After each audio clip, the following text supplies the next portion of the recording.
And I know you'll be thinking of what a monkey could do. Yeah, it's like people who've had electroshock therapy. Yeah! Oh, it's such tied down biting on something. Yeah. Biting on a big leather pad.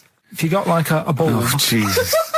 I know, you don't think about the cryptic clue is that every syllable counts. He says it different every time he says it. There'll be something different. Look, go on then. Go. Right, so if you get a bulb, right... What? A bulb. A bulb. What's a bulb? What's a bulb? Like a... I like bulb. I like bulb. Oh, I like bulb. So you get a bulb? You get a bulb, yeah. Go on. He's gone. Right, go on. So you get a bulb. Right. Oh, yeah, a bulb, yeah. You got something in your throat? What are you doing? Are you eating a gobstopper? What are you doing?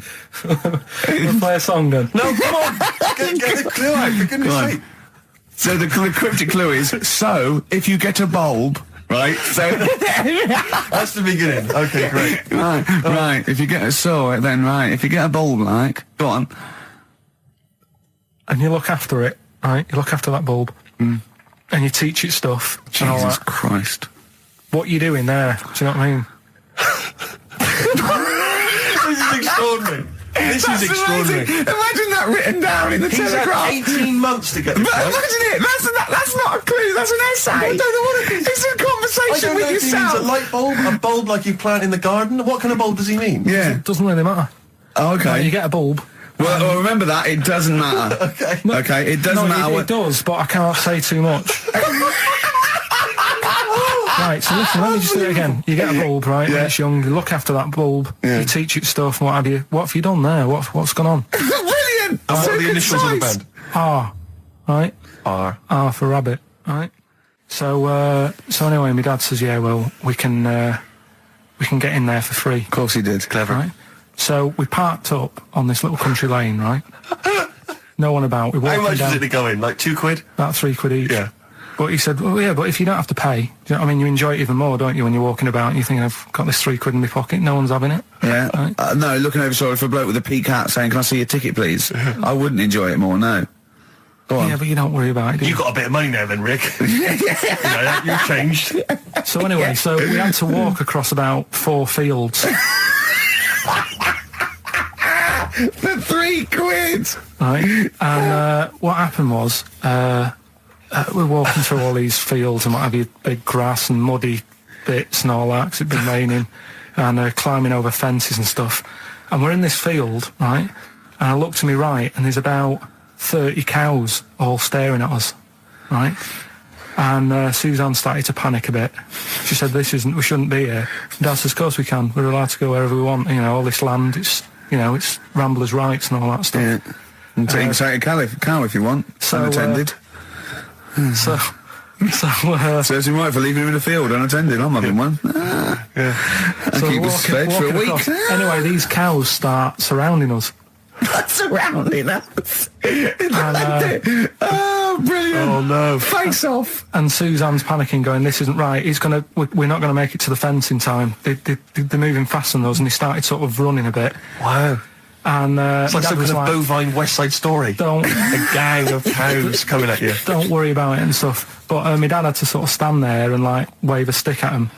Of course. And we got away, but Suzanne was like having a bit of a sweat on. Got away. Saying, we could have got killed. Sure. And my dad saying, no, it never happens. And I just wondered if it does, if there's a risk of... Yeah, it is rare, but there's been a couple of cases of being trampled by cows. They're not aggressive, they sort of run through you. Well, they're aggressive if they've got a calf. They have kids. What? They had kids with them. Kids, yeah. That's a goat you're thinking of. Yeah. Maybe they were trying to sneak into the gnome thing, and they were worried that, like, if too many people did it, and they bought some cows, we can just sneak in where cows, no one's expecting cows. And the cows were going, walk upright like you're human. Don't walk upright. They thought you'd blow their cover. Yeah. Yeah, people have been killed by cows before. Yeah, that was like the highlight. Hickory dickory dock, some lads there just wrote a song called Clocks. The lads are Coldplay. And the song is? Clocks. I'm Ricky Gervais, with me Steve Merchant, Karl Pilkington, pressing the little buttons there. XFM 104.9. What's that little Well, I think I do more than press the buttons. Right, see, this is it, right? Karl has had a little strop on since last night, okay? And He's had a little strop on? Yeah. You said strop on. I just wanted to clarify. And I don't know why. He says that I'm an annoying person. He says that I wound him up, right? Which I don't know. He says that you're winding up because you're sort of like negative about everything. Negative? Yeah. And, but what I think it is because we pointed out that his lateness is unacceptable. Yeah. He said, meet you at 6. He turned up at 20 past. He said, well, someone stopped me in the corridor. I don't care. I've got stuff to do. We had stuff to do. I think we're a bit busier than you, Carl. You've got one job. We've got loads of jobs. I keep telling you that. You got one job in a little room, a 9 to 5 there, that you don't even get done in 9 to 5. That's why you're late and mucking around all the time. There's loads of work to do. Yeah, one job. No, cool. It's not. It's one job with a lot of other jobs in it. It's like those little Russian dolls you get. Right? Well, it's So not, don't is have it? to go, yeah, it is. Yeah. Everyone thinks, oh, he only sits in his studio messing about, making songs a phrase. That's what I do in my free time. Which we've got coming up later. Super slick. I still think 20 minutes late is an outrage, though. Yeah, Carl. 20 minutes late is... Yeah, but I didn't say bang on 6. I You said said around 6. 6. No, you didn't. You said 6, which means 6. Well, it doesn't. Wait, sorry, it doesn't. If it was a newsreader, I'd say, yeah, you've got to be on time. Do you know what I mean? If it was a 6 o'clock news, I wouldn't want to be late. But it's the fact that I said to you, I'm busy, I've got stuff to do. No, you didn't say that. You said 6 o'clock to sort out tomorrow's show. I didn't. I know what I said. So Yeah, well, You don't, because I remember you sent me a text. You didn't even, it wasn't even a phone call. You didn't even have the politeness to call. Stephen has stitched him up by being a little bit more precise than him. It was a text and it said, see you around 6 tomorrow, question mark? Around. You just said it. Well, Around yeah, but 6. That doesn't count. That doesn't mean anything. Well, yeah, no, he does.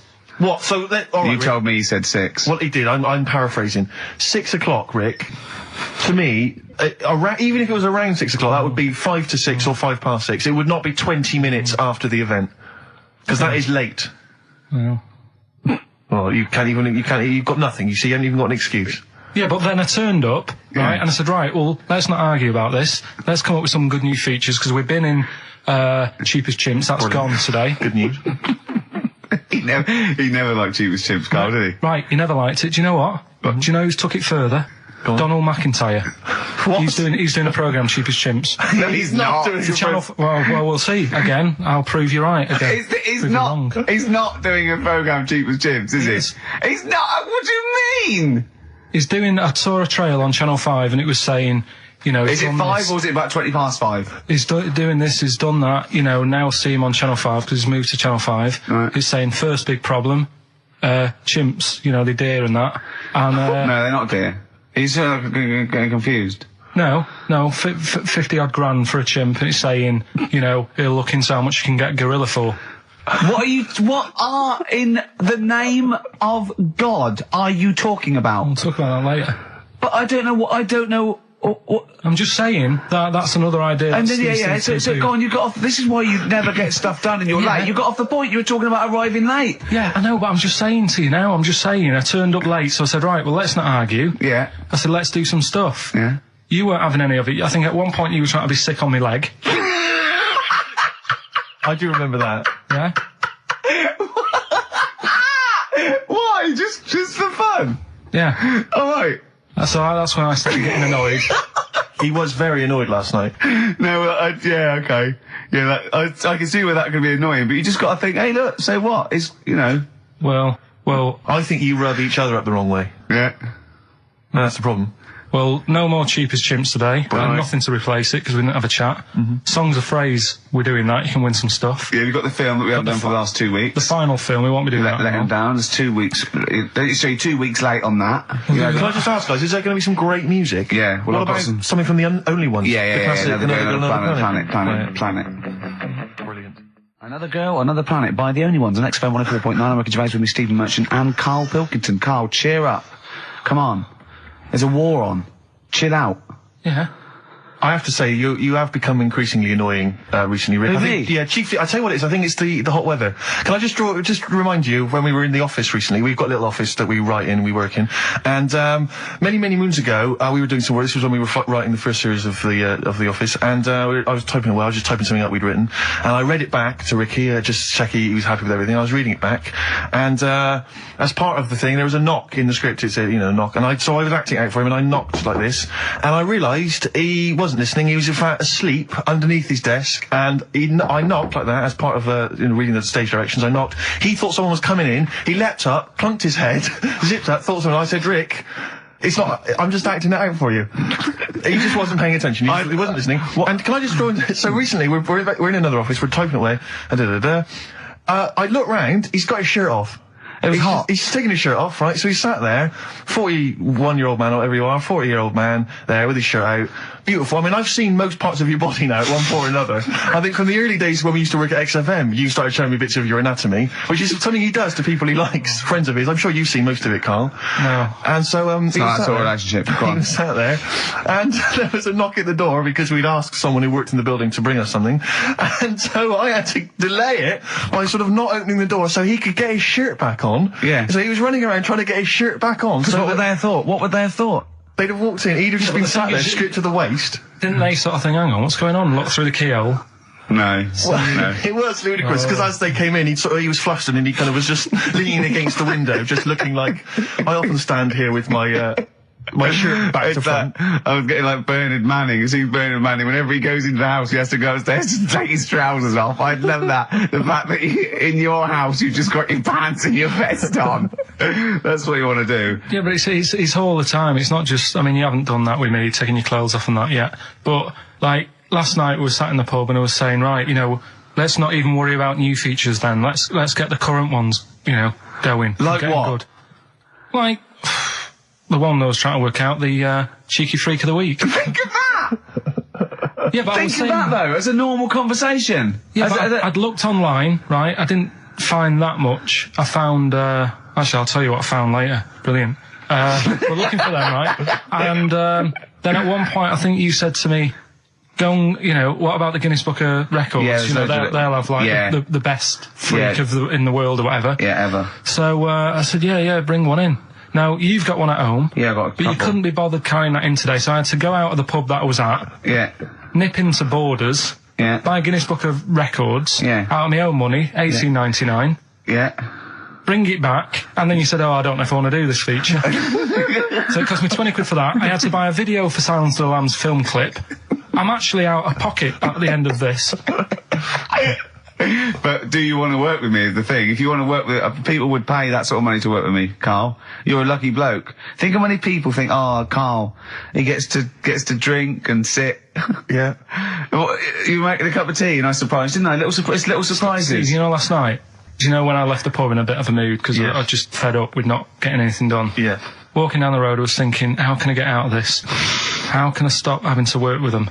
I'm thinking, I wonder if I leave, I wonder if they'll be funny and they'll go, and then my boss will be giving me stick. I'm thinking, how much notice have I got to give out? And all this is going through my mind. I'm walking home and I got in, said to Suzanne, I'm sick of it. She's going, you need to do it when I get a new kitchen. And I was like, yeah, but how big does the kitchen need to be? I was saying, do we need a big kitchen? Can we get a small one? Have we got enough for a small kitchen? Do we need so many cupboards? Can we just have wood instead of steel? All this, trying to get out of doing this. Yeah. I always feel like, you know, because I like to think that I'm not perhaps as bad as him. Yeah, no. You annoy me in different ways. Like what? How does he annoy you? Well, stuff that, you know, I come up with ideas, say Cheap as Chimps. Yeah. Rockbusters springs to mind. Yeah. 15 like Taiwan. 15 Taiwan. Let's just remind people what 15 Taiwan was. It was a little feature that I wanted to give a run, you know, give it a little run, see if people like it. The premise being? No, there's no premise, it's just a title. No, we were going to get 15 sort of ornaments, you'd explain them, and then people would call up and say, that one's from Taiwan. See? God, you just explained why I didn't think that was a good idea. Yeah, by explaining the good... You know the funny thing is, Steve, right, I was walking down Regent Street on Monday, walked past one of these big stores, right, and they've got all famous quotes on the windows, right, and one of them was something like, an absurd idea is often a great idea. Yeah. Do you know who said that? Go on. Einstein. Yes. Which made me wonder, if you were his mate, would he ever have done E=mc²? Or would you have said, don't bother with that, it's not going to work? Because that's all you seem to do. Everything I come up with, you put down. Yeah. Well, that's one thing. He's negative, right? I don't know why. I don't know why he is. What else? he messes me about. I get him concert tickets for stuff, and you say, I didn't bother going. Yeah, that is annoying. You come in, 5 minutes to go with tracks that need editing. Yeah. The little bag, that bag that was free. Yeah. There's a picture of a beautiful barometer being held by a beautiful lady. Lovely. Who's definitely his daughter. Yes, definitely. Come on, Kathy. Oh, that. Dad, no. Come on. Undo your top a little bit. Dad, definitely made to do that. Yeah. Oh, that slight look of I hope no one I know sees. Just check out Barometer World. Barometer World. Yeah, that's available. If you want to check that out, www.barometerworld.com. That's now, all the, barometers, do they work? They're to do with checking, is it the air pressure? Well, everything. But I think that's what it's based on, isn't it? Sort of low and high pressure, so it's going to rain, it's not going to rain. Yeah. Or going to be windy, but I wonder how accurate they are. I think in the days before satellite sort of weather surveillance systems, probably essential. Yeah. Nowadays. As essential as hanging some seaweed out by the back door? Probably. I think it's probably similar. I think it's the same one as holding a needle and thread over a pregnant woman. If it goes clockwise, it'd be a boy. Yeah. Yeah. The thing about a barometer is how far into the future can it predict? Exactly. How do you know? If it's a case of you may as well stick your head out the window to see if it's raining. Exactly. This barometer goes, oh, it's going to be windy and rainy. When? The barometer goes, soonish.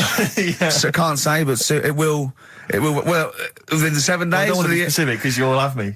Yeah, yeah, I don't. But I mean, I'm just a barometer. I'm not really a weather person. The information. Yeah, brilliant. What's in there? What's happening in there? What chemicals are being affected? How does it work? I don't know. I assume it's probably something. Wait a minute, let me email Barometer World. What could it be? It could be quite interesting. It could be mercury that's based on a sort of temperature. It goes up with. Oh no, it's not temperature, is it, barometer? It's pressure. So it's probably just very fine. It's like a fine, very, very fine needle, isn't it? This is almost as embarrassing as last time we were on. We couldn't figure out what the name of the leader of China was. Was it the King of China? The Prince of China? Oh, this is where we were trying to imagine what it'd be like if all the Chinese people at once jumped up and down and made a big tidal wave. Tidal wave. But if you do know what the name of the leader of China is, we don't mean the name of the particular person in charge, but if it's a king of China, the emperor of China, the chancellor of China, the prime minister of China, didn't it? No, that was Japan. Yeah, this is it. I don't know what's the big guy in charge. Is he still the chairman? I know Chairman Mao was important. I think he was just the chairman. I think he just governed all the big meetings. Yeah, I don't know. He just kept the minutes. Head Chinaman? Head Chinaman. The major Chinaman. The top Chinaman. Number one Chinaman. Do you know what? We're going to be honest here. We know so little about China. It's true. We know so little about China. Yeah. It's embarrassing. But if you've got any interesting facts about China, then email in ricky.gervais@xfm.co.uk. Also, I imagine the email address to use if you're going to take part in this week's Rockbusters. I did read an interesting fact. I'm doing a show called Politics, and I was researching, and there's a thing about sweatshops. Yeah, no. Sweatshops, like Nike. There's these facts, right? And that these people get a few cents an hour, and the CEO, I forget his name, for a Chinese woman to earn his 5.2 billion, she'd have to work 8 hours a day, 7 days a week for 10,000 years. But Steve, they don't. They don't. They don't. They obviously don't want to. Exactly. They don't want to. They don't want to. Lazy, Rick. Blur. Out of time on XFM. Well, we're not out of time. We've still got an hour left, boys. Hey! Luckily. Brilliant. A lot of emails, obviously, about the Chinese. People as fascinated as we are. I don't want to discuss it, interminably, Rick, because there's so much to say, and we've said most of it in the past. Yeah. Get a couple of emails. In fact, I think, Carl, you told us this information. Remind me of it again. If all the Chinese people in the world were... We're in a line on that, because there's loads of them. You'd never get to the end of it. Right. No, it's not that. If all the Chinese people formed a line and started walking out of China, you'd never get to the end of it. That's what I just said. No, it's because, though... they'd be having babies. You know what I mean? Still, it'd be adding to it all the time, wouldn't you? But would they be walking and shagging and having babies as they're walking out? Yeah, that is. I'd love to see someone organise that. Maybe the Record Breakers team. I tell you what, I'd love to see Ross McWhirter or Norris, who is it? Who's the one that's alive? I forget Norris, I think. Norris, right? I'd love to see him to coordinate that. Yeah. 1.2 billion little Chinese fellas. Boy, girl, boy, girl, boy, girl. Yeah. And where are they walking out of China? Which exit are they taking? They're taking the... Through Tibet? Or? I think it's the Gate 9 Slip Road, the M43, right. to St. Petersburg, right? And they go, and walking, and shagging. Yeah, exactly. Yeah. Because some presumably are dying as they're leaving. No, but they live to 120. That's true. So they claim. So, well, we know Carl's theory on that. Do you want to just tell new listeners your theory about when all these Chinese people get the records for oldest people in the world? Come on, what's your theory, Carl? Leave it. Carl, just that they're probably lying. Why? That's all. Because a lot of them don't age that well. Some of them do. A lot of them don't, and they always look older than they are. I read the other day, right? Do you know the one who was the oldest woman in the world, right? Chinese woman, right? The way she did it, it was... She didn't die. That was her secret. Yeah. What she did, she got up every day and didn't die. No, she was like awake and that, and then she'd have 2 days just sleeping. Right. So she wasn't really that old. What do you mean? Well, she'd only sort of lived half of her life in a way. Well, we so all live 2/3 of our life, don't we? No, but she was like awake and that, and then she'd go, I'll go to bed, and then that'd be it for 2 days. Carl, you're a second-time buyer, aren't you? Yeah. Bought one in Manchester. Lost £7,000 on that one. Well, don't buy in Manchester. No, it's a good flat. It's just it wasn't. I didn't buy it to sort of make money. I thought I was going to be living there like all my life, and then a job came up here, and it was like, oh. You bought your first flat in Manchester. You assumed you would be living there for the rest of your life. Well, I wasn't in a rush. Play record. You're an idiot. Hang on a minute. So have you got a property portfolio? Have you got the 2 houses now? No, I've got rid of that one. Oh, you sold that one? Got this flat. £7,000 loss. Got this flat. I'll tell you something that is interesting. Hold on, though. What? £7,000 lost. Yeah. It's a flat in Manchester, but it could only cost about £8,000 anyway. Right, Steve, something they do now, right, they've got to do by law when you're buying, right? I was looking at one in London, right? It's haunted. They've got to tell you now. Right, don't talk shit. I'm telling you now. Play a record. I'm telling you now. Yeah. There's no such thing as ghosts. That is ridiculous if that appears on a legal document. Right, if there's anyone who sells flats and that, does that for a living. Yeah. Right, email in, because I'm telling you now, that is a fact. She sort of dropped it in. I said, oh, nice feel here. And she said, yeah, well, that'll be the ghost. Just dropped it in, that's all they've got to do. And then I was like, what? And they went, oh, yeah. That's all I've got to do, is it? So that's the legal thing. Did you drop it in? So in court you go, did you drop it in? Yeah, I dropped it in. Play a record, you're an idiot. That's David Gray, and this year's Love, if you're in love. I hope it lasts. It's only January. What you got for us, I just thought we ought to maybe go through some of the emails. I mean, I don't want to query the calibre of some of the emails we get sent on this show, but here's a typical one, Rick. Go on. There's no name, it's just from Glicko, that's his email address. It's just a question to you, Rick. Did I see you walking around Marylebone High Street last Sunday? Yes. Okay. Well, I don't know. Well, I was in Marylebone High Street last Sunday, yeah. Yeah, but did you see Glicko? I didn't see Glicks. Okay. I didn't see the Glickster. But all right, this is one from M. Ricky, what do you think of Richard Bacon's show? I can't decide if he's better than you.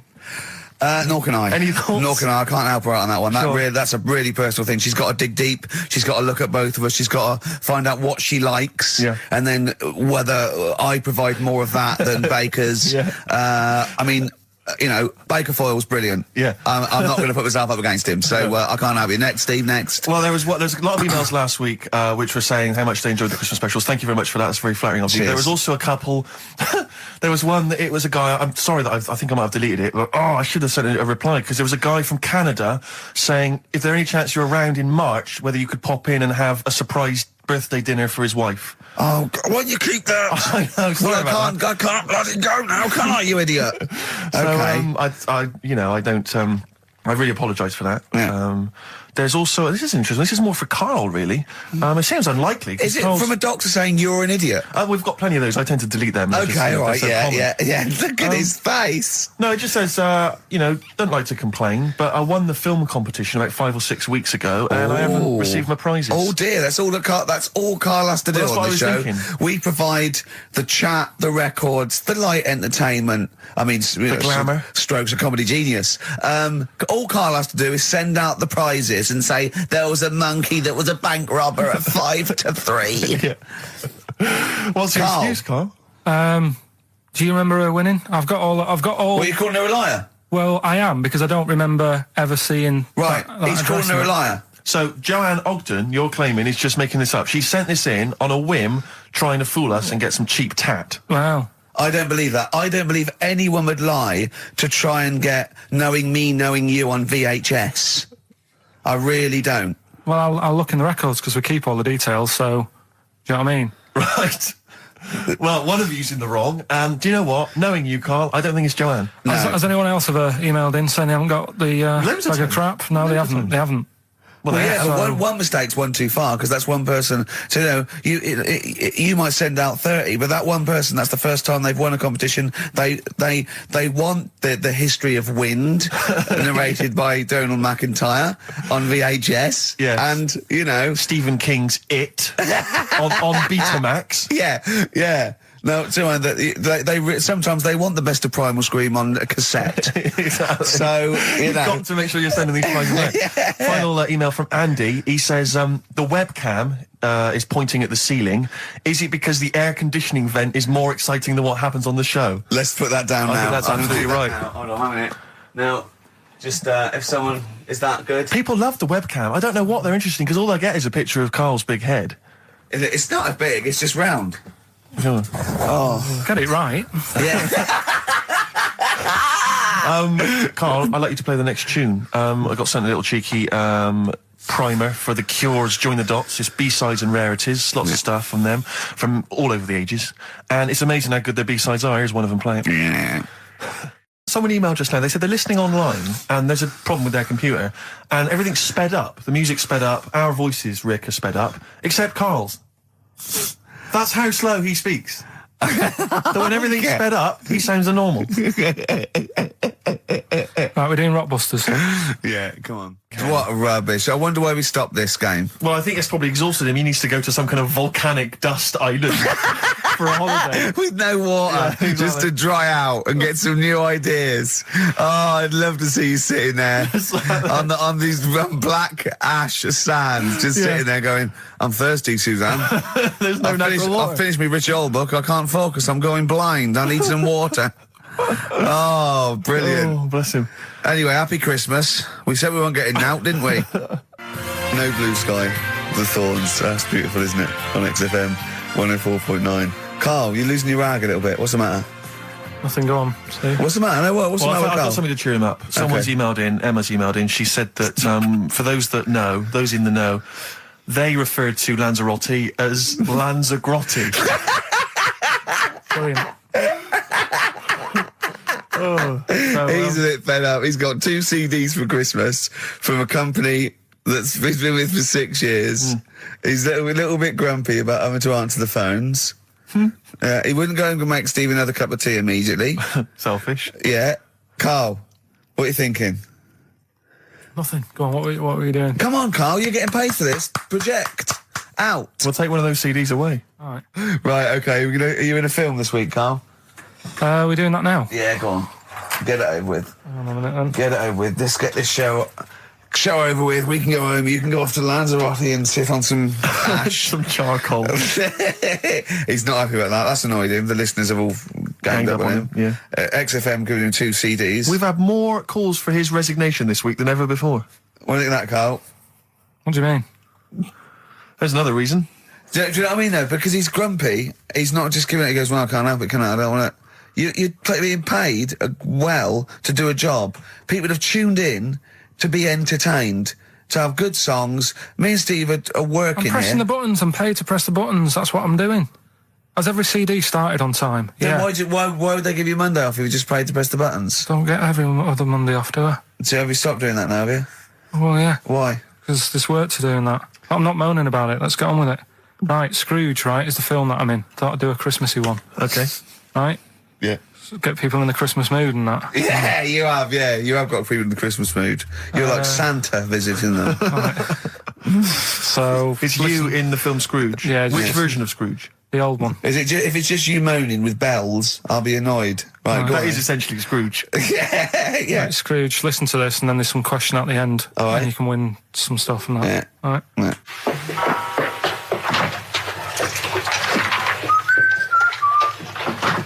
You're late. Only 20 minutes. What do you mean by coming in here at this time of day? I've just been doing some Christmas shopping, haven't I? Probably do some more shopping on Monday, because it's my day off, isn't it? Yes, I know it is. You don't have to tell me. Do you want to see what I've bought Suzanne? No, thank you. I don't mind showing you. It's only a Christmas present, isn't it? Just bought some more condoms. Why? Well, I bought some last year. Got 2 boxes. They all got used, so... I'm very glad to hear it. How much do I pay you? Why are you asking? So the presents I buy has got nothing to do with what I earn. Like I say, if I won the lottery, I wouldn't go mental on her. Do you know what I mean? I probably wouldn't even tell her, because I think she'd want to travel around the world and all that, and I'm not into that, to be honest, so I'd probably keep it quiet. Why? Well, once you've been around the world, where do you go next year? Each to their own, though, innit? You know what I mean? Well, what do you want? What for Christmas? Not that fussed, really. And you, it's just as well I'm not that fussed, because do you know I do some work at XFM? Do you know what they're giving me for Christmas present? Nothing? No, might as well have been nothing. 2 CDs. That's it. I was well fed up. I'm sure you will. They give you a list of about 30 albums, and you get to pick 2 off the list. So I've gone for Kings of Leon album and the best of Bob Marley. Mr. Marley has been dead these 7 years. In fact, he died 7 years ago this very day. Did he? Do you know what sort of donuts Bob Marley likes? It's not my business. No, it's not a proper question. It's an old Peter Kay joke. He likes the ones with jam in. Do you get it? Garlic bread. It's good, isn't it? Excellent. Oh, Carl, well done. Carl in Scrooge there. The only man more mean and depressed generally than Ebenezer Scrooge. Oh dear. Oh. What's the question, Carl? Well, if people have been listening from the start, right? Let's leave it. Play a tune. Forget it. Educating Ricky. Doing it. We're not doing it. No, we are.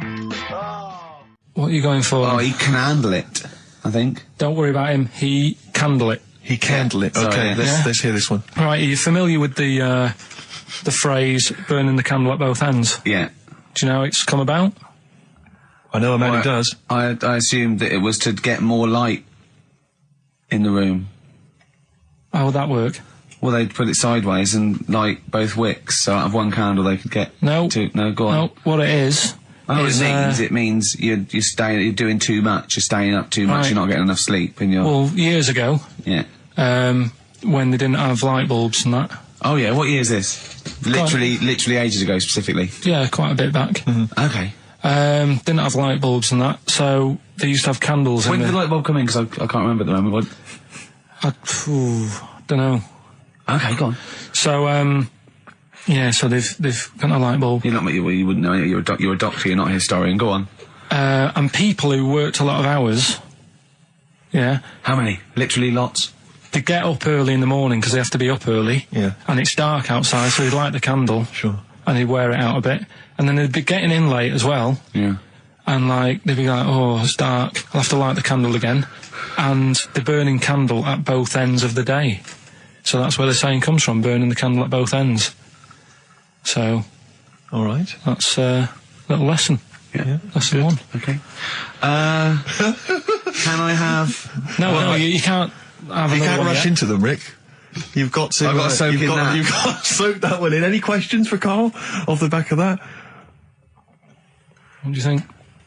So people were... I mean, basically where this comes from is people would... They're literally burning the candle at both ends of the day. Sure.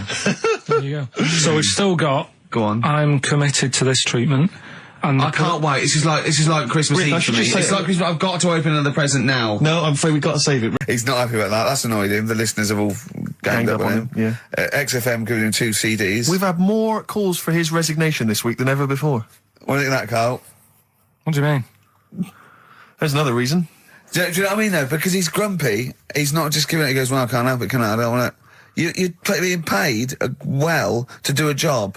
People have tuned in to be entertained, to have good songs. Me and Steve are working I'm pressing here. the buttons. I'm paid to press the buttons. That's what I'm doing. Has every CD started on time? Then Yeah. why would they give you Monday off if you just paid to press the buttons? Don't get every other Monday off, do I? So have you stopped doing that now, have you? Well, yeah. Why? Because there's work to do in that. I'm not moaning about it. Let's get on with it. So It's you in the film Scrooge. Yeah, Which yes. version of Scrooge? the old one. Is it if it's just you moaning with bells, I'll be annoyed. Right, go That on. is essentially Scrooge. yeah. Right, Scrooge, listen to this, and then there's some question at the end, All right. and you can win some stuff and that. Yeah. All right. Yeah.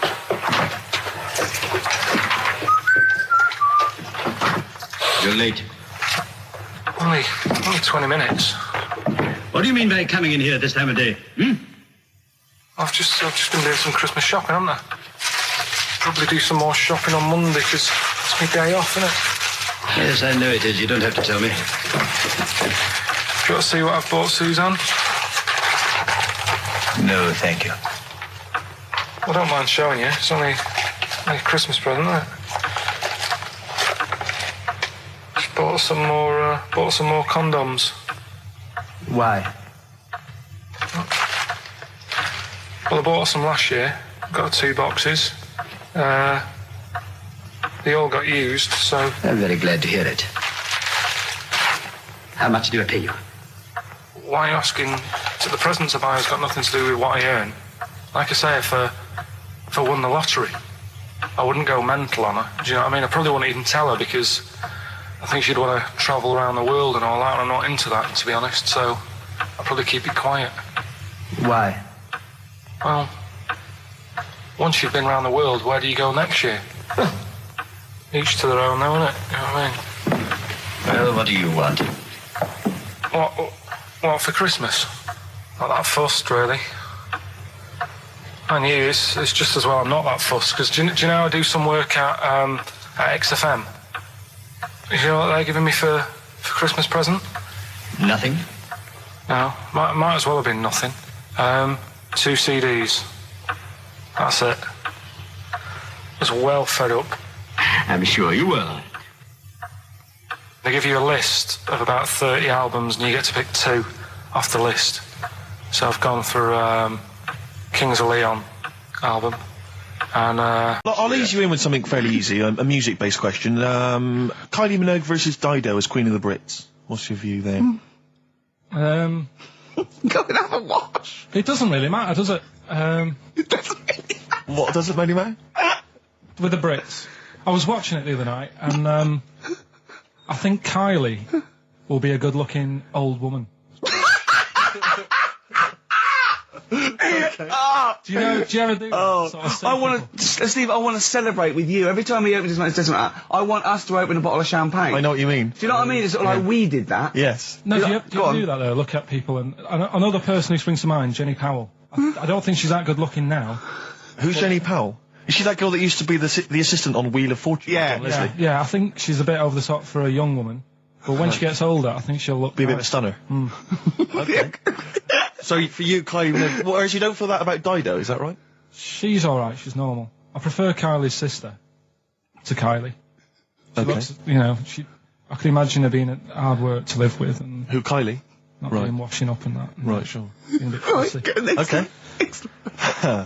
And what do you make of taxes rising in the next budget to pay for NHS improvements? Well, my dad went to hospital to have an operation once. Yeah. So I feel like it's worth paying it because I've got something. Because people might have to go to hospital. Yeah. Yeah. Well, it makes a change when it's someone in your family, doesn't it? Yeah. Because you sort of realise. Yeah, a change is as good as a rest. And the weird thing is, if it weren't for me dad, I wouldn't be here doing this show because when he was in hospital. Well, no, I'll stop you there. Yeah. To be honest, that's all you need to know. You wouldn't be here, true, but no. But no, because this was after I was born. So I would be here. But for his more direct involvement was what? Yeah, because when my mum was seeing me dad in the hospital, I got a bit bored. Went for a wander, found the hospital radio station. Yeah. And got a gig. Really? So in a real sense, if it wasn't for Carl's dad, Carl wouldn't be here.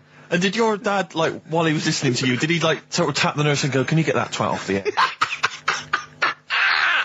Who's put him in that? Yeah. Go on. Okay, what do you make of the real-life Mowgli who's surviving in a Transylvanian countryside? Apparently, I don't know much about this story.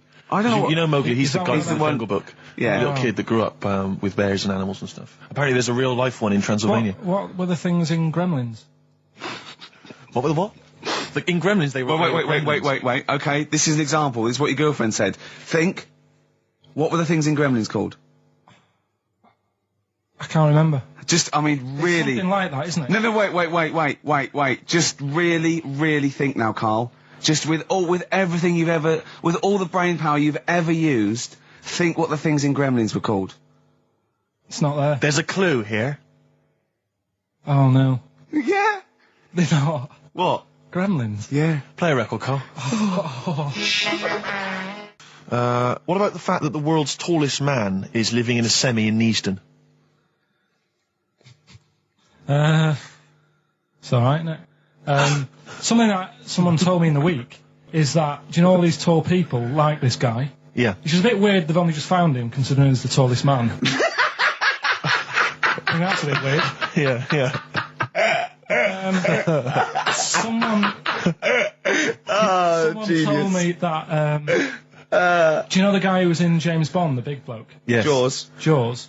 He's got the same illness as this bloke. Right. And what it is... It's called tall. It's something about... You're suffering from tall. You've got a small tumour or something just behind this part of your head. Yes. Oh, yeah. Just sort of in the middle of your eyes. Yeah. And the pressure on that makes you grow really tall or something. Yeah. So he needs to get it sorted. That's your... Steve's got the Sun. Yes, I'm just We're just going to be doing White Van Carl, where we ask Carl the questions the Sun asked some other bloke. That's right. Because we think Carl's got more to say than anyone on anything. Carl only tells the truth, by the way. Just remember that, listeners. Off you go. Yes, well, today's White Van Man in the Sun is John Slade. He owns his own door maintenance company. His answers are very informative, I have to say. But Carl, what do you make of the Channel 4 producer, aged 30, who duped a school into believing he was a teenager for a documentary? Are you familiar with this story? No, go on. Well, basically a 30-year-old guy kind of fooled the school into thinking he was a pupil for a secret documentary. The school's outraged. Do you think that that's, for you, should anything go when it comes to making TV? I think I've said to you before, there's loads of kids at my school. I remember being in the first year, and kids who, what year do schools go up to? I was in the first year. What is it? 11. 5? Oh, sorry, first year of infants and juniors. No, secondary school. 11. Right. Year 11. Kids have beards and stuff. No, not year 11. They're 11 when they first go to secondary school. Right. Well, I'm 11. The kids at the older end. Well, there's a fifth form, and then there's you can leave leave when you're 16, I think, can't you now? Right. Well, kids who were 16 looked old. They did have beards. I remember going there and thinking some of them were teachers. I think he's answered that. Next one. What's the next one? Tattoos and everything. I think they're kids in the earlier years even. What do you make of the fact that Mariah Carey's £38 million payoff has cost EMI staff their jobs, and we're talking 1,800 EMI staff who have lost their jobs? What do you think of that? Yeah, I mean, is that silly money, Mariah Carey, on 38 million? She doesn't need that much. She doesn't need that much. She has to dress nice, though. It's not her fault. I'd say it's bad business. Okay. Because EMI, did you say? Yes. Right. They've got rid of them staff. Yeah. Mariah Carey's left. Who's going to do the work? Do you think Mariah should come back and do some temping? Well, they should have got a loan and paid her. Okay. Do you know what I mean? Vicious circle, that.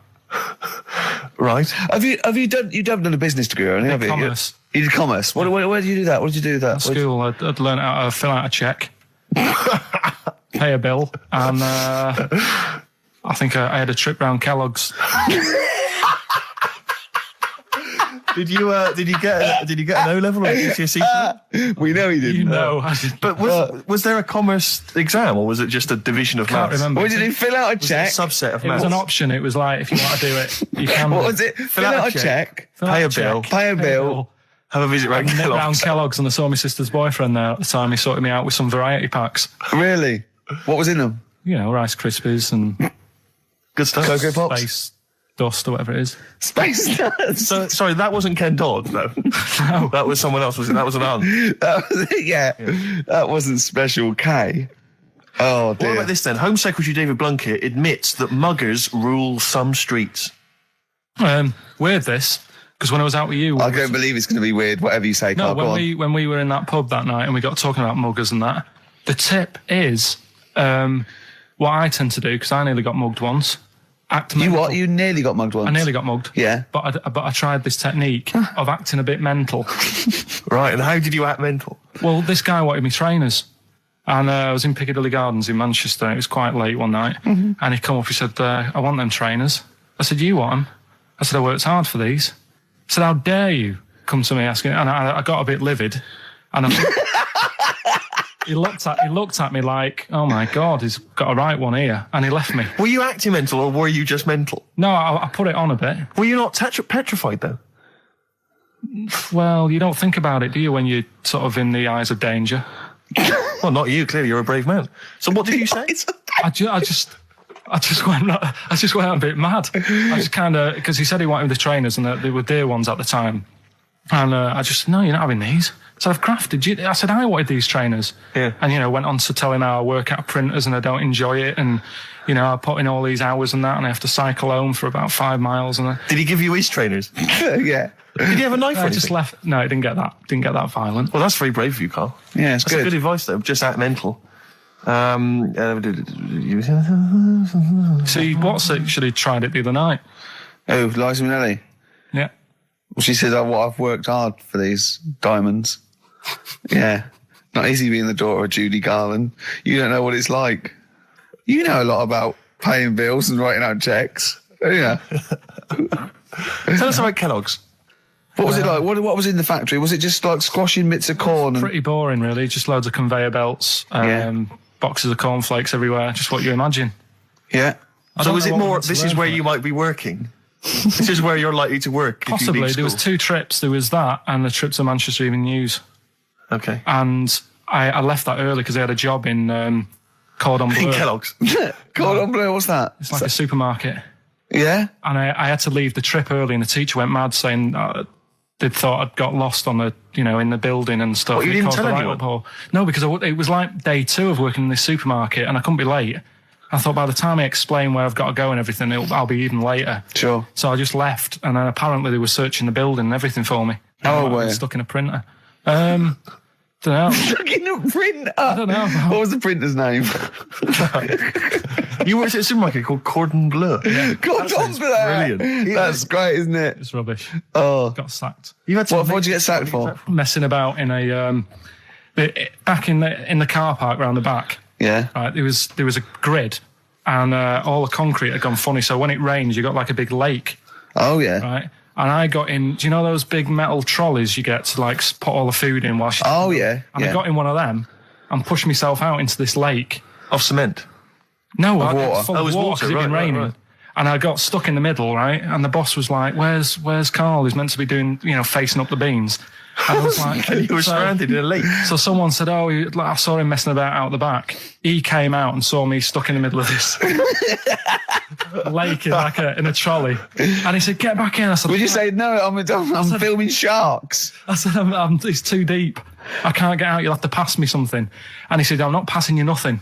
He said, you can get out of there and walk through it. I said, I'm not. I've got my trainers on, probably the same ones. Yeah, you've risked actually. your life for them. Yeah. I said, I'm not getting these wet. He said, what are you going to do? I said, I'm going to wait for the water to go down the grid. He said, the grid's blocked. Now get out or you're sacked. I said, well, I'm not getting out. He said, right, you're sacked. Right, well, it's time for White Van Man, which is where we ask Karl the questions that the Sun asks someone else. Exactly. It's an article in there where they ask them, typical man on the street, the big questions of the day, gives them their platform to the nation, and we think this is just too good to let out because we only care about one person's opinion in the country now. That's true enough. He's the K-man, and there he is. There he is. Right. What do you make of New York's ex-police chief saying we need more bobbies on the beat?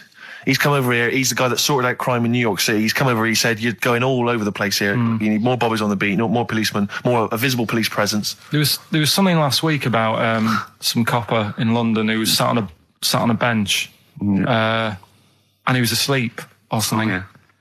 And people were like outraged because like he should be looking after England's people, not nodding off on a park bench. Which is a bit daft because they were shouting he should be looking after England's people. Was this the 16th century you went back to? What do you mean he should be looking after England's people? Wherever he was, if he was in like a park somewhere, they were like really annoyed because he was asleep. But sure. He was probably undercover. No, but the thing is, if there would have been any trouble, I'm sure he would have woke up. Yeah. If there was any if someone needed help and they screamed, he would have woke up. So I don't know why they were having a go at him. Yeah. And he might not have been there at all. So, it was, so he probably have his radio turned on, didn't he?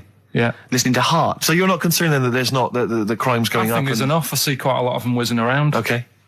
You're happy then? Yeah. As long as you're happy, Karl. So you don't think it's too much crime? No. Just the right amount of crime? Yeah. What about the fact that new gambling laws give Blackpool the green light to become a British Las Vegas? What do you make of that? Are you a gambler? Little bit when I go on holiday, like going in the arcade and having a little flutter. Sure. What's your favourite? I have a go on the fruit machines. Yeah. There's a good one called The Simpsons. Right. Is that your favourite? Yeah, it's quite good. Is that a tie-in with the TV show The Simpsons? Yeah. Okay. Will they make Blackpool the next Vegas? I don't think so. No, nor Can't do see I. it happening. No. You been to Blackpool? Yeah. What was it? It's a bit rank. Is it? It is a bit rough. Okay. Needs a lot of work doing on it. Yeah. No, that won't happen. Okay. And you're not worried about this encouraging gambling, generally? Gambling's not a vice you're concerned about? If you're a gambler, you're a gambler. Do you know what I mean? If Blackpool isn't done up, they'll go somewhere else to have a flutter. Sure. So it's not going to make any difference. Okay. No. Well, it's time. Whoa. Go on. That time, isn't it? Yeah. Play the jingle. If a tree falls in a forest and no one hears it, has it fallen over? Any of those. That's brilliant. Yeah, if you leave the room, Rick, what's the does sound? it get quieter? Yeah, what's the sound of one leg hopping? Exactly. What we got there, Claire? Do you want some music or Yeah, I'd love to hear a it. bit What more you got? chat? Yeah. I've got the Vines actually. Oh, All play right. it. Strokes. Someday. I'm already annoyed. I've been here in a bad 3 mood. minutes and I'm already annoyed. Yeah. I'll bring back Claire, I'll tell you. No, it's not his fault. It's the whole place. The library's shite. I tried to get. Oh God! I had to go to Capital Library. Chill. Fancy that. I had to go to Capital Library to get a couple of records I wanted. Right? Place is falling apart. The email's not working. It's so shoddy. He's had 2 weeks off on holiday. I mean, they might as well bulldoze this, honestly, because for all the, It is ludicrous. and we get paid peanuts. You get paid, do you? Oh, and it really annoys me to have to fight. Oh, anyway. Anyway, just calm down. 104.9, I'm Ricky Gervais, with me Steve Merchant and Karl Pilkington. Karl, you're back. All right. How was it? What, the holiday? Yeah. Well, it wasn't all fun, was it? Because my dad was in hospital. Oh, but he wasn't during the holiday. Not during the holiday, though, was he? You came back from holiday and then found that out, didn't you? Yeah, but it happened when I was on holiday. Did you know that, though, when you're on holiday? No, because I didn't take my phone with me. Well, The weird thing is, Yeah. I got a feeling when I was sat there, because it normally happens. It wasn't the nudie speech, was it? When I first went away You saw that old fellow with his packet out. when I went to Ibiza, right, I had a feeling, and I called home, my dad had punctured a lung. When And you this say you time- had a feeling, what do you mean, a feeling? Just like, I should call home, there's something not right. But this That's a time very I thought, specific feeling. How did that manifest itself? How did you get that? What kind of feeling? Is that tingling thing? I'm getting a bit of a lung feeling. Yeah. A bit of a dad lung feeling. That feels like a punctured lung. Hold on. Well, anyway. No, but anyway, the holiday was good. We talked about it last week. Well, didn't we? let's probe Karl about his holiday, because, Okay. that's the sort of thing that audiences will stay tuned for, Rick, I'm pretty certain. Yeah, sure. Find out about you know more about this radio business than me. You know, That's true, you've no. hooked them already. Indeed, yeah. Well, also, I'm thinking we've got nothing. Ever now. We may as well save that. No, I resent it. I used to put a lot of work in, but no, I think of the money, which is, for me, pretty shoddy. Well, you know yeah, what I mean, I don't usually you get make out of an bed awful for lot that. of cash. Well, exactly, yeah. And, the whole thing is, the whole setup. It was raining today. I thought I should have a cabin. And then the sun came out, so I walked in again. Ah, dear. How are you? But I'll tell you what, I got a bit criticised last week as well that I only played ballads and the same songs, so I'm going to rock out this week. Oh, I've lovely. been down to the Capitol Library Right. to get some good tunes. And what about a little bit of AC/DC? Oh, took me all night long. Let's hear it. Doves, Caught by the River on XFM 104.9. I'm Ricky Gervais, Steve Merchant, Hello there. Karl Pilkington and everything. No, I'm going to be honest with you. Go on. A little bit hungover, Yeah. didn't feel very well. Yeah. I don't know if I'm hungover or still a bit drunk, but I don't feel... You sound like you're still a bit drunk. Yeah, so what I'm Then worried you do about... every week, so. But what I'm worried about is that the standard will slip. Yeah, Sure. if I'm not right on the ball. And the other thing is I haven't had a lot of time to prepare the show today. Okay. So I don't, I don't really, I don't feel, 100%. yeah, I haven't done the Karl. Right. Look, Have you finished that sentence? I don't make me laugh because it hurts as well. And there's another side effect to me being a little bit hungover or drunk or whatever, right, is that I can be annoying. Right, yes. Because just to amuse myself, I sort of like turn my body off a little bit and just poke and like that and annoy people and that. I want to sort of like. Well, you do climb- the physical equivalent of freewheeling. yeah, don't yeah. you? You just I sort of want to climb on Karl and go to sleep on him. Yes. Do you know what I mean? Yes. They both annoy him and it'd be comfortable. Yes. Which is, can be annoying. Just a little thing just to make this show a bit easier. If you'd put your hand up when you want one of us to speak, because I'm not quite sure when the sentences are finished. The hands are up. Okay, good. So, The hands are up. okay. Okay. Good, alright. Okay. Are you gonna just keep them up for the rest of the show, or? No, Karl, do what you, Good, alright. Do you want to, is there an excuse as to why you're a bit hungover? too much wine. Okay. All Last right. night, yeah. Yeah. Good. Thanks for Okay. that. Because this is the only work you've got to do all week, isn't it? It's like, unless I'm very much mistaken. You don't have to do anything. You just sit at home eating cheese. Yeah. And Yeah. then occasionally you do a bit of sort of shadow boxing. And that's exercise. And then you sit and watch TV. Yeah. Is that roughly what you did this week? Yeah. Uh-huh. So this is the only 2 hours you had to do anything for all week. This is you had to prepare for Yeah, this. but who can plan a hangover? Right. You'd think that. Oh, right. And I wasn't going to you wouldn't appreciate it. That's just sparkling wine. Oh, brilliant. I love that. Yeah, he doesn't know the difference. I'm seeing Karl on Christmas Day because he's around Christmas Day in London, so I'll get a little gift then, Karl. Right. That'd be good, wouldn't it? It'd be a nice little... Okay, answers. We must give the answers. You would have to go to bed at 6, though, so we can play. Right, here's the last clues of the year. You had, there's a load of letters there asking for advice. Put them on Claire's desk. Go that on, was no idea. F. That was for foreigner. I don't know what you mean. Claire Rayner. She took advice. She gave people advice. So that's a foreigner. That is shit. Right. I'm sorry. That might be Christmas. That is absolute A dark. lot of people got the right answer. I know. Well, that annoys me even more. The second one, ask your mum. Foreigner. Yeah. Foreigner. Second one, ask your mum if you should. That was S. That was Shalimar. Shalimar. Right? No, bizarrely, what was the clue there? Ask your mum if you should. No, we got a lot of people saying Smashing Pumpkins as the answer to that. But I don't know who's saying that to their mum. Smashing Pumpkins. Merry Christmas, Mum. Smashing Thanks Pumpkins. very much. Nice bollocks. Yeah, exactly. Oh, that's great. That's great. Right. Smashing Pumpkins. Your dad bought them for me for Christmas. Yeah. And the last one, Lovely plums. What, my Victorias? Oh, God. right, we've got to wrap it up. Come on, then. A couple of people were arguing in the supermarket at the fruit and veg counter. That was B, that was Banana Drama. They were like having an argument. What do you mean banana drama? What? No, wait. What group is banana drama? What group is Banana Drama? So You're a fool. You're a twat. Well, you say that, but you accuse Carl of that. You're also accusing lots of the listeners, including the winner, Nicola Rogers, of London, and she wins those great prizes, and she got them bang on, so... Banana Drama. So can we finish there now? Yeah. Yeah, What do you mean? What do you mean? Can we finish there now? Just play the ads and go. What? No, what are you talking about? We're going to play Jerry Nicholas all day. Play that then. Goodness me, Carl, look at you. We haven't got time. Merry Christmas, Carl. Merry Christmas, Carl. Enjoy the show. Let's give him a little kiss. Oh, a little kiss. Oh, no, with tongues, it's Christmas. No, don't. Stop messing about. Get up!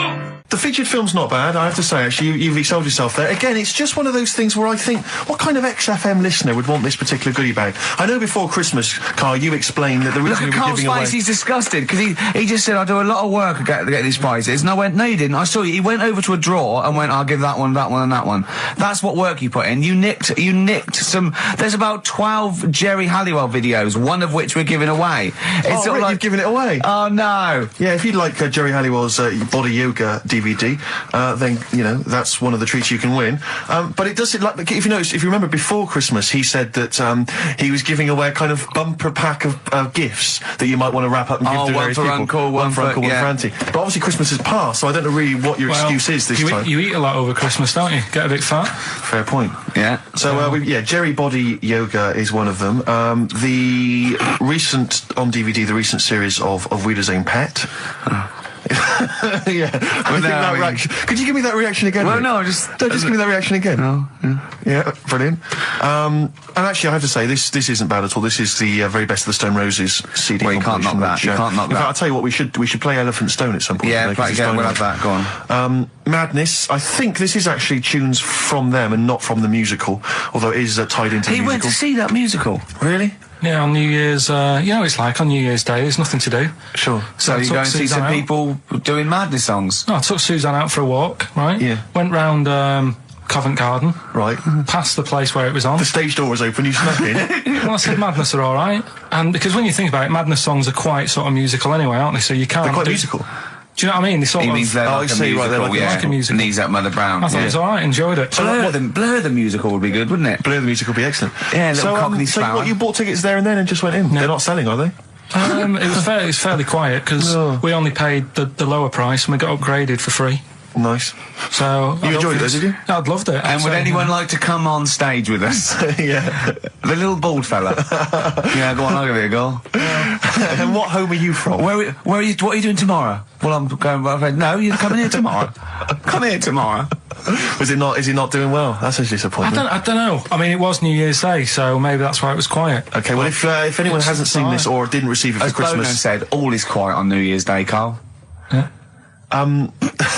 Also, we've got to give away Minority Report by I like that. Steven I enjoyed Spielberg that. with Tom Cruise, which is on VHS. It's a good Rip Roaring sort of film. It's not bad. That's probably the best thing we're giving away. But as I say, we can always leave some out if you don't I'm want. arresting you for the future murder of Sarah Marks. Yeah. Brilliant. That's the sort of excitement and drama you'll be getting in it. It's not brand Little new. taster there. I got that off Paul Anderson. He said here's something to watch over Christmas. So you've actually watched this already? Yeah. All right. I've rewound it. That's probably added to it, though, isn't it? It's touched by the great man himself, Karl Pilkington. And it's alright, I'd say. It's worth a watch. Can I just ask Carl how he got on over Christmas? Because the last time I spoke to him, you hadn't bought a present for your girlfriend. Yeah. I have to say, I was on tenterhooks all Christmas. Well, you changed it. After that show, I felt bad, even though I shouldn't have done, because... Because you hadn't bought your girlfriend a Christmas Yeah, but present. I said to you, I booked a table at a hotel in Covent Garden, had Christmas dinner there, which was nice, right? It's good food and everything. Didn't feel like enough to me. Well, then I went out and treated some stuff, and then... No. A couple of days before Christmas, he went, I took Suzanne to that hotel we're going to go to for Christmas dinner. We had tea and cakes. And I went, oh, you treated her? He went, no, she paid for it, but I was just showing her what it was going to be like. That was her extra treat. She paid for it. I love that. Brilliant. Yeah. Well, it was a dear. It was like 150 quid for a meal for two, which is pretty dear. So I'm not going to buy her cakes as well. I love that! All right, love, have anything you want. You pay for your own pudding, I'm not mental. Yeah. So you treated her to some other Yeah, stuff? some bits and bobs. What, And then so yesterday- she chose them and you paid for them? What, the presents? Yeah. No, Or you chose them and she paid for them, but, you know, it's the thought that counts. I got them on the way home that Saturday. Well done. And what did you Past buy? some Well, just some bits. It might be personal, Steve. Well, I don't care. Just some bits. Yeah, Just but bits and pieces. leave out the personal bits. What bits? Just little things. And then yesterday, right? A monkey wrench and a new washer for the shower. Yeah. Some recordable CDs that you need for your job. Oh, So, dear. now, when you gave those presents to her, did her face light up? Right. I don't want to tell you what they were, right? But she wasn't that impressed. You're going to tell us what they were now, Tell us what they are. You even know what they are. She told you on Christmas Day. Hold on, wait a minute. But Right. it doesn't matter what they are. It does matter what No, they it are. doesn't. It It doesn't. does, Carl. It's you, mate. Of No, course it doesn't matters. matter. Oh, God! Have you just remembered? Yeah! Right, but don't. There's no need. I've got to tell him, Carl. I really want your permission because I don't want to be I know it's not, but we know it's not that embarrassing. It's really quite sweet. Yeah, but in a way, right? The way I look at it is, right? Christmas, even when I was a little kid, right? It's not. Please let me tell him, Carl. Well, let me just tell you first, though. Oh. Let me tell you why I didn't go all out on the old present front. All right. Justify yourself. Right? First of all, I've covered it up since then anyway, right, with that present, because I bought her some shoes yesterday, and she did say, I'll give you the money for them, but when I get home, I said, it's all right. I said, you can have them, right? So not only did I buy her some food on Christmas Day, I got her shoes. She's probably had a And total they of- feel like a horse. Yeah. It's sort of like, yeah, there you go, there's your shoes, there's your food, right, bed down, see you later. Yeah, but what I'm saying is I she's have done... fed and clothed Yeah, her. did you comb her hair? She's done well this year, right? So, the thing She's is... done well this year. It's like you're a single parent living on a council estate with a smack problem, and you still managed to buy them some Right. Lego. When Can I I- was a kid, right, it wasn't about what you got. I remember one year when I was about 8, right? Oh, it's going to make me cry, isn't it, this? No, it's not. I'm just Go on. saying the way it is, right? I woke up at about 4 in the morning. And I was like, oh, what forgot? And I couldn't sleep. I was that on edge. It's the excitement of Christmas, isn't it? It's like, oh, what's wrapped up? I need to know. Yeah. And it's the fact that people are saying, no, you won't know until tomorrow. Yes. That annoys you and winds you up. Okay. So I got up at 4 in the morning, Yeah. opened my presents, and then went, right, I know now, went back to bed, had a great sleep. Yes. Right? So it's nothing to do with the excitement of what you get. It's the excitement of not knowing what you've got. And then what happened when you got up to go down with the So what presents? you're, but hang on. So what you're saying to me is that you could wrap up a brick because the thrill of Christmas is in hoping and being excited about what it is, not the actual gift itself. Yeah. Is that what you did? That's- did you get a brick? No, let me tell you now what he got. He got her a present, right? And she said, she came and I said, yeah, he got me. It was an industrial-sized packet of condoms.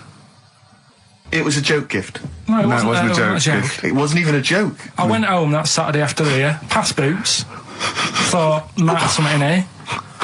They were on, like, some value. Right. You passed the Were they makeup. used? Right, but Passed anyway, the makeup. You passed all the other. Past the makeup, Feminine stuff. past the lovely vanity cases. Yeah. the foot spas. Exactly, Yeah, the yeah. bathroom Oh, hold products. on. How much are these, love? For 100? Yeah. $4.99. Yeah. Do I get them reduced if I buy in bulk? So how many did you buy? What was it? I don't know, probably about 100. Right, okay. And is she allowed to use those with anyone? Did you wrap them? Can she just go out and have a wild Well, you time don't need with to wrap. They're already wrapped, aren't they? Oh. And then what did she say when she opened them? I'm No, just- wait. Carl, what did she say? them? Right, play a record and we'll come back to this. Oh, you're worse than my father. That's genius. Made famous, of course, by Jimi Hendrix. Yeah. That's All Along the Watchtower, as originally done by Mr. Bob Dylan. On XFM 104.9. So, Carl, just take us through the moment where you gave this gift. Firstly, So you went into Boots, right? You thought, all right, 100 condoms, brilliant. Okay, did you wrap it I don't up? know if it was 100, probably 80. Right, okay, yeah. Right. You don't want to So, go mad, do you? Wrap them up. I'm just resting easy knowing that he's not trying to breed. Right? No. Yeah. So, I got her them. I got her Grease on DVD, because she's Okay. always watching that. Yeah. Right? Yeah. So just think of when her mum said, what did Carl get you? Some condoms and grease. I was going to say, I'm glad he said on DVD. And, she was surprised anyway, right? Because Yeah, I bet she was. no, when she got she was thinking like jewellery. no, right? That showed her. That surprised you, hasn't it? All right? So hang on, wait a minute. You thought it was a holiday, didn't you? Yeah, look at your face. You don't know me at all. So hang on, so did you give these on Christmas Day? Right, what happened is... Have you ever read the, did you say Nime at one point? 104.9? Did I? Other than that, it was Again, textbook. Yeah, a desperate attempt at being articulate. Sure. But let myself down. With your See, this is the national good thing understanding. about the boxing thing, because there's no chance of me, slurring fool the of words. yourself? No.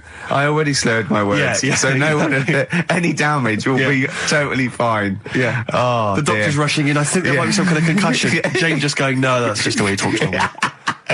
But because I'm thinking maybe, did you start the show with that particular kind of manner? Just because obviously a lot of new listeners, I imagine, thanks to the massive poster campaign, and you obviously want to impress them and charm them. There's a few examples today of irony coming back and biting you. Yeah. That seemed like a funny idea at the time, me posing that up. But Jonathan Ross phoned me up when they first went up and he just said, I've just seen a big poster of a predatory gay. Yeah, you do look a little bit. Yeah. Hello. And what's your name? Would you like to sit down here?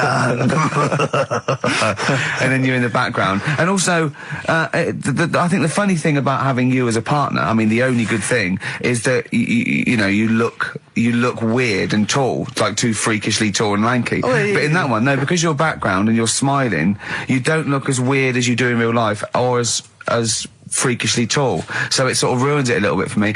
Look Is at that a Pilkington. compliment? Look. Pilkington, what are you He's doing? not listening. He's just opening a packet. What are they? McVitie's. See, we should mention them. We get some free ones if anyone at McVitie's are listening, because we're not getting the perks of this. Nothing. Sort of. I'd say I'm not getting anything. I really got in this game for the ladies, for the money, for the voiceover work. Certainly, Yeah. I'm seeing hide and hair of that. But you're not getting the voiceover because Jethro's getting all the parts that you might get. Yeah, sure. Yeah. Okay, Rick. Yeah. You were the voice of what? The drink driving campaign? You sound like a man who was run over in a drink drive incident. I mean, dear. it's like you don't drive. Yeah, but I didn't get any money for that, You did I? drink Oh, did I? heavily. I can't remember. It's like, I mean, talk I don't about drive, yeah. the- Well, that's the good, I kettle don't and drive. pot black No, and it said everything. don't drink and drive, so I've chosen just But to at least drink. I can formulate sentences using the English language, and I'm not getting the voiceover work. What's the yours then? English language of the 14th century. Well, it's better A, English language and English language. Rather than whatever kind of Middle England language you speak, the language of the hobbits. All right, Carl. Alright. See, you're eating a Carl, the biscuit. biscuit. I can't believe it. Are you bored with this already? Do you know what? MTV called me last week. They called me again yesterday and said, when can they come down to do they're coming down next Saturday, by the way, to do a little screen test for you. They're going to sort of just film you with a little camcorder. You said this. They're going to film you. Are you alright? Do you want to, are you hungry? Do you want to go out and have a meal? I can't believe you're eating while I'm on air. No one can hear that. Do you know who I am? No one can hear that. Explain who I am. Well, that's Ricky Gervais, right? He's made his name on TV. Yeah. Okay, he's done any number of corporate gigs, and they pay silly money. So, Yeah. I mean, this guy's earning, and really earning beyond his talent. All right? So I think this I is, deserve a little bit more than a little mank eating a biscuit while I'm talking. Rick Gervais? Yeah. Have you won a BAFTA? Yeah, too. All right, so Yeah. just a little bit of respect. Yeah. Yeah. Carl, Well, what have you the- won? What have you won? I got a bronze certificate for doing a full week at school. That's great. It was only a bronze. What's that then? 3 out of 5 days? and I got me a little Crusaders badge, if you remember. What's the little what? Crusaders badge? The Crusaders badge for the religious club. So Oh, was that the fella that you went and played You had to go ping and pong convert ball, so Muslim, they wanted to did you? talk to you about God? yeah, Yeah. You got a Crusaders badge, did you? yeah, that's Oh, why I you went. actually That's got a why I badge joined. That's why I joined. For the I badge? like the little badge. Did 4 weeks and then packed it in. But we're talking about MTV, right? And I was feeling a bit nervous, wasn't I? About like the way I look. Right. And what have you. And then I watched a bit of Celebrity Big Brother and all the fuss that Mark Owen's getting, and he's not that good looking, is he? He's a very. I want to be Mark Owen's mate. If anyone who knows Mark Owen or Mark Owen's listening, I want to be his mate. I think he's brilliant. I think he's a nice lad, but what I'm saying is, right, all the girls go mad over him. Yeah. And he's not that good looking, is he? Well, no, he's got to. He is in a certain way, isn't he? That sort of non-threatening. Yeah, but he's not stunning, is he? Do you know what I mean? No, but no. Well, what's your definition of a stunning? Yeah. Who do you like? Someone who you look at and you go, God, they're good Which looking. bloke do you fancy? What bloke do you think's attractive then? So if I was into men, Yeah. in fact, you can still say a bloke's a good looker without fancying him. Who do you think is attractive? Probably. I mean, it depends what you're looking for. No, just look. Just look. You think it's different looks as well. Of course, isn't it? yeah. Who do you say was attractive? Who do you say was like stunning in your definition? A good-looking lad. Yeah. Good-looking lad. Oh, look at him over there. He's.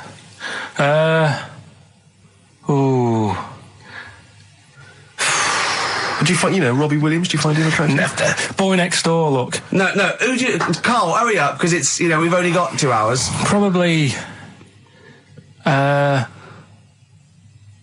Do you know? I can't think of one offhand. Mark Owen is pretty good looking then, really. What? There's not. Just name one bloke that you think's an attractive guy.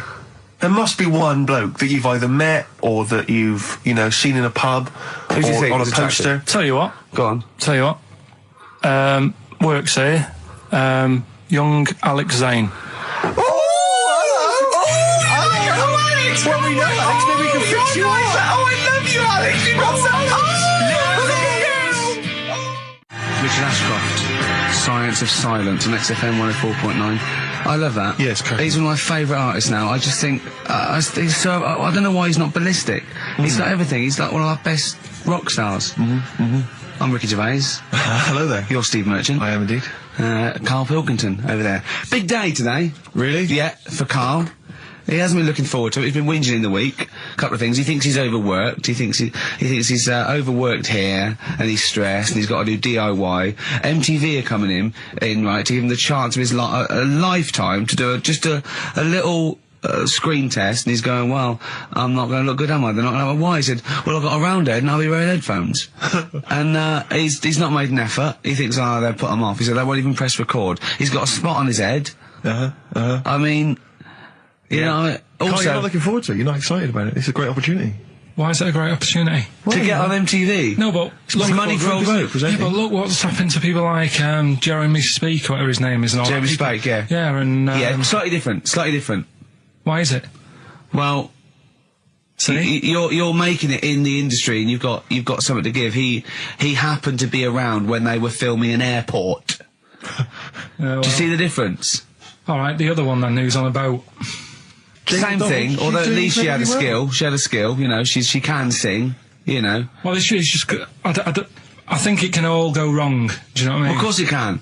So can sitting in your little room moaning about nothing happening in the world. He wanted to stop educating Ricky because nothing happened. He said, look what happened last week. I scoured the net. He said, all I found was a dog in a car wash and a parrot and a vicar. Right? I'll tell you what, there ain't much more going on this week. Well, you're talking...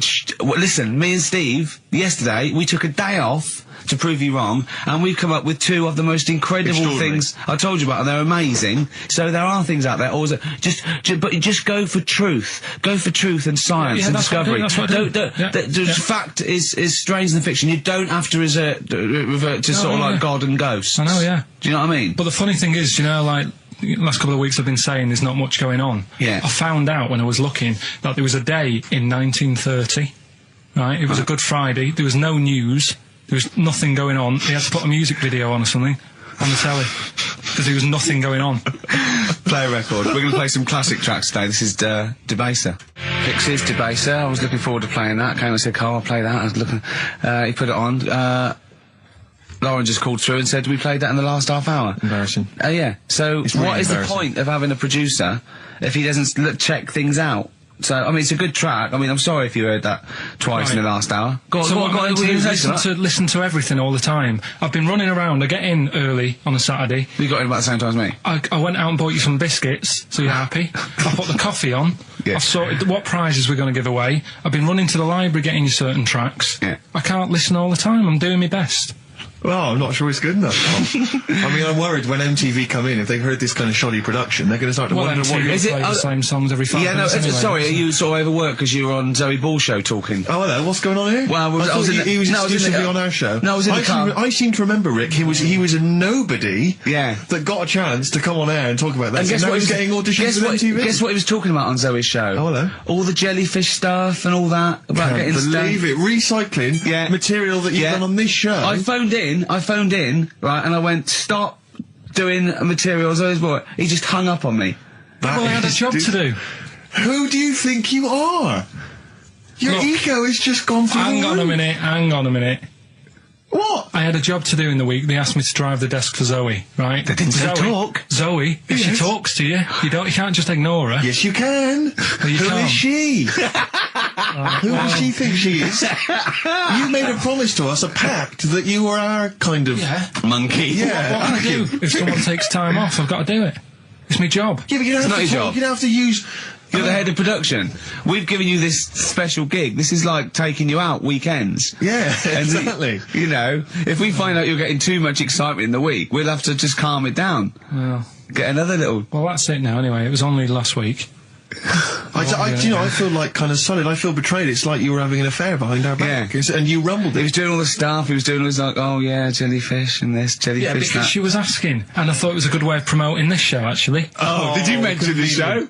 Yeah, I did at some point. Did you? What did you say? I just said more about that on Saturday afternoons. So you talk twice. I only heard you talk once. So you're talking all the time. Well, about 5 times in the week.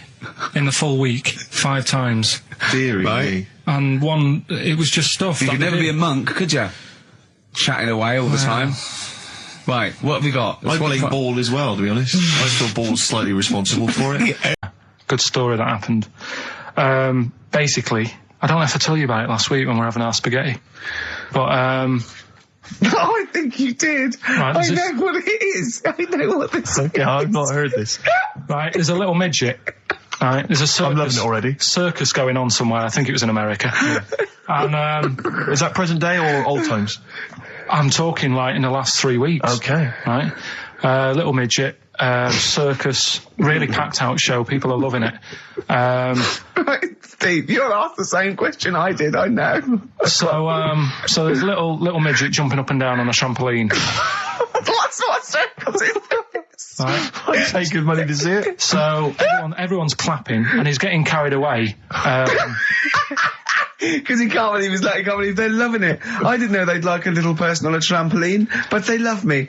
But you know what it's like when, if there's a crowd of people sort of encouraging you to sort of go higher and stuff. Yeah. And I'm sure he knew it was getting out of hand. But he was jumping and he was coming down the road going higher and he's going really high in the air, right? So he's doing this, crowd are clapping. There's a hippo, right, just sat next to the trampoline getting ready to come on and do his act. Oh, right, I thought he was in the audience. That's it. Getting ready to do his act, Steve. Yeah. So He's a ventriloquist. What do you mean he's sitting by the trampoline waiting to do his act? Because he's why does he sit in the dressing room and they go, 5 minutes, Mr. Muss, 5 minutes, Mr. Muss. So anyway, right, so the hippo's there. He's getting annoyed because the midget's He's eating going, into how his can I tongue. follow this? How can I, this is really annoying. They're going to be, no. So He's thinking, he's already done the trampoline, my pogo stick out, he's never going to work. Yeah, go on. So there's a hippo waiting. See, it's a great story, and I just know he embellishes it or it gets slightly wrong. Go on.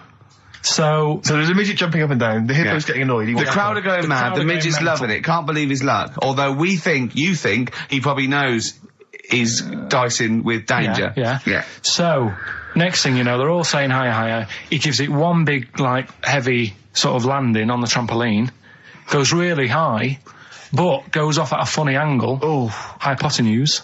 Okay. Yeah. And sort of flies up. Hypotenuse! Sure. Flies off at a funny angle. Oh, dear. Hippo's there, swallows him whole. Crowd are clapping, thinking that's why the hippo was waiting there. Rubbish. Rubbish. It's not rubbish though. But no, maybe there was an accident in a circus with a midget and a hippo, but at no point was this hippo waiting to go on, going, come on. The midget flew off at hypotenuse and landed in the hippo's mouth and was swallowed whole.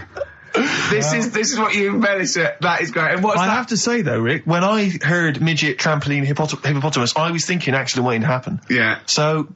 Yeah, maybe. I mean, it is that you should never put those three together. Never. It's a recipe for disaster. It's Everyone knows that. Midget, trampoline, hippopotamus. Are you mental? You're asking for trouble. Well, you know when he told me it, he said, and the midget, he didn't mention the hippopotamus, and he said the midget went on, and soon he fell off, and the hippo ate him. And I said, sorry. What was the hippo doing there? He went, it's a circus. I've never heard of a circus having a hippo. No, what do hippos do? What can they do? You can't train them, can you? What do you want to... Aren't they, like, very deadly? They're huge, aren't they? You can't have a hippo in a circus. Are you sure? You're not thinking of Zippo? He's neither kind. Yeah.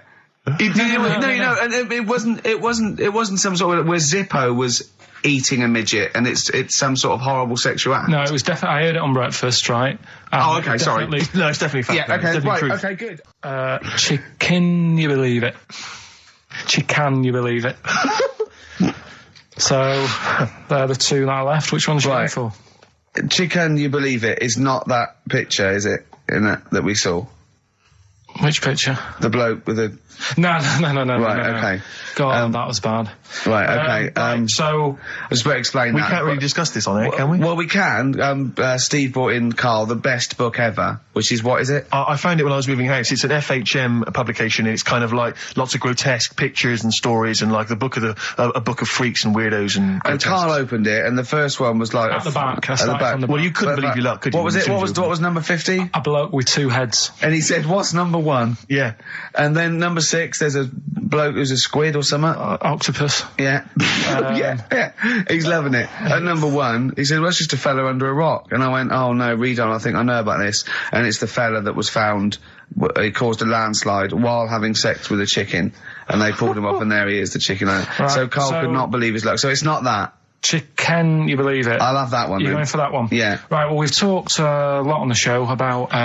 We've talked a lot on the show. Yeah. About animals without heads. We haven't! We haven't! We talked about cockroaches could live without a head for 7 days. Yeah, we've talked about that. And then, of course, there was the well-known one about the fella who had his head cut off, and he blinked. He said to his mate, "Count how many times I blink when my head comes off." Yeah, when you told it to me, you said his head came off, and he said, as he said, it was in the basket, he said, "Quick, count how many times I blink." And it was Nick Frost that had to go, "No, Karl, no, he said it before." I went, and that was lovely. So yeah, we've talked quite a lot about things heads coming off. Go on then. Well, this one, yeah. Right? Back in 1945. You looked up the date. It's got a specific date. Wow. Mate Jonathan sent this one. You know him as well. He's a lad at the BBC, right? He emailed this one in. So thanks for that. Chicken. It's called Mike. There's a chicken called... Sorry, I missed a bit there. There's a chicken called Mike. Chicken called Mike. Okay. Right? Yeah. What happened was, it was living on a farm, right? Loads of chickens knocking about. And the owner of the farm is like, getting ready for tea, and his wife says, go out and get a fresh chicken, because my mum's coming round. So he thinks, well, I want to get a good one in, because I want to impress her. Cause back then, even then, they wanted to impress the mother-in-law and that. So they said, all right, I'll just nip out and get one. So he sees Mike, chicken, running around. Is this during the war or after the war? 1945, I'd say that was after. No, it ended, It ended in 1945. Yeah, Okay. September, go on. So, chicken's running about, he thinks that one, that looks alright, I'll have that one. Mikey. So he picks it up, and he cuts his head off. Oh. Puts it on the block, cuts his head off, runs about a bit, like they do. He thinks it'll stop in a minute, keeps running about. And what's going on here? Right? He's now like chasing the chicken without an head. Yeah. He's saying he should die in a minute. Anyway, doesn't die. Chicken's walking around with no head. Lives for 18 months. Yeah. Chicken with no head. Yeah. What do you think of that? Well, I'll tell you, I've heard this story before, Rick, and the explanation, as I understand it, was that certain vital cords, spinal cords, weren't severed when the head came off. So that was why it continued to to live. Yep. I don't know if that sounds plausible. It's fine. Absolutely fine. How did it take on protein and energy? The fella who owned it, he said, well, hang on a minute. He said, I could kill it now. But I've got a Wonder Chicken here. But he's thinking, it must really want to live. Sure. Right? If it survived that, I've got something here. Yeah. So what he does, he gets a little eye droplet thing that he used to use on it. Obviously not anymore, right? And he filled it with grain and water, and it had a big hole in its neck where its head used to be. And he incredibly. And he dropped. You know what? I mean, that is possible then. If it, without infection, without infection, if he was taking on things, it is possible, right? Why? Why what? Why did he do it? How cruel is that? I mean, it's not cruel because the chicken obviously, He said if he thought it was a bit fed up, he would have killed it. He said, but it was running around quite happy. Well, it wasn't fed up at all because it had no brain. Well, what do you mean? Wow.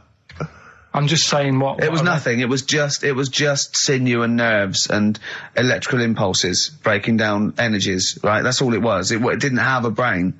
So it was... But I'm worried about the psychology of keeping a pet without a head. I'm worried more about what the farmer was thinking than the chicken. I tell you this, the question I'm asking is, was the mother-in-law impressed? I mean, that's why he set out to shot Mike's head off. This is lovely, but it's just the head where you don't kill a chicken like that all at once. I thought we were having chicken for dinner. Come and look at this, running around the yard. Yeah. Oh, dear. So, there you go, you've learned something there. Yeah, I have learned something. Yeah? Yeah. So... one more. I've learned that farmer was very strange indeed. Yeah. There you go. I have to say, to be fair to Karl, I have a feeling like when I read it, the reason he kept it alive was as a novelty. He got charged people to come and see the incredible headless chicken called Mike. Right. So, here we are. That's great. Oh, am I going to have to thump you? Yeah. Do you know the saying, shut your face?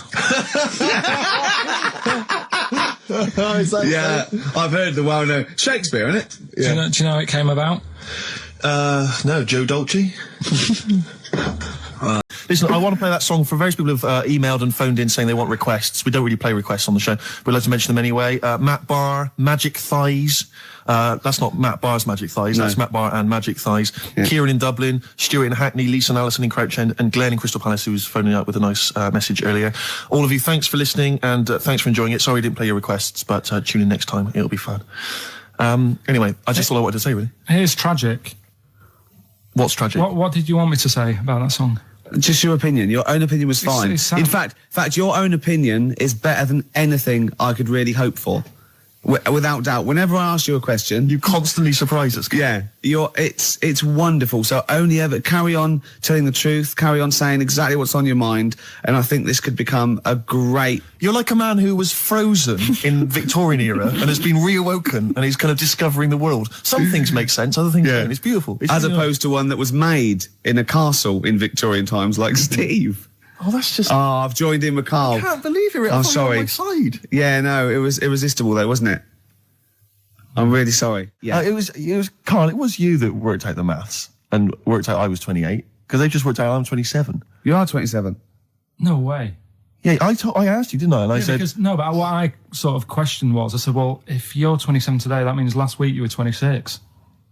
Well done, yeah. That's irrelevant. So therefore you assumed that I must be 28 then? Yeah. Whereas I assumed you were using, your knowledge of maths, such as it is. I wouldn't do that. No, sure. Wow. I actually got lost in that conversation because I genuinely didn't know what he meant would mean last week you were 26. I don't know what that meant. I don't know what it meant. Wow. Well, it is Steve's birthday. But he would have been 26 last week.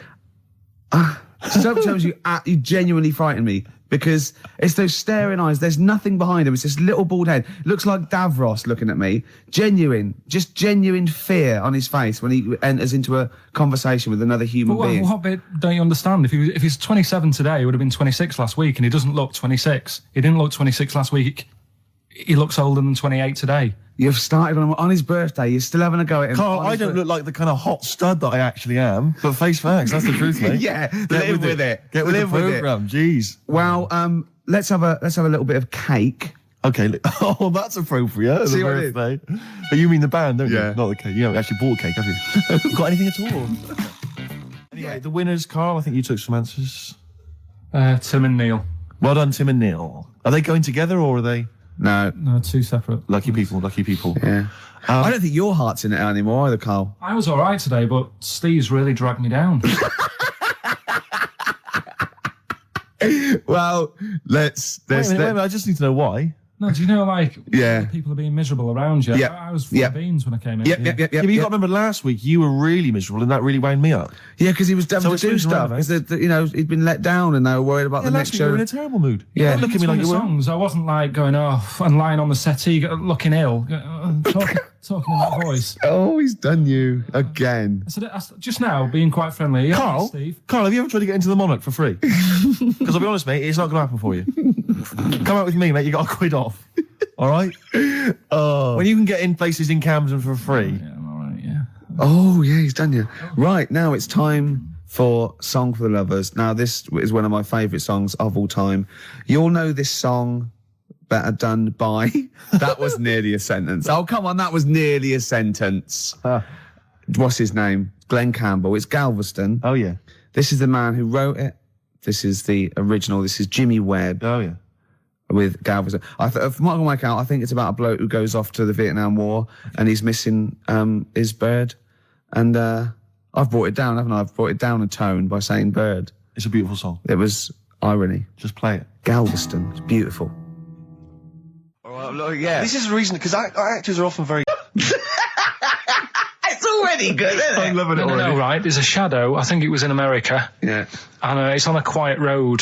I'm guessing somewhere like Boston, that's what I imagine. Okay. Right? No. Somewhere like Boston, and people at night used to see this shadow moving about, and they'd go, what's that? Right? And it got known, the town, the little local town got known for this shadow, but it didn't cause any problems. What are you talking about? Well, it was Just you lost me. What are you talking about? Do you know, like, some places get famous, like Scotland's got the Loch Ness Monster and that, but it doesn't cause any. Yeah. But it doesn't cause any problems. It doesn't exist. Go on. Right. So there's this shadow walking about on the road. And, What do you mean? No, what's he again? Rubbish. Right. So it's walking Nonsense. about. Where did you read this? Where did you It's see walking this? about. This was on the internet, and I'm sure. Sorry. Sorry. I thought it was shite. I didn't know it was on the internet. Right. So this shadow is moving about, and Independently of an object. yeah, and the local mayor and that is like, yeah, it's a bit weird, but it's not harming anyone. The mayor involved. Was he elected to that post? Hey, Mayor, we got a problem down here. Seems like a shadow. Well, it's not causing any. No, it was Just just. causing any problems? Yeah, go on. But that's the thing. It was left for years, and then it did start causing problems. I see, that's it. If you leave these shadows to go unchecked, Rick, they go crazy. Yeah. You let them run amok in the Yeah. city. Yeah. You've got to stand What down did it do? on What did it roaming do? shadows. What did the shadow do? It was pushing people off the bikes. It was what? It was pushing people off the bikes. Oh, I'll find out more for that next week. Right, that'll tease oh, them. you're a maniac. We'll do more on that. We haven't had time for Please educating. never have children. Right, listen. You are Just promise me now you'll never have kids. Okay. It's not his fault. Let me have it's not his fault. You got to save this. This has got to teach me something. It'll be an interesting story. Right, it's not his fault. This fella. Yeah. What year? Ages ago? Olden times? I'd say in the 70s. Okay. Would you? Any evidence for that? And, Does he wear flares in the story? Right. Is that your reason? no, it's a bit like Yuri Geller, this fella, right? Where he's electric. He's electric. And if he walks past the telly would fizz. Uh-huh. If he walked past the radio, it all goes like that. Ooh. His hair stuck up all the time. And he'd be having a bath and everything would be all right. And then the power would sort of switch on in his body. And the electric in his body made him jump out of the bath. So... What do you mean so? What is that so? What does that so mean? You've given us nothing. You've given us nothing. You'd have to at least give us the scientific explanation. Yeah. Electric eels have 400 volts in them. Oh, is this the running away again? What was that one called? Yeah, but It's not his volt. But there's a reason not his fault. It's not his fault. I thought it was going to be something about. I think we should do these the other way round. I It's think you not should his tell us fault. the story and then we'll hear the pun. It's not his fault. It's not his fault. Right, let's leave it. Play a tune. Forget it. Educating Ricky. Finish. We're not doing it. No, we are. Right, anyway, Rockbusters. Yeah, go on. I give a cryptic clue Yeah. and a letter, and it makes up a band. He Right? never said the word cryptic a few months ago. I love it. Do you know what I mean? I feel it's like our own little Eliza Doolittle. Yes. Right, even Richard will like this one. Here we go then. First one. There's 3 of them, Go on. and you email in. If this doesn't turn Dickie round, nothing will. This is an email-only competition. Email only. Right, here's the first one. Initial is B, so it's B. a band starting with B. Okay. And the cryptic clue is, I don't like them birds. They shouldn't be allowed in this area. I don't like them birds. They shouldn't be allowed in this area. Next one. Right, the next one. He doesn't like women, yet he's got a couple of kids. That's a bit weird. Is that a cryptic clue, or is that just Is that just a just a general point? Is that yeah? That's the cryptic clue. Okay. And the initials there are PD. Okay. And the last one. Oh, I've got that one. That's terrible. That's terrible. Okay, quickly. Oh God. And the last one is that bloke who does. Come on! It's making me laugh. Come on, Carl. Be professional. Right, the last one. Right. I can't do it. It's making me laugh. Oh, come on. I'll come and read them then. No, hang on. Come on, Carl. Right, here we go. They don't do this on Blockbusters on TV, do they? No, come on. That bloke who does sport on telly. He's got a little kid, right? Initials DC. What is that? Was I'm that the completely clue? confused by that. Was that the clue? Yeah, that bloke who does sport on telly. Yeah. He's got a little kid. Initials DC. Okay. Is that a band or an artist? It's well, I'm not going to tell you. Cheese. I'm not This gonna is tell a you. well-known sandwich. Is it? What is it? Is it a Fine. band or an Right, artist? so just quickly recap. That's, Okay. it's a Come B. on, Carl. Right, Come on. quick recap. The first one is B. I don't think them birds should be around in this area. Right, that's B. Right. Second one, he doesn't like women, yet he's got a few kids. It's a bit weird. That's PD. And the final one, that bloke who does sport on the telly, he's got a little kid. Right. DC. All right, and it's ricky.gervais@xfm.co.uk if you want to enter for Hellraiser. Oh, I'll All tell you those what, other continue quick to do a little theme of like some old stuff people haven't heard of. If you're under 30, you probably never heard of this band. It's also a new thing I want to introduce. It's Show Up Camfield. Camfield talks the talk, he doesn't walk the walk, he doesn't play some rock classics on his show because he's scared. I'm going to play the tracks that Camfield's too scared to play. This is Kansas and Carry On Your Wayward Son, alright? Yeah. Right, okay, Educating Ricky, part 2. Right. I'm committed to this treatment. Yeah. Is one. Oh, of I've them. got to go for that one. Yeah. Yeah. Or the other one is the police are causing a bit of a stir. He still says it like it's the best thing he's ever come up with, which Yeah. in a way is. It could be. Right, go on in. I'm committed to this treatment. Right. Do you know the saying?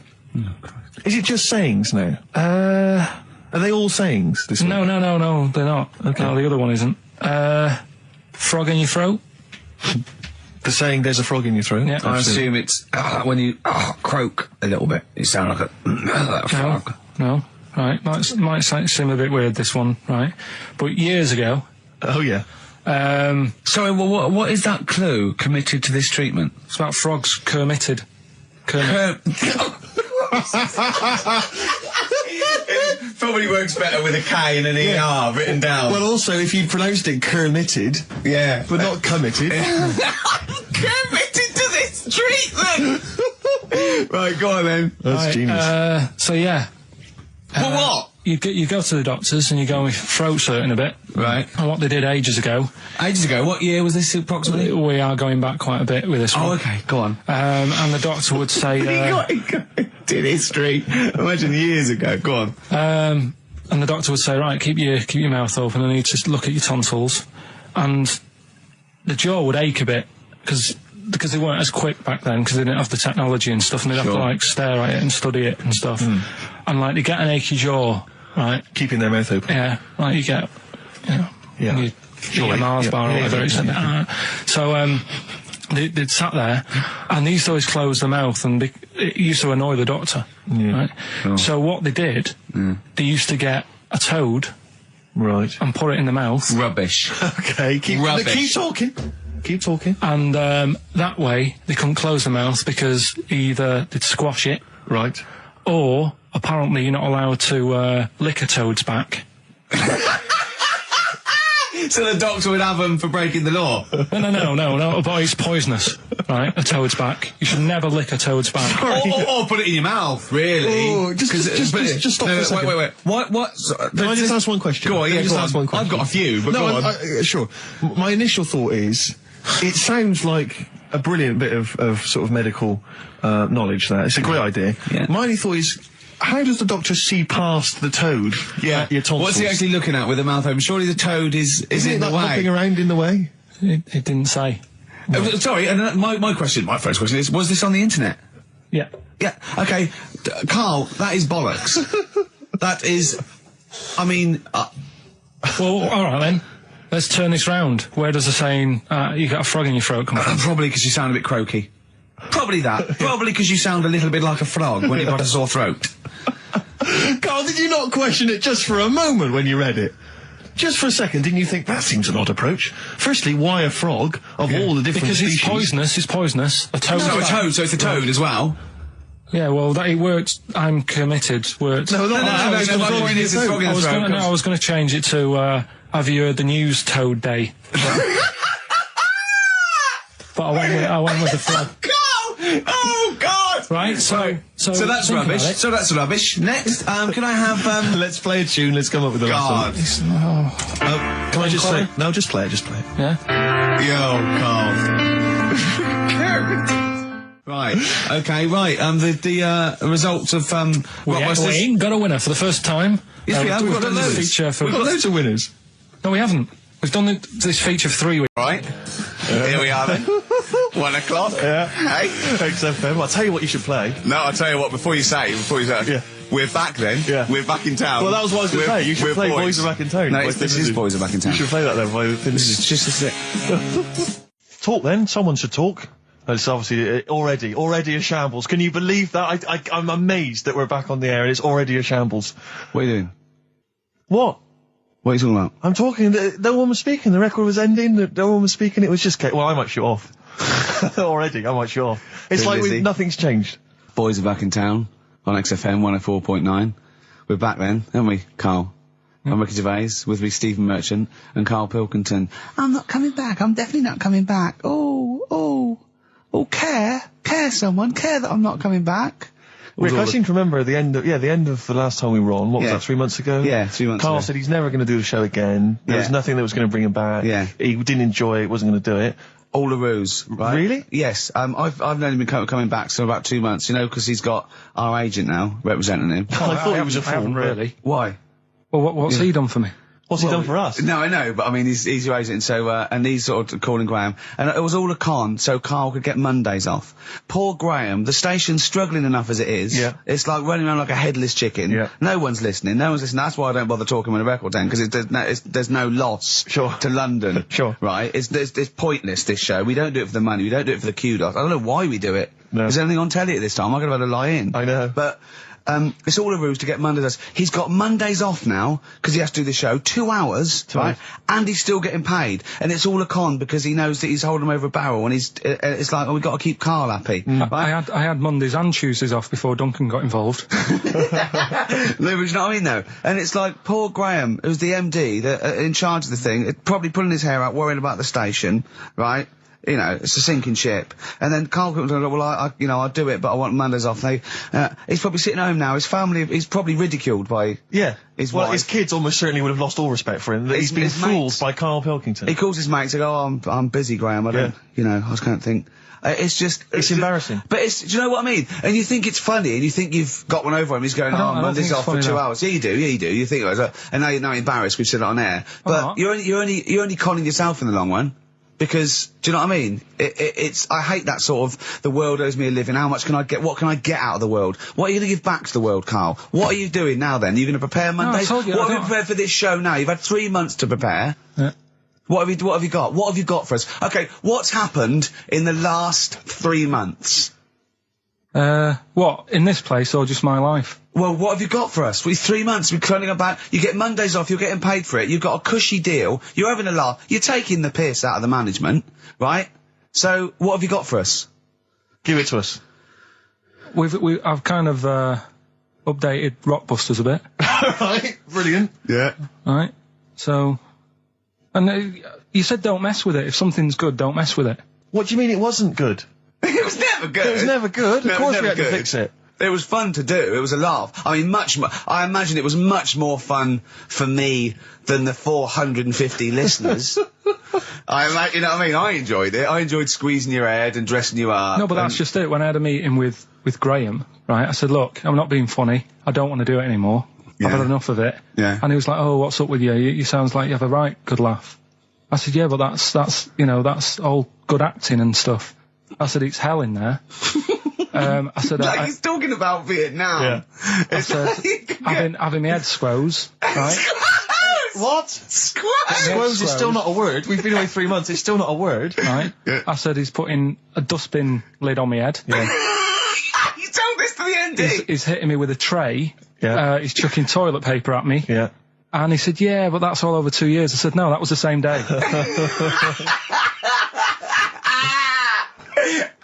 So, Okay then, what has changed in 3 months? They're listening. They've been listening for 6 minutes now. Come on, give us something.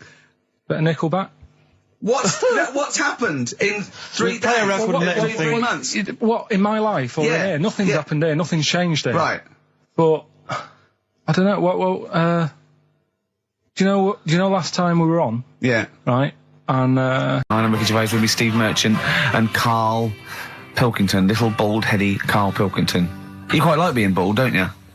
No fuss. Like I say, I'll probably won't age for a bit now.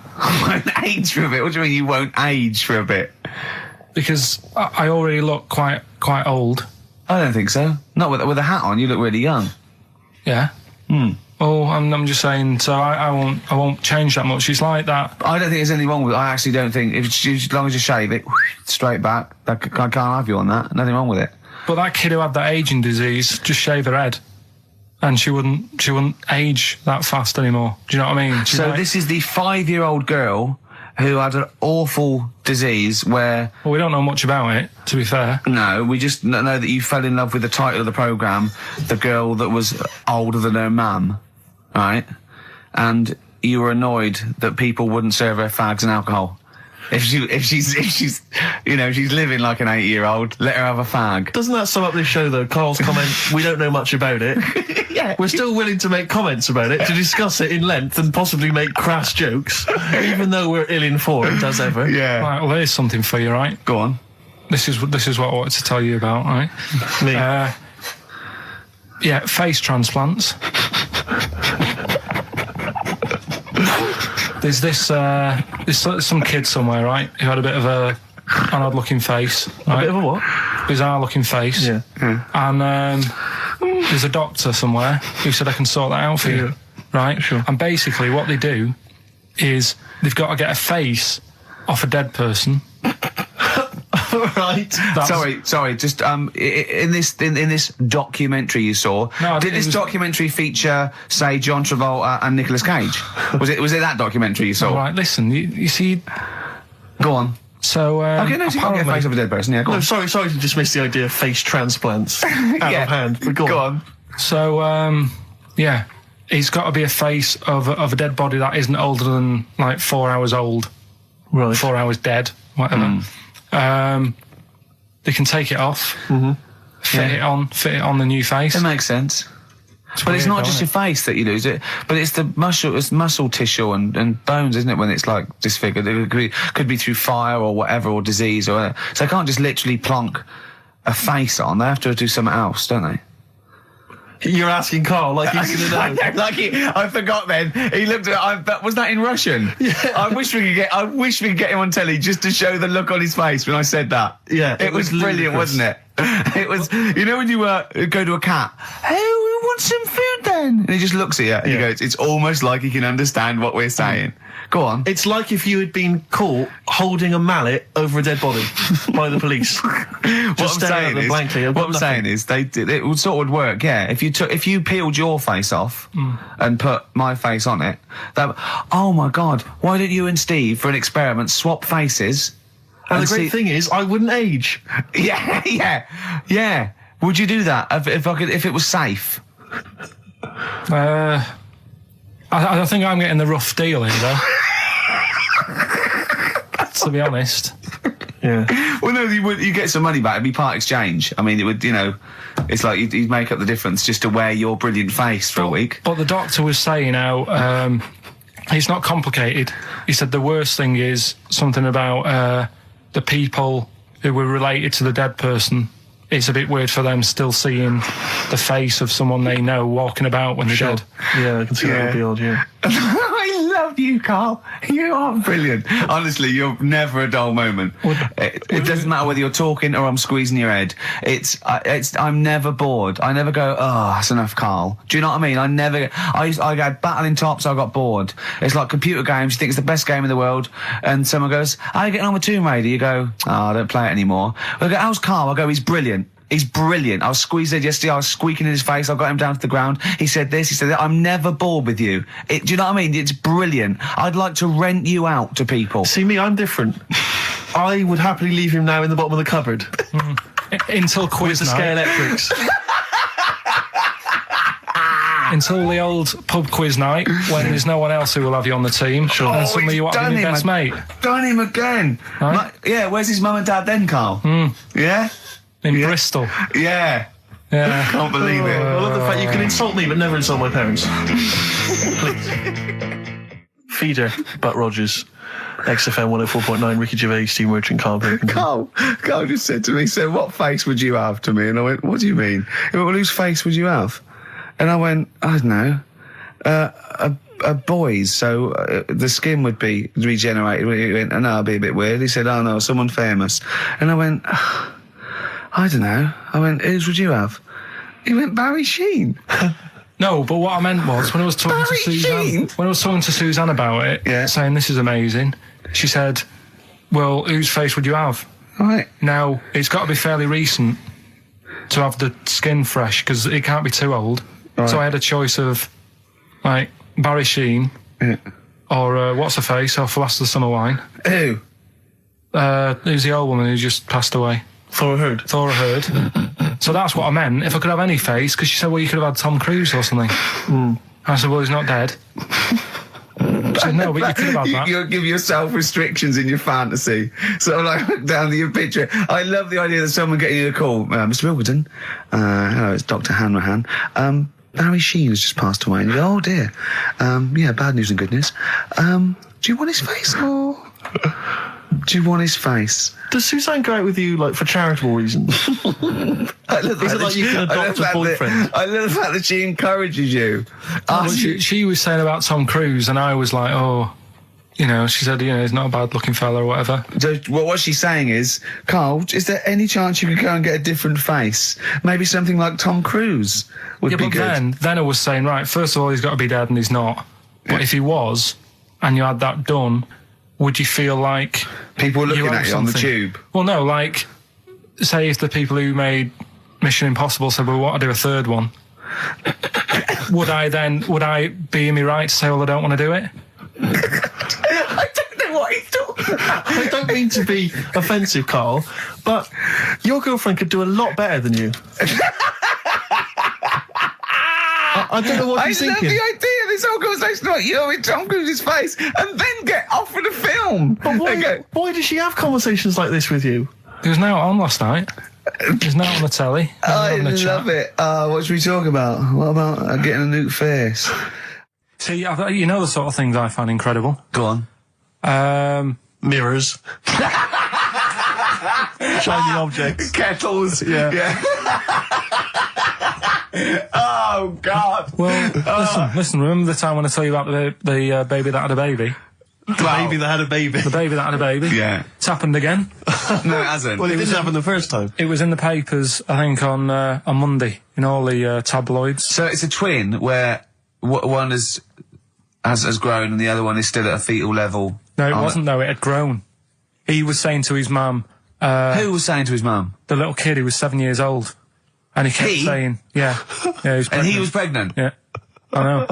What do you mean? And he was saying to his mum, oh, God, I don't feel well. And, like, his belly was all swollen, and they thought he'd just been eating cake or whatever. And he was saying, I can feel something moving about, and they were like, stop messing about, there's nothing wrong with you. Eventually, I think he was in gym at school, In Jim? What, Jim was pregnant with him? Oh, no, it was like a Russian doll. He was at school, right? Just about to do sit-ups or whatever they do at school, right? And flew out across the room. Teacher goes, "You're a bit fat." You look a bit pregnant. And so best to the doctors took him, said, "You're 7 years pregnant," or something like that. What? What? Or something like that? You're 7 years pregnant. Or something like that. You say to the doctor, Carl, why don't you think about what you say before you say it? See the reaction I get. Now the gazelle, I didn't get excited like that. 7 years pregnant. Send it in. If someone's online at the moment, just having a look around, it happened on Monday or Tuesday. Because I told you at the pub quiz, didn't I, Steve? I said to you, I know the baby's had a baby. Yeah. And you were like, yeah, whatever. Well, I just thought you were talking nonsense as ever. Well, we'll find out. You're 7 years pregnant. Yeah. You're a fool. Play a record. Well, we've still got stuff coming up. Monkey News? Rockbusters answers. We'll have to get that out of the way soon, because we've got to get out of it. Have we got a cheeky freak of the week? Yeah. Brilliant. America by Simon and Garfunkel on XFM 104.9. I'm Ricky Gervais, and I understand I'm about to read my words, Steve. Well, once again, there's always someone, and it looks like it's Mike Lamb who has come to Carl's rescue. Lambo. I was watching cable TV. I do a lot of that, and there's an advert I've noticed. It reminded me of the sort of adverts you used to see when I was a kid. It's one of those attempts to kind of educate young people. But doing it in... Yeah. Yeah. It's on MTV, but it's one of those things where it's clearly been made by people who are in their mid-40s. Who have never been cool. Who have never been cool. Yeah. Who've been working really hard to get into TV all their lives. And now are trying to appeal to, you know, funky and possibly wayward young people. Yeah. And it's kind of... Nerdy wows. Yeah, exactly. And it's a kind of stunning model, and two of her stunning model friends. But they're just a couple of average girls, you know, going about their business. And, you know, it says something like, it's all shot very funkily, like a kind of, you know, lock, stock and two smoking barrels kind of thing. And it's a girl, and she's just grooving along with her friends. And it's kind of like, the captions are things like, you know, Isabella's 17. She's cool, she's quite funky, she's got these great friends. And they're sort of hanging out, laughing. And she just pops into a tattoo parlour. Why not? Her friends are like, "What are you doing?" But she just goes in, you know, she has a tattoo done. And it sort of says, she's wild, she's crazy. You know, she lives life as she sees it. She takes every day as it comes. She's not tied down or anything. She doesn't smoke cigarettes. Yeah. So it just says, don't smoke cigarettes. If you think she's cool. If you think all this is cool, then you probably won't want to smoke cigarettes. Exactly. If you want to be cool, then like don't. Isabella or whatever. Except the thing with that is that people watching that, the youth watching that will go, well, Bill at my school, he smokes and he's cool. Exactly. Yeah. Well, this is the problem with it. Yeah. It's not that the impulse is wrong. The message is fine. It's just this thing I can't imagine those things ever working with young people. No. With youths. It's like when you know, what was it? What it will do is that you'll get a lot of 13 and 14-year-olds sneaking out and getting a tattoo. Exactly. So the parents be going, I'd rather she smoked. Exactly. She might give that up sometimes. That's her life. She's got a spider's web on her face now for the rest of her life. Yeah, exactly. Yeah. But it's like, you remember that thing when they tried to get young people to vote? Do you remember that? Was it Rock the Vote? Was it called Rock the Vote? Was it people like Billy Bragg and people kind of... Yeah. I don't know who that appeals to. I don't know, you know, some youth is kind of smashing up a bus shelter, throwing bricks at old people. Goes, what's that, Billy Bragg? Billy Bragg, yeah. I just can't, I don't believe it ever. I think it was Mick Hucknall was another one. What's that, Mick? Oh, dear. Well, I remember the ones where you just, if you were going to go off with a stranger, your cat went, well, don't. Yeah. Ask mummy first. Yeah. And I remember I was trying to jump in cars left, right and centre, but my cat, when I was like 5 or 6, would go, and I go, good point. Yeah. You're right, he could be a nutter. But I seem to remember the Charlie's... The Charlie Says. It was Charlie Says, wasn't it? Yeah. Charlie Says. Charlie Says. I always find them really unnerving. He lived in that really eerie kind of world where you never really saw anyone. Yeah, but it was very kind of, it was very eerie. It wasn't very kind of comforting. No, but they hadn't spent a lot of money on the cartoon. No. But it was, I always got the sense with him that he was probably really quite lonely. But I like the fact is that he had a cat. Mummy was so pleased. But by the time I came out, they'd gone off and I missed the picnic. But so Mummy was so pleased that I'd asked her. She gave me an apple. No, I think and Charlie got something he liked. He gets a fish. Yeah. Right.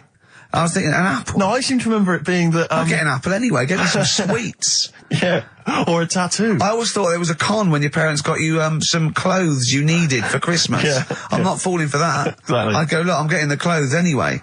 I want battling tops. But the Charlie says, I seem to remember when they asked him to go off for the picnic, by the time he'd asked Mum, because she was on the phone, I don't know who she was chatting to in the middle of the day, the kids had gone, and I seem to remember one of her clients. Exactly. I seem to remember that he said, don't worry, it was fine, because Mum took him and Charlie on a picnic. Not as good. Who'd rather go with your mates, or with your mum on a picnic? And your cat. Yeah. I mean, I don't think they were friends. There's Scotch egg sinks of fish. Well, I had to bring it for Charlie. Don't bring raw fish in the picnic basket. I think they weren't friends of his. They were just local kids who go, let's go and ask that weirdo with the cat if he wants to come down the park. Let's go and ask the weirdo who thinks the cat can talk, and then run away when he goes to ask his mum. When he goes off to ask his mum, they're just going, ask your mum, ask your mum. Yeah. Hello, hiya. All right, we're the local lads, the cool local lads. We smoke, we got tattoos. Do you want to come and play with some puppies in the disused mine? Ask your mum first.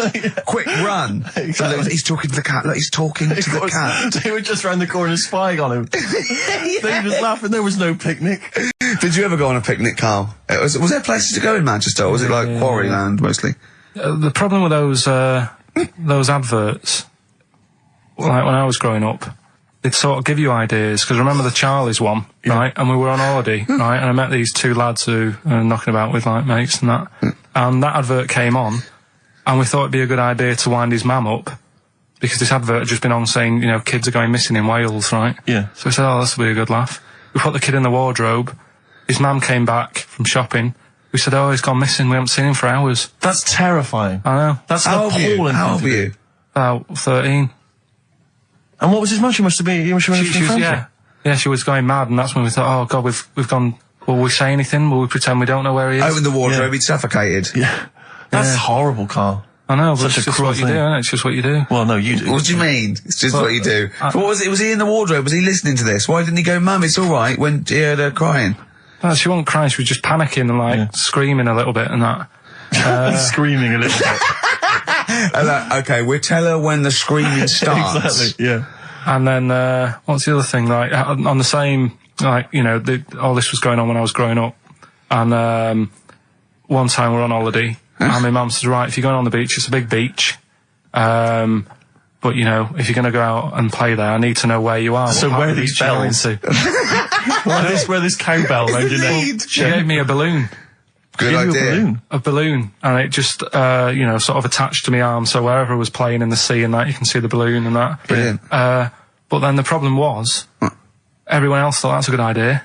And it was just like loads of kids with balloons and that. Oh, I ruined it. So that didn't work. Yeah. Had to bin that idea. Weren't you in a car park once? Oh, no, it was New Year. And we were all gathering up, you know, like in Trafalgar Square at New Year, everyone gathers and they have a big kind of party and stuff. Well, in Bristol, they do something very similar on a smaller scale. And I was there one New Year, I was with my friends, and I for some reason I picked up a balloon during the evening. You know, I don't know where I got it from, but I was holding this balloon, and these girls came up to me, and I thought, yeah, nice, you know, maybe a little New Year kiss. They came up, they said, hey, are you going to be here for a while? And I said, well, yeah, I probably will. They said, it's just that we've arranged to meet back at you at midnight. What do you mean? Because I was so tall and had a balloon, I was towering above everyone else. I said, what? I said, we're going to meet back at you at midnight. This is... They said, don't worry, you can go about your business because we can see you wherever you are. This is where Nelson's column is. No. No, this is in Bristol. Oh, right, okay, yeah. And so I'm sort of wandering around, and then at midnight these two girls turn up again, and some of these lads come and meet them, and they're sort of laughing and joking. I'm thinking, they're probably going to invite me back to a party. I watched them get in a cab. They went off. They had a wild night. But then I did have a balloon, so it was a great New Year for me. That's just an easy way out. I have to blame myself. No? Yeah. What was the teacher like? Well, there's loads of different ones. I didn't like... I mean, the history teacher, it is my own fault, because with her, she's a bit mental. And I used to kind of stop the lesson by saying, oh, miss, tell us about your fireplace you've got that is made from a gravestone. Because that's what that would stop any English teacher in their tracks. And she loved telling you about it. Yeah. So it was like, oh, I learned that from a teacher. So that's why I didn't know about divorce, head loss, and all that. Yeah. Dandruff legs. Horse, head loss, dandruff legs. But remember now, divorce beheaded died, divorce beheaded survived. That's all you got to remember. And what's that? That's what happened to Henry VIII's various wives. In order. What does it spell out? No, it doesn't spell out anything. You just it's got to saying remember the rhythm. In order in which he married. Yeah, but it helps. It's like when my mum taught me the alphabet. She taught me as like a song. A, B, C, D, E, F, G. Yeah, consonant. No, not like that. Huh. That's how everyone else could do it, and I couldn't do it that way. Right. What tune did she do it to? A, B, C, D. It was A, B, C, D, E, F, G, H, I, J, K, L, M, N, O, P, Q, R, S, T, U, V, W, X, Y, Z. Howdy, John Boy. All possibilities on XFM 104.9. I'm Ricky Gervais, with me, Steve Merchant and Karl Pilkington, and a few new characters. Steve, I can't believe as that. you said, I know you love Moyles and his sort of wacky stuff, and Chris Moyles, Edmonds, one of the greats, one of the and greats. Edmonds, just all Edmonds. well, I'm going to go along the same sort of vein. I've come up with a couple of. Can I do a little? Can I show you one? I'm excited. Okay, well, it always starts with a sort of doorbell. So it goes, ding dong. I go, oh no, hold on, Steve, hold on, Karl. Who's that at the door? Yeah. Hello. Oh, hello. Oh, look, it's Camp David, the right queer gay. Oh, hello. Hello, you look all gay today. Is that because it's nice weather? Oh, no, that's not what it means. Oh, have you got a girlfriend, Camp David, the right queer gay? No, but I've got a boyfriend. Yeah. Oh, bye. Yeah. Right. Oh. Ding dong. Oh, it's another one. Hang on. Another comment. Hello. Oh, look. It's Holy Fuck, the little funny Chinese fella. Wait, that's his name, Karl. That's his name, Karl. Karl. Hello, Holy Fuck. Harold. Yeah. Right? Yeah, that's so, fine. Mr. Fuck, you can call me Holy if you want. No, I'd prefer to call you Fuck. Yeah. Right? You're right. Nothing wrong with this so far. No. Have you got a girlfriend, Mr. Fuck? Achoo. Oh, you haven't got that SARS, have you? Yeah. No, that's my girlfriend's name. See? Yeah. That's clever. Oh, just before you go, Mr. Fuck, I've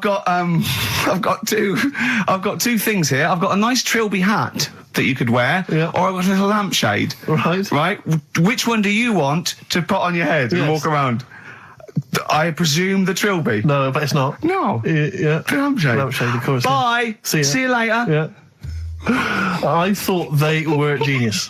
Can I be honest? I'll be honest. I thought they were brilliant. I thought they were. You didn't steal them off Chris Moyles, No. They're original. They're original. Sometimes characters. Chris Moyles has done stuff as good as that. I know. Yeah, I know. But no, these are all mine. So there you go. We'll be hearing more from Camp David, the right queer gay, and Holy Fuck, the funny little Chinaman. What? All right, Karl. Yeah. Is that your sort of humour? It might not be your sort of humour. You just should have run it past me before you did it. Yeah. What one are you worried about in particular? The not Camp David. Well, say his name. No. Say his name. I'm not Which doing one? that. I don't know which one you mean. The Chinese fella. Well, I forget who that was. What was his name? I can't remember. Well, if you can't remember, it can't be that good, so we'll leave it. We won't do it again. Right? I'll tell you what I've got, Steve. Oh, what? I'll tell you what I'm thinking. Go on. Right.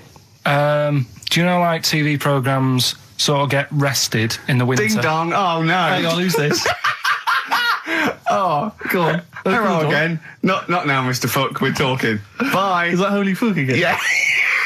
Okay, Karl. Look at Karl's face. Right. Okay, that's it now. I'm not answering the door anymore.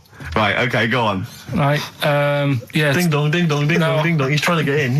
Don't be impolite, Rick. Come on, Rick. He wants to come in. No, it's too late. It's too late. He's gone away now. Go on. Right. Anyway, what I'm thinking is, Rockbusters coming back for a bit. What?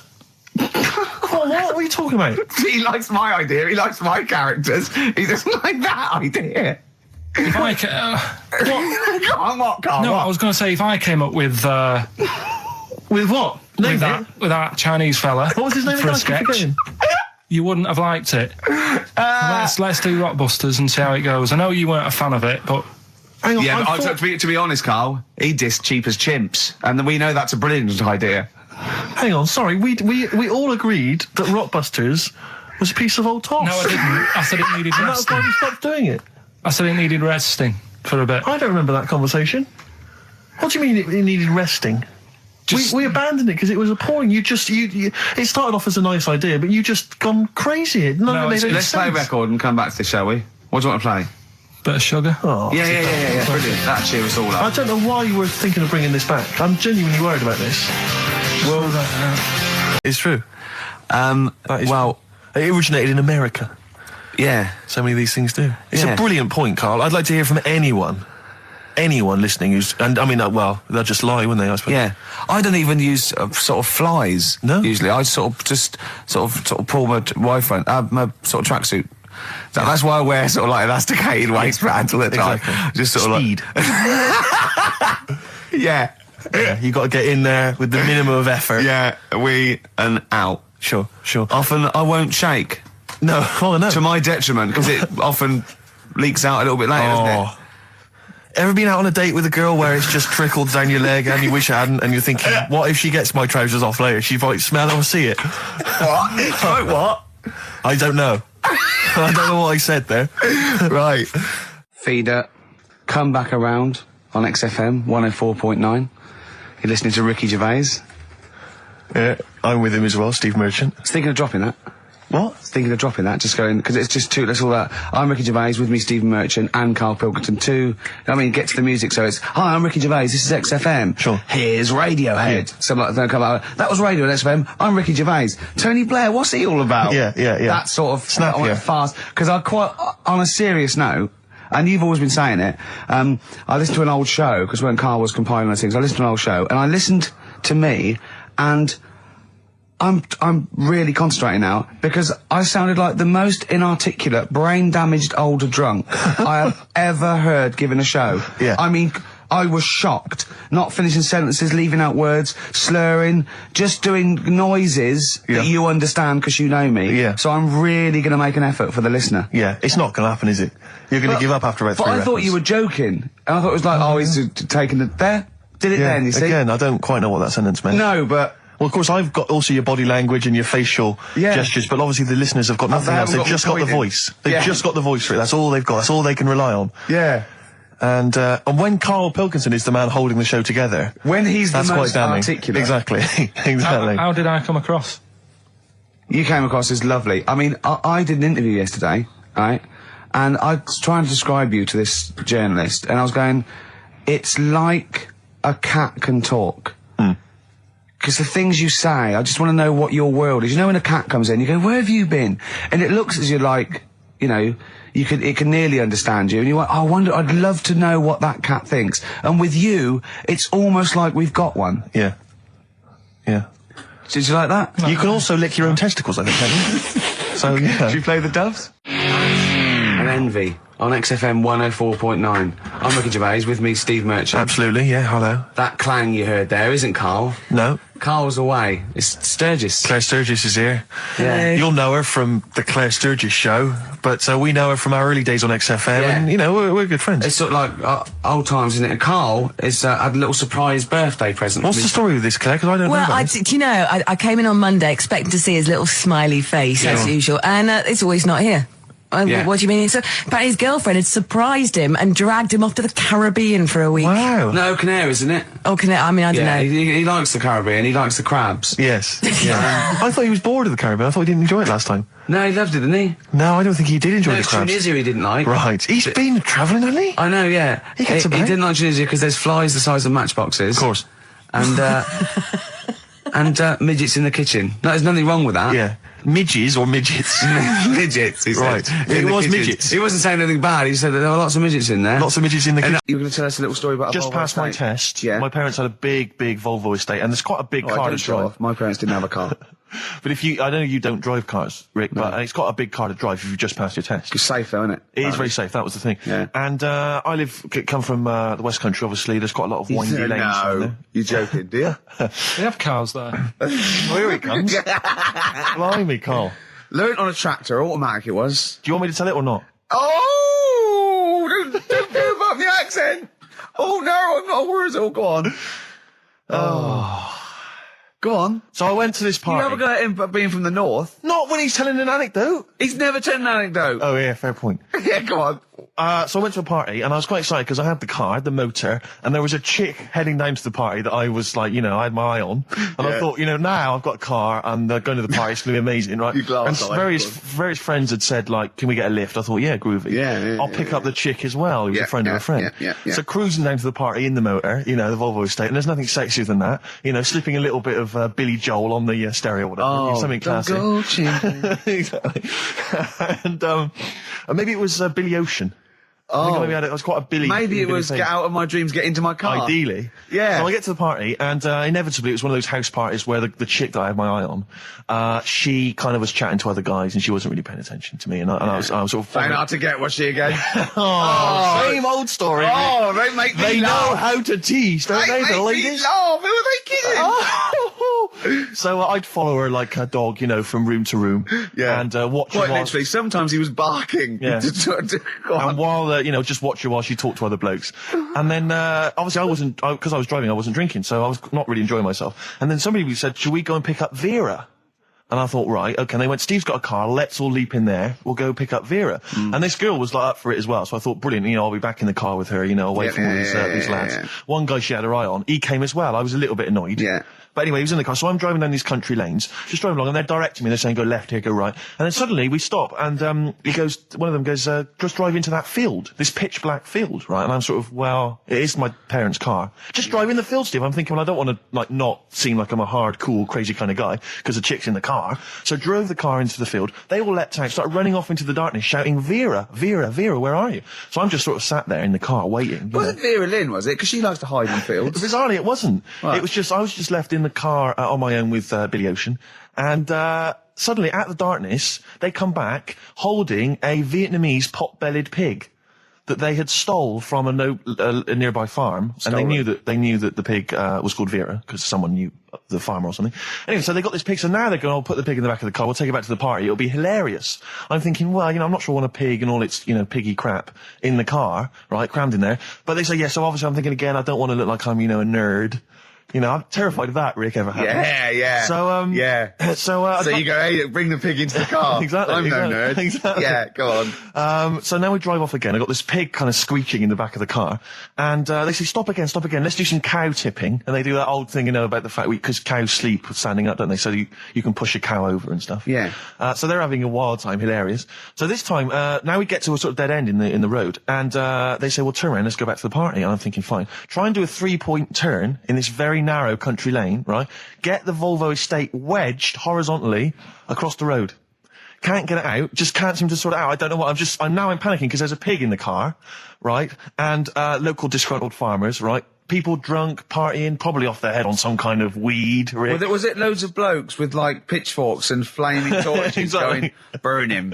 He's playing with our pig. Exactly that. And so that, do you know, I was so terrified that all I could think was they're going to have to send a helicopter to lower a magnet onto the top of the car to lift the car up and put it the right way around. You used to read a lot of comics, didn't you? Yeah. So, do you know what I started doing? What? Crying. Did you really? Yeah. Why? So started crying, just very slightly, started getting upset. And the other guy that the girl fancied, he had to get into the driving seat and sort it out for me by slowly edging forward So and that's the backwards. worst bit of the whole story. Yeah, edging slowly back and forwards. He just sorted it out, just slowly worked the car back round, and then we were off. You were just gently weeping. Just gently where weeping in the back. The bloke had just taken the bird that you saw from a distance. Exactly. That was basically your wife in your head by then. Oh, yes. Was it? I can't We were believe it. happily married with a pig for a child. Don't joke, that could happen. I know. The pigs come, if you like. Sorry? What did you say? What did you say? What did you say? When you do what, Carl? What? What did you say? No, what did you say? Because I don't want to have to go to the radio authority again. What did you say then? Just remember. We are going out live, Carl. Yeah, remember Tom Binns, right? What did you say? Go on then, do a film review, quickly. Right. Well, today on film review, we're doing classic films, and today we're looking at Elephant Man, John Merrick, one of his better pieces of work. It's a sad film. I've never really been able to watch it all the way through. Sorry, John Merrick's better piece of work was him being the Elephant Man, played by John Hurt. Yeah. Go on then. Sad film. When I was younger. Tell us a bit about it. What is it about? Who's John Merrick? It's about a fella who's got a funny head. Right, tell us this. And, he lives in, I think he lives in London, in about the 1930s or something like that. And he's being picked on all the time and stuff. And, first time you watch it, you'll probably cry a bit. And then the second time you watch it, you're just sort of thinking, God, that would be bad. Sort of having a head like that being picked on all the time. then the third time you watch it, you might think, you know, oh, how does he get his jumper on? Then, I don't know, I'm probably bored of it the fourth time. but it's well worth watching, so Elephant Man. Brilliant. Yeah, see it. Brilliant. I think if you want to get on TV, Carl, you'd be better as the subject of maybe like an omnibus documentary. Living with Carl. So we'll move on to this next one, right, which is brilliant. Dead short story. So, right, old woman, about 70 years old. She's normally fit and healthy and stuff, nothing wrong with her, she's having a good life. And one day, she goes for a check to the doctors, just to check herself out, because she's getting on a bit. It says, take your clothes off and that. So she does, and checks her out, says, yeah, you're looking good, turn round. He said, oh, God. He said, you got a tumour on your buttock. Right? So she goes, oh, well, can you do anything to sort it out? So they go, yeah, we could book you in for an operation. It's best if we remove this. Books are in for an operation. Operation day comes, strip her down and that. They're all stood round, the doctors. Start to operate. It only turns out it's a pork chop that she sat on 5 years earlier, and it had stuck to her buttock. Right, Carl. I can forward you. Serious. Right, okay, Carl, I'm telling you now, I'm leaving. I'm never doing this show again. No, I'm serious. Honestly. You're talking, I've never had such, what do you mean? You couldn't believe it? No, when I read it, I said, I've got to tell Ricky this that. This woman had a pork chop stuck to her arse for 5 years, you mental case. Of course she didn't. I had some exciting news this week, Carl. You'll be pleased to find out. I'm worried that you might get a little bit jealous, because it's obviously going to impact on your world quite strongly. Because I know you think you'd like things to be quite, samey. You'd like the status quo to be maintained. You like the fact that in the past, we've had some crosswords. Because I remember, what did you think of me when I first walked in? When I first came in on the first day of XFM? I don't know why you're making a big deal out of it, because I'm just being honest, though. I'm just being honest about a lot of people who see you for the first time sort of go, well, he's a bit weird. I know that, Steve, that you brought it up, and then you're again. But I'm sure that wasn't what he said before. No, did he say before? Well, he's a bit weird. Yeah, well, he looked at you, and I knew. I could see by the look on his face. You know when you know your kid, and your kid's sort of scared of something, and they go, "Why's your kid?" He goes, "Oh, he doesn't like pigeons or spiders." Right. It was like that when I saw Carl, and I brought you in, and I went, "What do you think of that, Carl?" I could see the look on his face that he was disturbed. Sure. And then, as he said, you get used to it, don't you? Yeah, you get used to it. And you have changed a little bit. Your hair's a bit smarter now, and you got some nicer glasses and that, I think. Or I might have just got used to it. Whoa, don't bring it up, Steve. Don't look at me like that. So you say that you think some other people in the office thought the same? Do you know that for sure? Carl. Did you discuss it? Carl. Yeah, I think they do, yeah. Okay, leave it there then. But not just in the office, as you walk through the building. It's worse than you ever thought. Well, no, it's not worse than I ever thought, because as you well know, Ricky Gervais, what did I do on Thursday morning? Oh, is this the thing... For those that perhaps are not of the female persuasion listening, there's a magazine. Apparently it sells quite well. It's one of the sort of female, kind of issues magazines. I think it's called Company Magazine. It's like your sort of, I guess it's a bit like your More or your Vanity Fair or whatever. Anyway, they run every year the 50 most eligible bachelors in Great Britain section. Ding dong, hello. Who's in there this year? In the top 50 of the entire country. And then they vote, and they put them in order and see who's the most eligible bachelor. But that's 50 people, right? It always annoys me slightly, because bachelor, it kind of seems like a more sophisticated word for loser. Yeah, doesn't it? Which always sort of unnerves me slightly. And also they try and do a different 50 every year, so they're getting pretty desperate to get different ones. Because also a lot of people who are sort of like successful, are married, so there's very little to... No. There's a huge... I don't know if this is international. It could even be international. I'm not sure, actually. So I could be up there with the likes of Justin Timberlake, etc. So Fred Durst... Yeah, that sort of person, So anyway, this is what's exciting, right? Although I'm slightly frustrated, because they were telling me that last year... All right, because what happens is the readers of the magazine, they vote for who they think is number one most eligible bachelor, right? Last year, the prize was a 2-week trip in the Bahamas.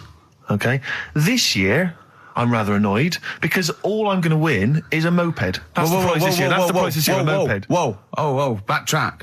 What? Sorry. Last year was a 2-week trip to Bahamas, and this year just a moped. All I'm going to get is a moped. All you're going to win is a moped. Yeah, You've got no chance. You've having a got laugh. no chance. You're Who having a else is in it? Who else is in it? Well, I mean, I don't know lots of people you'd never heard of. I know Duncan from Blue. Ding. So you're second to him at least already. I imagine you're going to come behind the other 49. Because there'll be people voting for me. They get to vote for me. Yeah, Steve. They'll see my photo and then they can vote for me. Yeah, according to Heat, I was 22nd most sexy man in the world. I better take that helmet back. I would. It's that thing, though, you see. This happened years ago to me, right? When, you get pally with someone, and then you wind each other up, and then there comes a time when you just go over the line. Yeah. Right? What happened? Well, it was this lad called Anthony, right? Who was my mate. Yeah. And we used to sort of always have a little fight in the toilet and that. Right? Sure. Punch each other. No, I want to wipe it. And the punches, used to get harder. Yeah. And stuff. And then, so he hit me harder. Turned out into a proper fight. Yeah. I chipped his tooth on the sink. Right? Right. This happened at school, and it was time for assembly, and I thought, and he's in the toilet crying. I thought, go to assembly. There's police in there, in the assembly that day, telling people about unnecessary violence. And you thought they were there for you? So I'm like, oh no.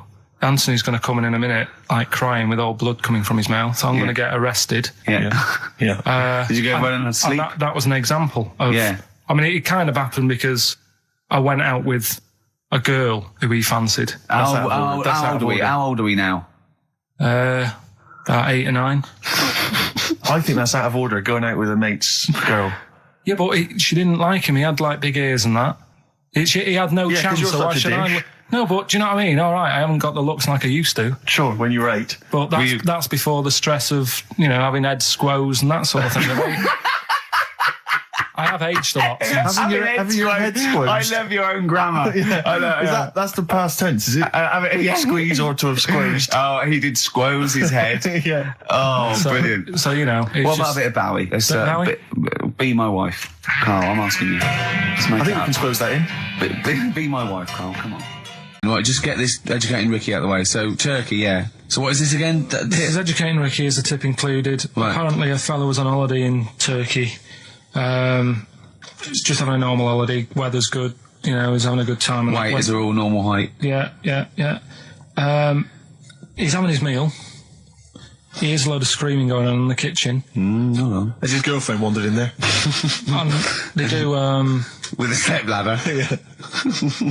the circumcised people in the kitchen, and apparently... What are you talking about? Whoa. Slow down. We were sidetracked there for a minute. What are you talking about? I'm excited about two things at once here. One, they circumcised people in the kitchen. Two, I guessed it was someone losing the end of their knob. He did, yeah. I started thinking like Karl Pilkington. Extraordinary. That is amazing. Apparently it was going on. It wasn't just a one-off either. Well, when I say a one-off, I mean they did it more than once. Yeah. Right?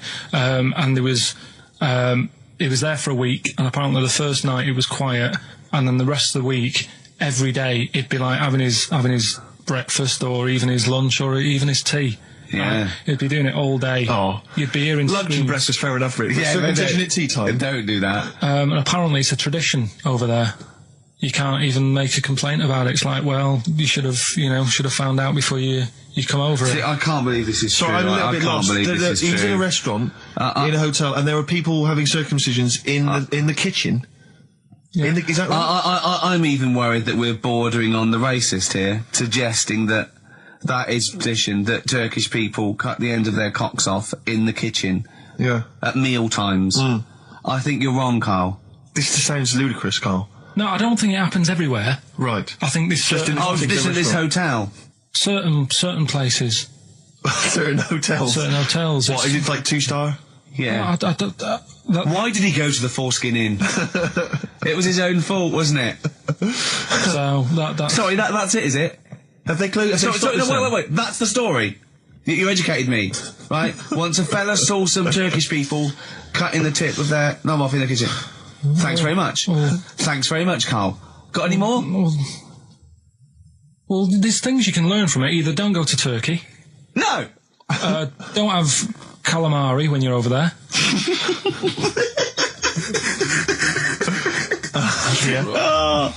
Carl, you've done it again. Well...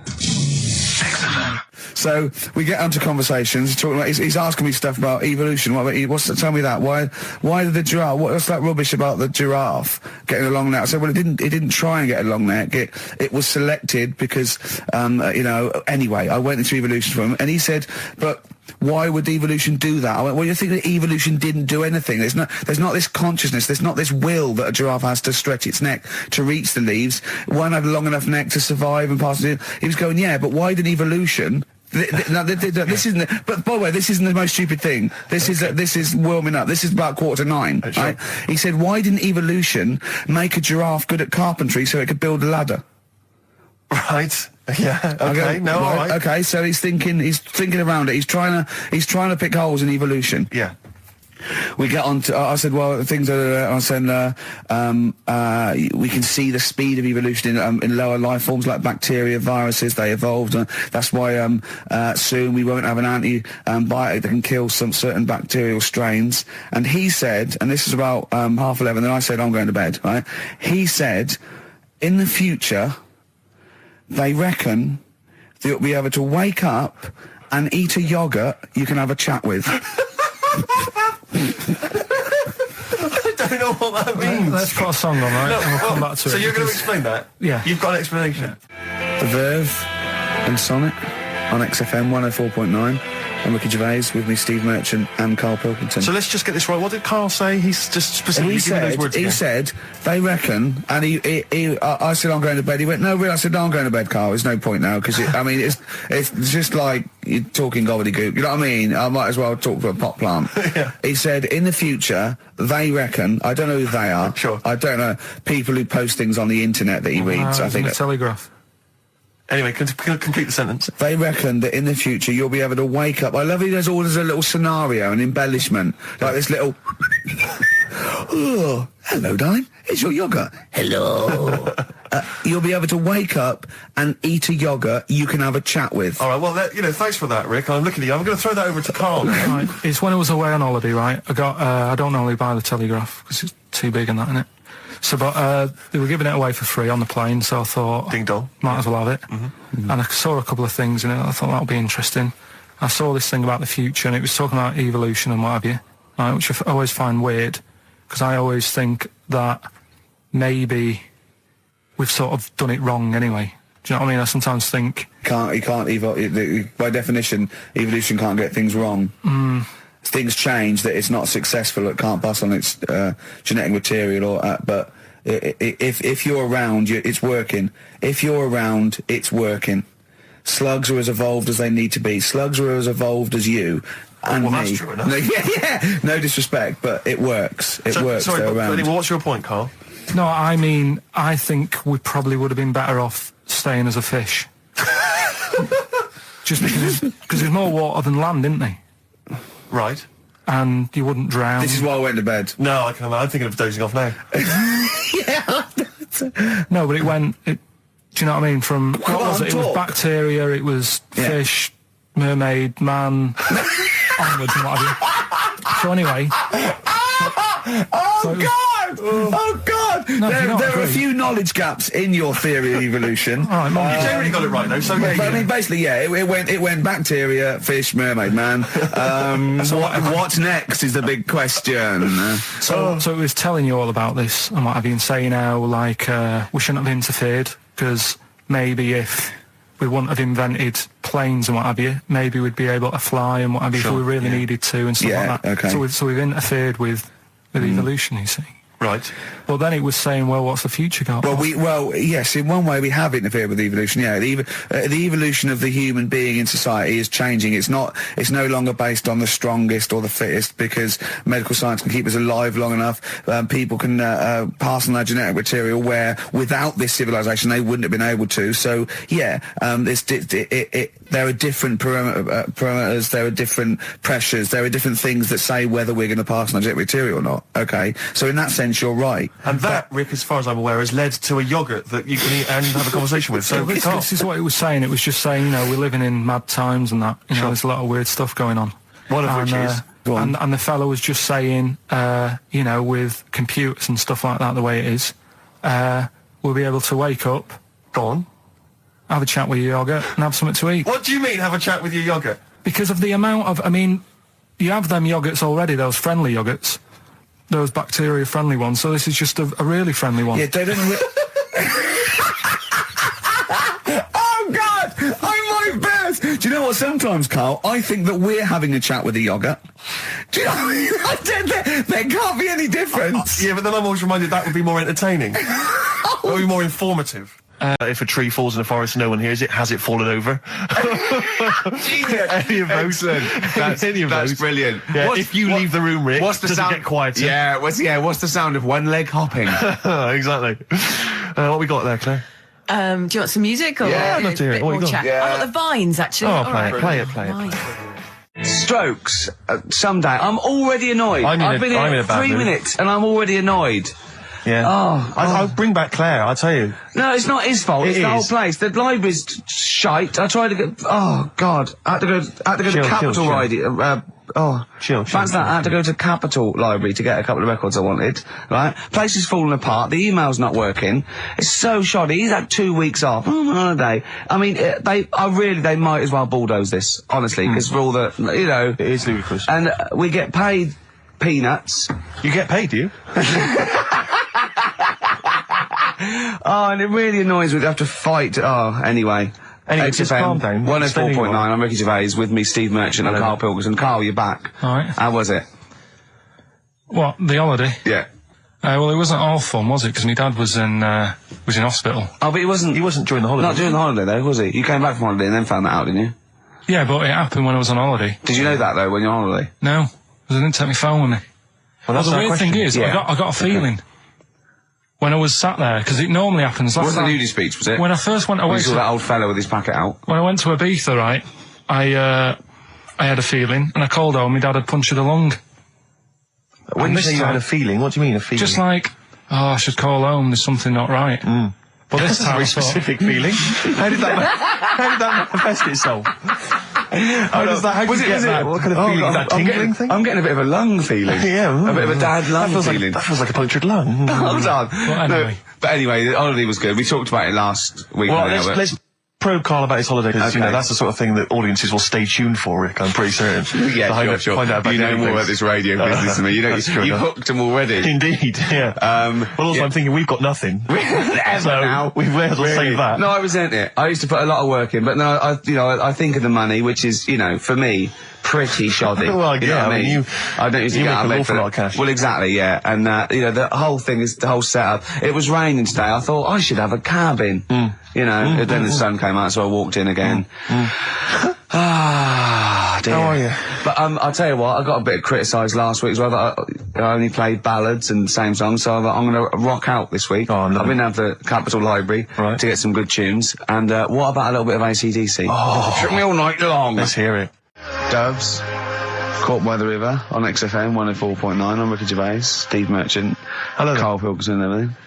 No, I'm going to be honest with you. Go on. A little bit hungover, Yeah. didn't feel very well. Yeah. I don't know if I'm hungover or still a bit drunk, but I don't feel... You sound like you're still a bit drunk. Yeah, so what But I'm then worried you do about... every week, so. But what I'm worried about is that the standard will slip. Yeah, Sure. if I'm not right on the ball. And the other thing is, I haven't had a lot of time to prepare the show today, Okay. so I don't, I don't really, I don't feel, you know, 100%. yeah, I haven't done the Carl. Right. Look, Have you finished that sentence? I don't make me laugh because it hurts as well. And there's another side effect to me being a little bit hungover and or drunk or whatever, right, is that I can be annoying. Right, yes. Because just to amuse myself, I sort of like turn my body off a little bit and just poke and like that and annoy people and that. I want to sort of like. Well, you do climb- the physical equivalent of freewheeling. yeah, don't yeah. you? You just I sort of want to climb on Carl and go to sleep on him. Yes. Do you know what I mean? Yes. They both annoy him and it'd be comfortable. Yes. Which is, can be annoying. Just a little thing just to make this show a bit easier. If you'd put your hand up when you want one of us to speak, because I'm not quite sure when the sentences are finished. The hands are up. Okay, good. So, The hands are up. okay. Okay. Good, alright. Okay. Are you gonna just keep them up for the rest of the show, or? No, Carl, do what you, huh? Good. All right. Do you want to? I mean, is there an excuse as to why you're a bit hungover? Too much wine. Okay. All Last right. night, yeah. Yeah. Good. Thanks Okay. for that. Because this is the only work you've got to do all week, isn't it? It's like, unless I'm very much mistaken, you don't have to do anything. You just sit at home eating cheese. Yeah. And then occasionally you do a bit of sort of shadow boxing, and that's exercise. And then you sit and watch TV. Yeah. Is that roughly what you did this week? Yeah. So this is the only 2 hours you had to do anything for all week. This is you had to prepare for this. Yeah, but who can plan a hangover? Right. You know, you'd think I went away with Karl. Okay. Interesting. It was a little present from Jane. It was a golfing day. I could take someone, took Karl. It was a brilliant day, absolutely brilliant. But it ended with us sort of drinking and chatting and me saying, right, I'm going to bed. Because Karl said the most ridiculous thing he has ever said. Think of that. That's something. Oh, sometimes, Karl, I think you're on another planet. Here's the only ones. Another Girl, Another Planet by the Only Ones. What a song. Amazing. One of my favourite intros ever.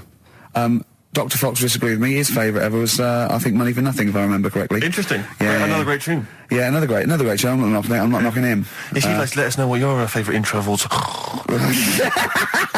That number again is over. Right. Well, we got so much to get through with this show. Let me just get this. I don't quite understand. You were given a gift. And the gift was a golfing day of golf. And yeah, for my Christmas present, part of my Christmas present from Jane, a night away, 2 rooms, 2 rounds of golf, dinner for 2, right? But not with her, I notice. Well, she doesn't play. No, she knew. No, it was a present. It was playing golf. It was a golfing day. She doesn't play golf, so I had to choose someone to take away. It's all right. It wasn't a romantic meal. No, but that was my immediate thought. I was yeah. Me and Karl just getting in there in the jacuzzi together. It just sounds like an excuse for Jane to have a day off from you. But you don't play golf, Jane. I know. Go. Yeah. Enjoy yourself. A bowling ball with my name on it. So chose Karl, obviously. We went. It was a great day, wasn't it? Brilliant round of golf. Absolutely brilliant. Such a beautiful place in Stoke Poges. It's like a really posh place. And are you a good golf player? Well, we'll get to that. Oh, okay. Well, he bought the shoes especially for it. Oh, I'd love to have seen him in those little shoes. I know, and they were no good because they were metal spikes. We had to change them. He was annoyed straight away. He spent over £22 on these golf shoes. We hired a buggy that was brilliant fun. I was bombing along, wasn't I? I don't drive, but it was great on that buggy. Well, you've been on a buggy with me and you were a bit scared. Yeah. I nearly killed us once. I was just taking banks and things, but you don't see sort of bunkers, and he'd scream and go, stop! And he'd put his foot down the brake, and then I reversed. At one point he sort of did a handbrake turn next to the lake, and then we had to reverse, right? And you just flick a switch and put your foot down. He did that without looking. I look behind, there's a big oak tree there. He screams, watch the tree, right? So Dukes of Hazzard. And I kept jumping in and leaving him behind because I had to go to my ball. Because anyway, so the first shot, I got on my driver. I honestly did one of the best shots I've ever done. It went straight down. It was great. I thought, phew, got away with that because it's always the first one because it's a clubhouse and you want to look good. Yeah. So. He tees up, and I've been saying, buy some balls. He just got 6 balls. I was going, what if you lose me? I won't lose 6 balls, right? He tees up, right? Whacks it. It goes miles, like right angles, straight into these the woods, right? He turns around, he goes, go and buy some more balls. So I'm laughing because it's like impolite to laugh, but he broke the ice for me, and I was falling around. And then his second shot, I go, you're off a 3 now. If you take another shot, he went, oh, right. So it's his third shot. He puts the ball down. He hits the ground before it and misses the ball altogether. And I was on my back, wasn't I? Unbelievable. Actually rolling about on his back. I was rolling about. And we were terrible. I went round 107. He went round in like 119 or something. Sure. It was just rubbish. How long did it take? 5 hours. Of course. And there was no one around, luckily. But it was fantastic. So then we go and have our meal. What annoys me, I said, right, I'll go for a run. He went, I'll have a bath. I said, I'll see you at 7:45. At 7:55, I have to call him. He's not ready, so he's let me down there. I can't stand lateness or laziness. Yeah, and he's let me down. Do you know his excuse? He fell asleep in the bath because there was no light bulb. There's no light bulb in the bathroom. So instantly he fell asleep, and he was late. No, do you know what I mean though, Steve? If you're sort of like nice and warm and what have you, I was tired anyway. I've been stressed out for 4.5 hours, right? My life flashed in front of me a few times in that buggy. So it's all sort of wears you down a bit. I thought, right, I've got a headache. You're going for your run. I'm going to have a bath. I walk in, put the light on. For some reason, it didn't come on, but I thought it's all right. I'll just, you know, doesn't matter. You can have a bath in the It's summer, so it's light anyway. Well, so. there's no windows in the bathroom, so. So you were in the darkness. So I'm in the darkness. I nod off because I'm shattered. He calls up, hassling me. So I said, well, yeah, it doesn't normally take that long for me because, you know, I haven't got, like, long hair. I've got a dryer and so I can sort of one wipe. Yeah. He's already 10 minutes late, though, when I called. Well, 10 minutes. 10 wow, minutes. late. This is late. This next. Doesn't matter. Dinner wasn't until 1:15, so we had, like, another 20 minutes anyway. So it doesn't really matter. Yeah, but we said 1:45. So he's calling up, hurry up, hurry up. So I said, yeah, all right. So I get out and dry and like my tackle and what have you. Calls back again 30 seconds later. You know? No, I don't, No, you know, I you don't like you're that. not going to do that, then. Give it a wipe. 30 seconds later, come on. So I end up going downstairs to the meal area. Naked. With a wet shirt on and wet socks. I've got headache as it is. Meant to be a relaxing weekend. But anyway, so we have our meal, which is really nice. And then we're sitting in the bar. I'm having a cigar by the fire. Yeah. Like, we're having a rather nice Pinot Grigio. Yeah. He's there going, I've got headache. Is this 1955 that you live in? I know, yeah. It's so right. And we are knackered because, you know, he's not used to work. I've seen him moaning, falling asleep. He's not used to it at all. And you've been on your feet for over half an hour. Yeah, right. So, we didn't even walk around the golf course. We had a buggy. Yeah. It wasn't even exercise. So we get onto conversations. He's asking me stuff about evolution. Tell me that. Why did the giraffe? What's that rubbish about the giraffe getting a long neck? I said, well, it didn't try and get a long neck. It was selected because, you know. Anyway, I went into evolution for him, and he said, but why would evolution do that? I went, well, you think that evolution didn't do anything? There's not this consciousness, there's not this will that a giraffe has to stretch its neck to reach the leaves. One had a long enough neck to survive and pass it. He was going, yeah, but why did evolution? This isn't. But by the way, this isn't the most stupid thing. This is warming up. This is about 8:45, right? He said, why didn't evolution make a giraffe good at carpentry so it could build a ladder? Right.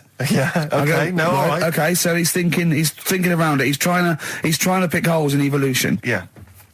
We get on to. I said, well, things are. I said, we can see the speed of evolution in lower life forms like bacteria, viruses. They evolved.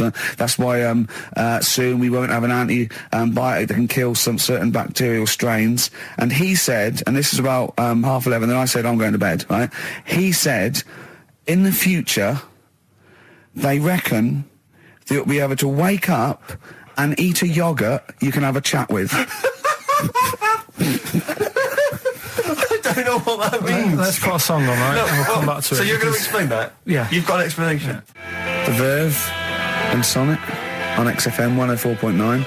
I'm Ricky Gervais, with me Steve Merchant and Karl Pilkington. So let's just get this right. What did Carl say? He's just specifically giving those words again. He said, they reckon, and I said, I'm going to bed. He went, no, really? I said, no, I'm going to bed, Carl. There's no point now, because, I mean, it's just like you're talking gobbledygook. You know what I mean? I might as well talk to a pot plant. Yeah. He said, in the future, they reckon, I don't know who they are. Sure. I don't know, people who post things on the internet that he reads. I think the Telegraph. Anyway, complete the sentence. They reckon that in the future you'll be able to wake up. I love it. There's always a little scenario, an embellishment, like this little. Oh, hello, Dime. It's your yogurt. Hello. You'll be able to wake up and eat a yogurt you can have a chat with. All right. Well, thanks for that, Rick. I'm looking at you. I'm going to throw that over to Carl now. Right. It's when I was away on holiday, right? I don't normally buy the Telegraph because it's too big and that, innit? So, but they were giving it away for free on the plane, so I thought, ding dong, might as well have it. Mm-hmm. And I saw a couple of things in it. I thought that would be interesting. I saw this thing about the future, and it was talking about evolution and what have you, right, which I always find weird, because I always think that maybe we've sort of done it wrong anyway. Do you know what I mean? I sometimes think by definition, evolution can't get things wrong. Things change, that it's not successful, it can't pass on its genetic material, but if you're around, it's working. If you're around, it's working. Slugs are as evolved as they need to be. Slugs are as evolved as you. and well, me. that's true enough. No, yeah. No disrespect, but it works. It works. Sorry, They're but around. anyway, what's your point, Carl? No, I mean, I think we probably would have been better off staying as a fish. Just because there's more water than land, isn't there? Right. And you wouldn't drown. This is why I went to bed. No, I can imagine. I'm thinking of dozing off now. No, but do you know what I mean? From, what was it? It was talk. bacteria, it was fish, mermaid, man, onwards and what have you. So anyway. Oh God! No, there are a agree. few knowledge gaps in your theory of evolution. All right, Mum, You generally got it right, though, so yeah. But I mean, basically, yeah, it went bacteria, fish, mermaid, man. What's next is the big question.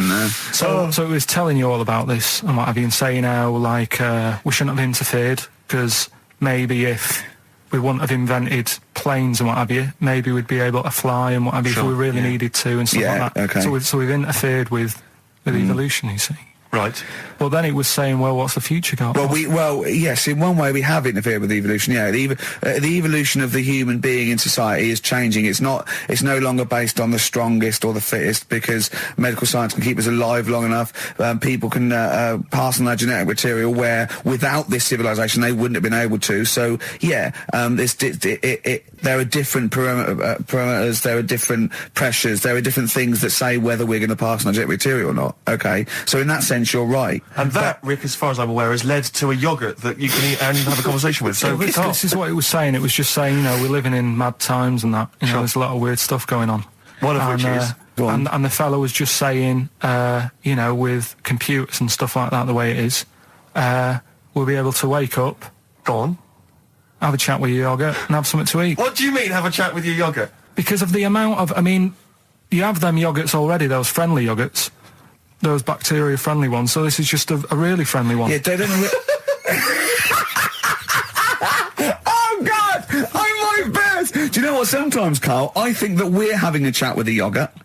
Do you know? There can't be any difference. Yeah, but then I'm always reminded that would be more entertaining. That would be more informative. God. XFM. Because, was it last week that you had the classic? Was it, I can't remember, I'm paraphrasing, Carl, apologies. Something like, I'm here in Texas, I've fallen in a puddle, and my knee has got wet. Yeah. Wet knee Houston. Whitney Houston. Yeah. And also, it was last week when there was a little bit of confusion over the one for Holly Valance. Right? Of course.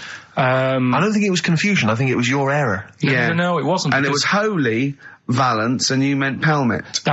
Then Becky, who called up that time and said, if you're getting mistaken with Pelmet, right, she sent me an email in a week saying, I've done a bit of research. Yeah. It was my fault. I've made an error. Yeah. It is a Valance. Okay. And I know about Valances. As I told you last week, at the very end, my auntie loves them. Yeah. Right? She makes them. She started off just like putting them on top of the sort of window around the curtain. And then she thought, I can do more with this. Yes. And she had a little coffee table that had magazines underneath. And she said, I'm sick of seeing them magazines when I'm sat down. She sounds like a Pilkington. So... I'm sick of seeing them magazines when I sit down. So she put a Valance around the table. Yeah. She just got Valances around everything now. Yeah. Then, next step... she tapes everything. She never actually watches telly. She tapes it all because she gets sick of listening to the adverts and that. Yeah. So she tapes everything. So she's got loads of videotapes and that. And the video used to get on her nerves. When she was watching a film, she'd see the clock changing. Oh. And it distracted her from the film. So she put a Valance around that. That's genius. Yeah. So, that is or is it mental? Only Mrs. Einstein can tell. I don't know. She's even made a little Jack Russell look like a hovercraft. Yeah. He's great. So everything's got a Valance. If you go round and you stand still for too long, the chances are she'll put a Valance around your head. Yeah. This is this is Auntie who? Auntie Nora. And this is the one that farted for 5 minutes. Lest our listeners forget. Farted for 5 minutes. Called his mum saying I'm farting. 2 minutes into the fart. She said about 2.5 minutes in. Yeah. She said I'm about 2.5 minutes into the fart. My mum said, how long's it been going on for? She said, well, it was about 2.5 minutes before I called you. Yeah. And then it went on for a further 2.5 minutes or something. And then it stopped. She couldn't time it because there was a Valance over the clock. Yeah, she used to annoy her when she was on the phone and you put her off seeing the time. She was guessing it was 5 minutes. This was one consistent fart.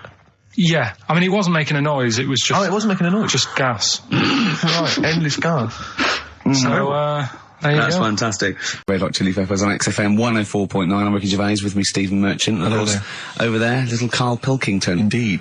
See the write-up in Heat this week? No, is it good stuff? Basically Karl's show. Yes. Which is fair enough. No, I mean, he's the only one doing any work. I know. He's the only one contributing. We thought no one had noticed, but Heat were on it straight away. Yeah. They picked out. I read it to him over the phone. It said 2 hours of black music and everything. Like Karl Pilkington, he does Educating Ricky, where a strand where he educates Ricky, and Rockbusters, which is loosely based on Blockbusters. It says you know basically you'll be tuning in for that.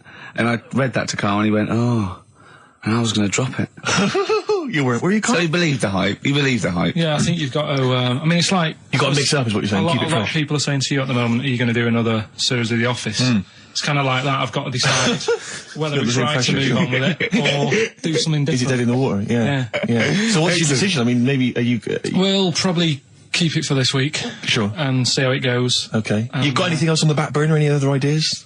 Nothing. You're well, I'm running on still empty. sort of. Do you know I came up with a load of game items? Well, I remember there was one that was based on fast food. There was, the rice is right. The rice is right. Now, just run the rules past me again. We had to identify whether it was a Chinese Pilau meal. rice or steam rice? Well, Either basically, egg it was a Chinese restaurant or an Indian restaurant. But is it true that you played this at home with your girlfriend and it was clear you could always tell which was which? Because one had an Indian sounding name and the other was Chinese sounding. No, I managed to, it did work once. I managed to pick some sort of duck dish that Yes. sounded a bit Indian. Right. But then Other it's than that. It wasn't Fell apart. Bombay duck, was it? Which is actually a piece of fish. You don't know. You don't know. He wouldn't let me put, that whipped cream in the fridge. I saw that. I thought that's fun. Yeah, he wouldn't let me put it on him with shaving foam. Oh. Yeah, but every week we have this. Do you know the other week, Steve? I didn't tell you this, right? He comes in, straight away, I'm trying to talk about sorting the show out, what we're going to do, how we're going to keep it good for 2 hours and that. Grabs a pen, he says, let me draw 666 on your head. Because you can see the scalp. I said, don't do that. He goes, all right, then how about we meet halfway, put 333. Every week it's the same thing. But I quite like the cream. Did you get any cream on him at all? No, Is he it, would- is it the spray cream in a Yeah, he said no. He Carl, said no. could I just make some, just spray on some rounds. glasses? Just some round glasses on your face. Father Christmas! Hello. It's nearly Christmas, hello! Come on, it is Ricky Gervais' show. Yeah, should we play a record and then come back to this mayhem? It's crazy mayhem. Yeah. Foo Fighters, All My Life on XFM 104.9. I'm Ricky Gervais, with me Steve Merchant. And Karl Pilkington. Indeed. Genius Karl Pilkington, as Yes. Heat magazine said. Really? Is that what Yeah. he's referred to now? Yeah, Huh? yeah. Genius. Saying about people tune in just to hear his games, Yeah. such as Educating Ricky. Have you got some Educating Ricky for me? Got some education. I need some education, Karl. That's I kind of like desperately need some education. I want to learn about Chinese kids that are born hairier than average. I want to hear about deaf girls that can hear after their mum hits their head against a wall. These are the things I need to know. I mean, I don't wish to be disrespectful. He doesn't look like a genius. He doesn't look like But then I genius. don't know what a genius looks like. Exactly. So, Steve. I don't want to be an unfair. Look at Einstein. Yeah. Yeah. His mum thought he was mental as a child. Where'd you get that information from? That was in the Einstein book. Well, it was in the Einstein book, then it's truly true. Which Einstein book is that? His Theory of Relativity? The big book of Einstein stuff. Oh, yeah. Yeah, the big bumper book of Einstein stuff. It's Yeah, for a yeah, coach trip, and you have to fill in E equals MC1 squared, 2 fish, or 3 hello, and then it's multiple choice, and you fill it. It's great. It's Did his mum brilliant. think, A, he was a genius, B, mental? Most people go for A, but it is in fact B. She thought he was mental at the age of 28. Oh, Karl, you never let me down. You never let me down. So have you got Educating Ricky for me? We've got Educating Ricky coming up. We've got Rockbusters. We've got Rockbusters. Great As seen and talked about in Heat. In Heat magazine. It's got really tough this week now. We're not messing about anymore. Right. Got some good prizes. Absolutely, yeah, we'll talk about those later. Oh. Because, I mean, was it last week that you had the classic? Was it, I can't remember, I'm paraphrasing, Karl, apologies. Something like, I'm here in Texas, I've fallen in a puddle, and my knee has got wet. Yeah. Wet Knee Houston. Whitney Houston. And Yeah. also, it was last week when there was a little bit of confusion over the one for Holly Valance. Of Right? course. I don't think it was confusion. I think it was your error. No, it wasn't. And it was Holy Valance, and you meant Pelmet. Then Becky, who called up that time and said, "Oh, if you're getting mistaken with Pelmet," right? She sent me an email in a week saying, "I've done a bit of research. It was my fault. I've made an error. It is a Valance." Okay. And I know about Valances, as I told you last week. At the very end, my auntie loves them. Yeah. Right? She makes them. She started off just like putting them on top of the sort of window around the curtain. And then she thought, I can do more with this. And she had a little coffee table that had magazines underneath. And she said, I'm sick of seeing them magazines when I'm sat down. She sounds like a Pilkington. So... I'm sick of seeing them magazines when I sit down. So she put a Valance around the table. She just got Valances around everything now. Right? Then, next step... she tapes everything. She never actually watches telly. She tapes it all because she gets sick of listening to the adverts and that. So she tapes everything. So she's got loads of videotapes and that. And the video used to get on her nerves. When she was watching a film, she'd see the clock changing. And it distracted her from the film. So she put a Valance around that. That's genius. So, that is or is it mental? Only Mrs. Einstein can tell. I don't know. She's even made a little Jack Russell look like a hovercraft. It's great. So everything's got a Valance. If you go round and you stand still for too long, the chances are she'll put a Valance around your head. This is this is Auntie who? Auntie Nora. And this is the one that farted for 5 minutes. Lest our listeners forget. Farted for 5 minutes. Called his mum, saying I'm farting. 2 minutes into the fart. She said about 2.5 minutes in. She said I'm about 2.5 minutes into the fart. My mum said, how long's it been going on for? She said, well, it was about 2.5 minutes before I called you. Yeah. And then it went on for a further 2.5 minutes or something. And then it stopped. And, she couldn't time it because there was a Valance over the clock. Yeah, she used to annoy her when she was on the phone and you put her off seeing the time. She was guessing it was 5 minutes. This was one consistent fart. Yeah, I mean, it wasn't making a noise, it was just... Oh, it wasn't making a noise? Just gas. Right, endless gas. So, there you That's go. fantastic. Well, we started off with a new one, a little bit of Foo Fighters. We like new and old on this show, don't we? Indeed, we like to mix it up. I'd like to play this to the Smiths from their debut album, I Don't Owe You Anything. Red Hot Chili Peppers on XFM 104.9. I'm Ricky Gervais, with me Steve Merchant. Hello there. Karl Pilkington. All right. Don't be nervous. We might see a difference in Karl. He's a little bit shy. There's someone here from the BBC filming this, part of that celebrity boxing thing, The Fight, I think it's called, and they want to get a little clip of this, so we're going to let them film for a minute, and then they're going to go away. Is that all right, Karl? Yeah. He doesn't want to be on camera, do you? Do you? I think it ruins radio, doesn't it? Do you know Well, not for the people listening, it doesn't. Yeah, but it does, because people are like, he sounds like a bit of a looker. What, you? Yeah. And then they'll see it on the telly, and they'll go, God, yeah, his head is round. It is round, though, isn't it? So, guess what? I got a call yesterday. You'll love this, Steve. From MTV, and they were wondering if they could screen test Karl. That's outrageous. I'm loving it, and I was going, and I said, yeah, it's fine. I'll come down with him, and I was saying, what about this and that, and they were loving it. I called him up, and went, oh no. I went, why not? He went, well, I'm looking at my reflection now in the mirror. He said, I shouldn't be on the telly. What would you wear for your screen test, Karl? What kind of look would you try and cultivate? Because you've got to bear in mind that the audience out there, they don't know what you look like. So, would you be a snappy dresser like, say, Jonathan Ross, or would you go for your kind of street cash look? Can't wear a suit. You can't wear a suit? Don't hold it well. So, I'm thinking, I don't know, I'll probably wear my woolly hat, because that takes some years off me. It does. He looks about 10 with a woolly hat on. Yeah. Okay. And, is it quite a cool woolly hat, or has it got a bobble? Charcoal. I'd say it's the in colour. Yeah. Okay. And I'll probably wear me anorak. Right. He's going for he's going for glam. He's going for quite a glam look. No one dressed for a jumble sale. Wow. Yeah. But I'm not that happy about it all, to be honest. Are you going to do it? You're not going to do it? Well, I'm sort of stuck in the middle, because throughout my life so far, I've never planned for anything, right? It's just always happened. Yeah. The time, you know what I mean, being in plays at school, never planned it, but when I did it, I went down the store. It was a triumph, yeah, we all remember that. So... as I remember, you did Little Donkey. Did Little Donkey, yeah. And then later, someone was filming at the back. Was it your dad's mate? My dad's mate, well... Yeah, and on the camcorder, he listened to it back, watched him playing it, his dad says, just off camera, what does he say? I don't want to say it, because I'm in charge of the show, and I'd be irresponsible. He looks like a right twat. So, So he gets home, listening, watching that, and then here's his dad just off camera go, he looks like a right twat. yeah, all right, yeah. What are you worried about?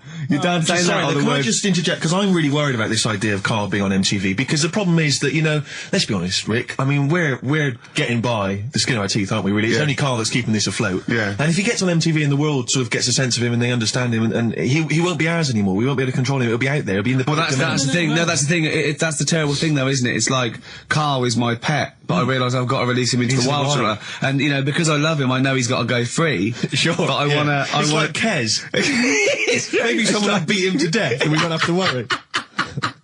I'll have you on, though. I'll have you on as a guest. Which gets me on to something we've got coming up today. Oh, yeah, he's got a new idea. Yeah. Right. Do you know, like, I've talked about ghosts, and we had that good discussion the other week walking to Piccadilly Circus Station, and I was telling you about ghosts, and you were saying, Karl, don't be an idiot, and all that. Spoke to a woman in the week, done a little interview with her. You've done a little interview? Done a little interview, 2 minutes or so, with a woman who's got ghosts in her house. So I look forward to hearing that later. That sounds brilliant. Coming up later. Well, I'm going to play a classic tune now. I've just gone straight for it. I've gone for the jugular. This is Ziggy Stardust by David Bowie. We're talking about embarrassing stories and stuff, and I don't know if I've told this on the radio before. Have I told you, Karl? I'm not sure. But this was when I was working at the BBC. This is not even long ago, and I'd moved to London, and I was fairly new in London. And I was working at the BBC, and I had this BBC hire car, and I've never told it. If there's anyone listening who works for the BBC, I don't know if I can still get in trouble for it. But this BBC hire car, and it was like I'd been ferrying kind of actors and people and production people around all day in this car. And I was driving back, it was quite late, it was about sort of 7 or 8, and I was driving back, and I pulled in to get some petrol to fill up the car every day. And I went into this garage to fill up some petrol, and I was there, and two blokes came in a white van, right? They sort of pulled into the forecourt, and I was filling up the car, and they went, "Hey, do you want to buy a couple of speakers?" And I said, "Yes, I do." Yeah. Because I'll tell you the reason. It was like I was so flattered that they thought I'd be the kind of bloke who would A, need some kind of classy speakers, and B, would like to buy them on the sly. Do you know what I mean? Yeah. I thought, they like the They've fact seen me. They've could- seen I look a bit of a hustler. Exactly. Yeah. I'm a street sort of guy. You can see by the way I use my walk. Exactly. Yeah. So I couldn't believe my luck. So they drove behind the garage, the little sort of garage bit at the back, and I went round there, sort of casually went round there, sort of locked the car, went round there. They went, open the back. You had 2 speakers in there. I said, "Are you sure these aren't knocked off, mate?" He went, No. We work for Dixon's. This is the story he spun me. We work for Dixon's, right?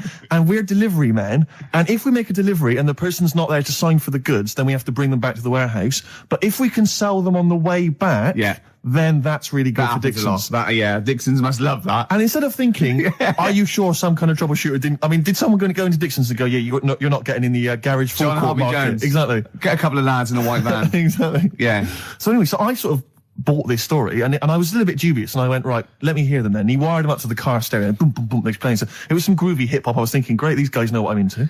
Yeah. And he's giving me the talk and stuff. And I said, I'm a bit worried these are knocked off. He went, no, listen, we got a bloke at Dixon's who can confirm this is fine, right? Phone him up, use my mobile, right? And quote this reference number, right? So I phone out, they go, and I goes, I go, hi, some guys here in a garage forecourt trying to sell me some speakers. Just wanted to check. He went, it's fine. I went, should I just read the reference number or whatever? He went, if you want. And X14, and I went, yeah, it's fine. Yeah.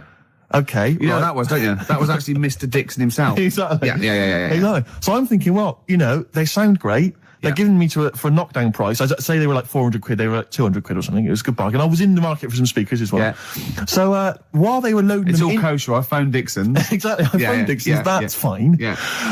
So while they're loading them in the back of the BBC hire car, right, I'm in there paying for the petrol, right, and the guy who's serving goes, all right. He goes, what were you doing around the back with those blokes? Right? Because obviously there's security cameras filming this whole transaction, right? And he goes, what are you doing around the back? And I went, there's some old mates. Some of my mates were just having a chat and that. He went, oh, right, okay, like giving me obviously the evil eye. So I went back to the van. So I'm in the car now and I'm driving with one of the blokes who's in the van with me because I didn't have the money on me. So I had to go to the cash point to get the cash, right?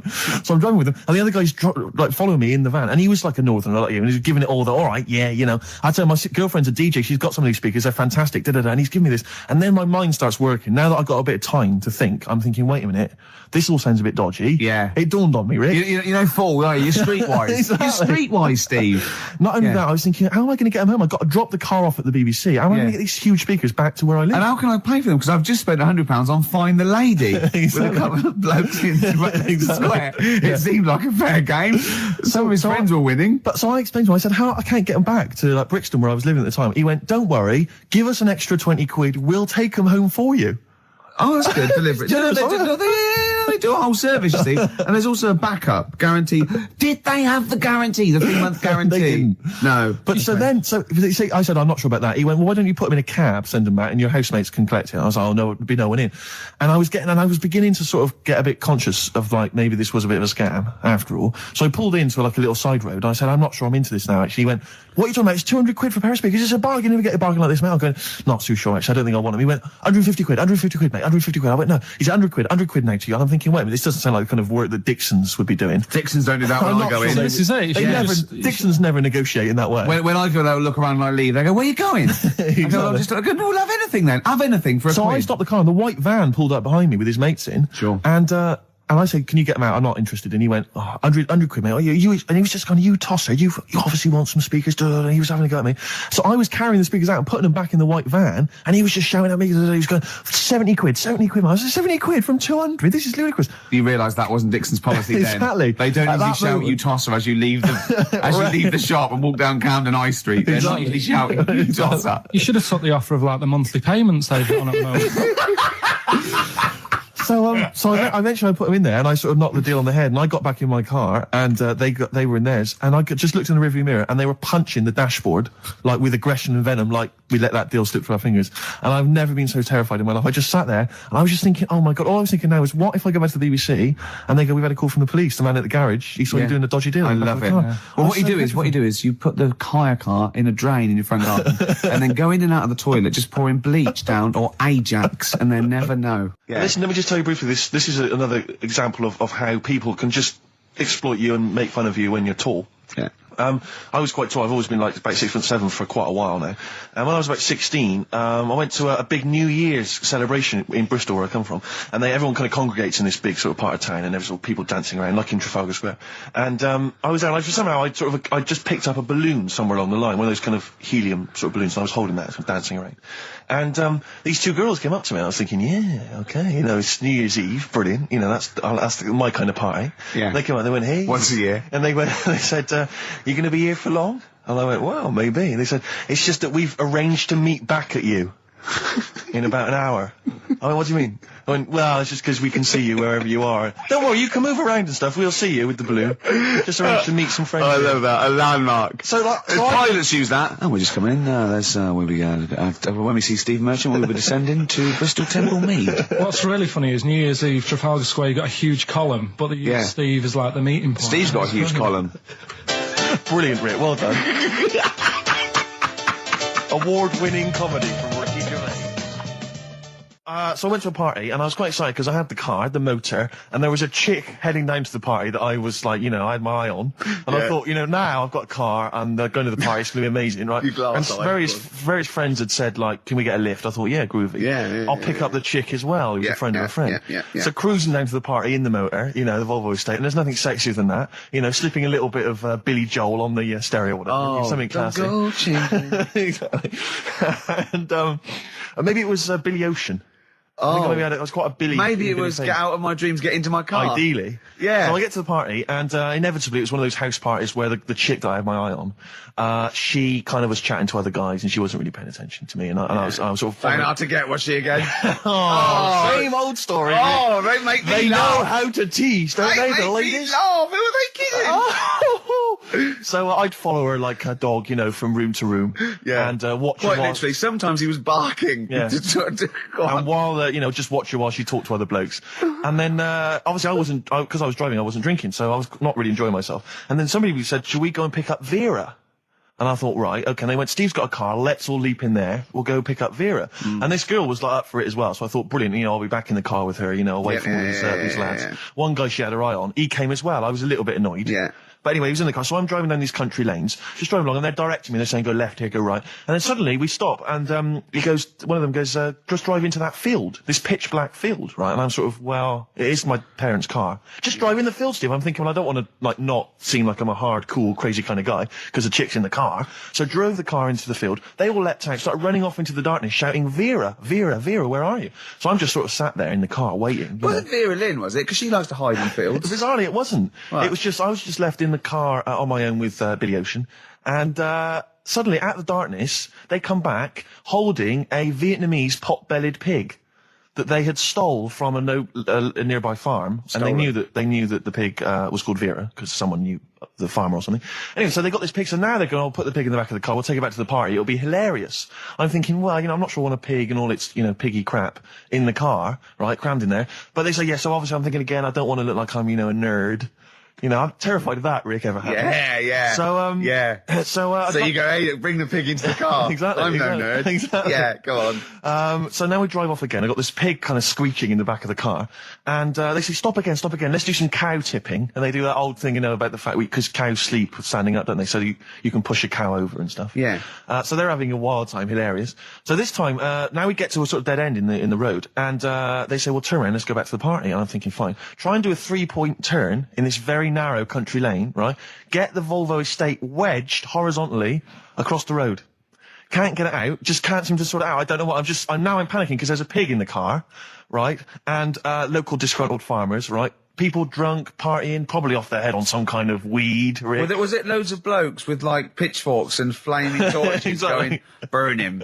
He's playing with our pig. Exactly that. And so that, I was so terrified that all I could think was they're going to have to send a helicopter to lower a magnet onto the top of the car to lift the car up and put it the right way around. You used to read a lot of comics, didn't you? Yeah. So, do you know what I started doing? What? Crying. Did you really? Yeah. Why? She started crying, just very slightly, started getting upset. And the other guy that the girl fancied, he had to get into the driving seat and sort it out for me by slowly edging forward So and that's backwards. the worst bit of the whole story. Yeah, edging slowly back and forwards. He just sorted it out, just slowly worked the car back round, and then we were off. You were just gently weeping. Just gently weeping in the back. The bloke had just taken the bird that you saw from a distance. Exactly. That was basically your wife in your head by then. Oh, yeah. Was it? I can't We were believe it. happily married with a pig for a child. Don't joke, that could happen. I know. The pigs come, if you like. Sorry? What did you say? What did you say? What did you say? When you do what, Carl? What? What did you say? No, what did you say? Because I don't want to have to go to the radio authority again. What did you say then? Just remember. We are going out live, Carl. Yeah, remember Tom Binns, right? What did you say? What I'm saying is, why were they shouting Vera? Because pigs don't come to the name, do they? Hey? I don't know the ins and outs of pig, of how to lure a pig into your trap. Can I just tell you some very, very interesting things about pigs? Please do. Right. One, everyone knows they have a corkscrew-shaped penis, right? A corkscrew-shaped penis. That's the tail, isn't it? Two, they can't look up. They can't put their head back and look up, right? Three, they can have a 30-minute orgasm. Rick, is it only pigs that have got a corkscrew-shaped penis? No, and landlords. Okay. Very handy. Right. But I was in the there was this woman sat next to me. She was a big fan one. She was crunching on some popcorn. Again, that's a crime. Why they're selling popcorn in cinemas? I don't understand why She the needs to noisiest. eat regularly, Why she's have fat. Why the noisiest food in a cinema? Yeah. I don't understand why that's come about. Yeah. Really makes me angry. Yeah. Exactly right. Smoothies. We want smoothies without straws. Exactly. The trailer for that film AI, Artificial Intelligence, came on. Remember that? And the tagline was, David is 11 years old. He weighs 60 pounds. He's 4'6" tall. He has brown hair. His love is real, but he is not. Oh, yeah. And she just went, how old was he again? To her boyfriend. Just ruined it. War film trailer comes on for some Pearl Harbor or something. She goes, yeah, I don't fancy that. Just announcing this, don't fancy that. Too many war films. So then the trailer, then the opening credit comes on for Crouching Tiger. Before that, that thing that comes up that says it's signed by the BBFC and it has the kind of certificate and everything, and that certificate to say what age you have to be to see it. That came up, and it said Crouching Tiger, Hidden Dragon, in brackets subtitles. She went, it's not subtitled, is it? I thought this was the most famous foreign film for years. It won Oscars. It was a huge film. Everyone knew it was foreign. She goes, it went, and so the credits begin. It says Crouching Tiger, Hidden Dragon. She went, stupid name for a film. What? She just She wanted paid it. to see it. She was with her boyfriend. So then it starts, right? And obviously it's in Japanese or Mandarin or something. She's like, and they're all talking in Japanese. Japanese or Mandarin. Whatever it is. So they're speaking in this, Japanese language, Oriental language. And she's going, don't they sound stupid? Don't they sound stupid? She was going, and then the subtitles come up, and it's quite a weird kind of strange language they're talking. And she was going, can't make the subtitles out either. It's both gobbledygook. Just wittering on every step of the film. I totally agree with you, but what I like in your telling of it, I know you start getting quite I was emotional. genuinely livid. But she went Mandarin or Japanese, some Oriental language, and Well, I don't know what it was. It's a strange language. It's a strange language. Well, anyway. Oh dear. So then I moved. I climbed over several seats, made a big huff of, make a big show of moving. Yeah. Sat next to a guy on the phone, just chatting on the phone. Oh, I'd have gone mental at that. I was lit. So now I hate that film. I didn't enjoy it. I don't like seeing it. I don't want to even think of it. It's subtitles, isn't it? What, rubbish? Rubbish. That's why I get videos. Yeah, I should have thought that through, Carl. You're absolutely right. Lamb chop? Yeah, let's play Lamb Chop. This is brilliant. This is from this CD that came out recently with Uncut magazine. Occasionally they put out some quite interesting free CDs. And this was one that had various covers of Rolling Stones songs. And a lot of them were, quite shoddy. But this was a brilliant, specially done, I think, for the CD. It's Lamb Chop doing a version of quite an obscure Rolling Stones song called Backstreet Girl. It's just beautiful. Let's hear it. Steve, you got any other toilet-related anecdotes? Rick, my life is just full of toilet trauma. Yeah. And Carl, you may not realise this, but The darkness growing on me on XFM 104.9. Oh, it's all going well already, isn't it? The microphones fell apart. Carl's shouting because he got headphones on. His music's turned up too loud. Canfield level. God, it got pre-out. Look at him giggling. Look at him. Look at him laughing. That's so funny because I got a letter here from who was it from? Mike Heel, who sent me a little picture of a little Japanese fella from a film who said looks like me, and he does a little bit. But he says, please can you make Carl laugh? I've never heard him utter as much as a snigger, and I'm worried he may have a genetic disorder. Well, I mean, he has got a genetic disorder, obviously, but he was giggling then. I hope people heard you then. Look at his little face. It was a joy. Oh, I love the things that make him happy. But I love the fact just before the microphone came up and just before the record finished, he had his headphones on, the music was too loud and he was just shouting, Bauhaus, it's not working! Bauhaus, it's not working! I have to play something else! I went and found Ziggy Stardust by Bauhaus and he said, why isn't it working? Look at him giggling, look, he's lost it! Is he going away? Are you on drugs, Carl? What have you done? He's tickled, look at his little, he looks like one of those shaved monkeys. Look at his little, oh my god, I've never seen a forehead glow. I know, it's extraordinary. Oh. And he's got that red shirt on as well, so the whole of him is just a big glowing... Carl, what are you trying? What are you putting in? I'm going to see if I can get this to work. Go on then. Hang on. Brilliant radio. I hope Dr. Fox is listening because I think he's eating his words right now, Steve. Right, I think I've done it. Well done. That's excellent. Right, what Let's play Bauhaus now and let's try and compose ourselves. This is Ziggy Stardust by Bauhaus. That worked, didn't it? See, panic over. Calm now. You're on holiday soon, aren't you? Yeah. You got to go off early. Well, about How many holidays have you had? Because I only ever have time off when I'm working, like doing another job, like, filming or something. But you seem to have a lot of holidays, just like, and you were sick as well. You were just like, because you had wet trousers, which is a little bit. Do you not care about the job? I mean, I've got to ask because, you know what I mean? If I was in charge, I'd worry about your motivation because yesterday we were trying to work out what you enjoyed doing, and we got to Manchester United and moaning, and that is the two we came up with. I don't know where you get the moaning thing You're from. always whinging. About what? Everything. When did I last have a moan? Just before we came on air. Right, and why was that? I don't know, I can't remember. Because we were in good mood. We were in a good mood, me and Rick. I'll tell you why. Go on. Because you brought a song in at 10 to 1. Yeah. With a load of effing and jeffing in it. Yeah. And saying, can you edit this? Yeah. But that's your job. You could have brought it in yesterday. No, I couldn't. Why not? I hadn't thought of it. But why are you whinging? That's your job. And I didn't come in 10 minutes before. It was a good 20 minutes before. It just took you ages because you were whinging and moaning to even get started. I'm not being dragged into this. You are always... I'm on my holiday now. Well, not yet. No, you're not on yet. You're still working. Well, that's what's funny. This isn't even work, right? And yet it should be. Compared to what I do in the week, this is a doddle. Well, it's because you're not putting any effort in, clearly. Where are you going anyway? Where are you heading? Cornwall. Yeah? What's happening down there? Well, there's a monkey world. You're excited about that? We're going to go and see that. Probably go twice to that. Yeah. Whilst I'm down there. How long are you went for? The whole week? Yeah. Yeah. So, This is with your parents, isn't it? yeah. Taking them out. Your father, what do you think your father will be up to? What's he going to be nicking on this holiday? Well, he's, Tin. There's a lot of tin in Cornwall. Since they've shut the mines. He's just called Suzanne, said they've got there, said it's a nice little place. Mm-hmm. There'll be no towels when you get there. So what are you gonna do? What are you gonna do? Just gonna chill out and sort of like go to the pub and stuff? Yeah, like I say, I mean, all I've got planned is probably probably Tuesday and Thursday at Monkey World. What about Wednesday? What are you thinking of Wednesday? Just wandering around? Just sort of think about, you know... King Arthur and that. Where he was down there, wasn't he? I don't know, but I'll tell Where you are you going? something. What town? I don't know. I don't know where it is. Suzanne sorted it out. Yeah, she's sorted it out. I joined the phone to her saying, well, pack 2 pairs.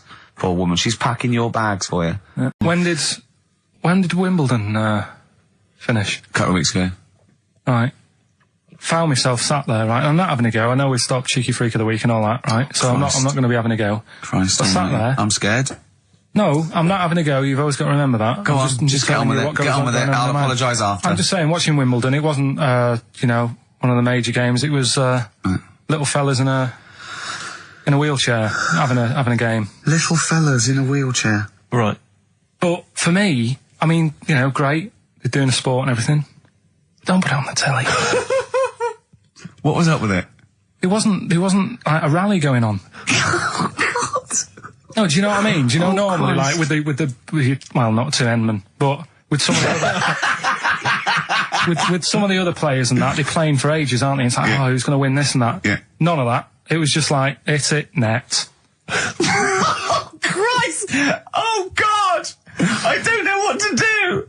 And people were like sat there watching it as well, when they've got other games going on in there. That's what I couldn't understand. If you've paid your money to get in, yeah. I mean, like I say, good on them if they, do you know what I mean? But it would have been, I don't And they know, all start first in the marathon. I just thought it would have, you know, give them a game of swing ball or something. Yeah. You know what I mean? No, yeah, I understand. Oh, God. Yeah. There's never anything on. XFM in the community. Did anyone confirm, actually, I had an email earlier, Swing ball! No, I'm not having a go, though. Tell them. This is what I'm like, aren't I?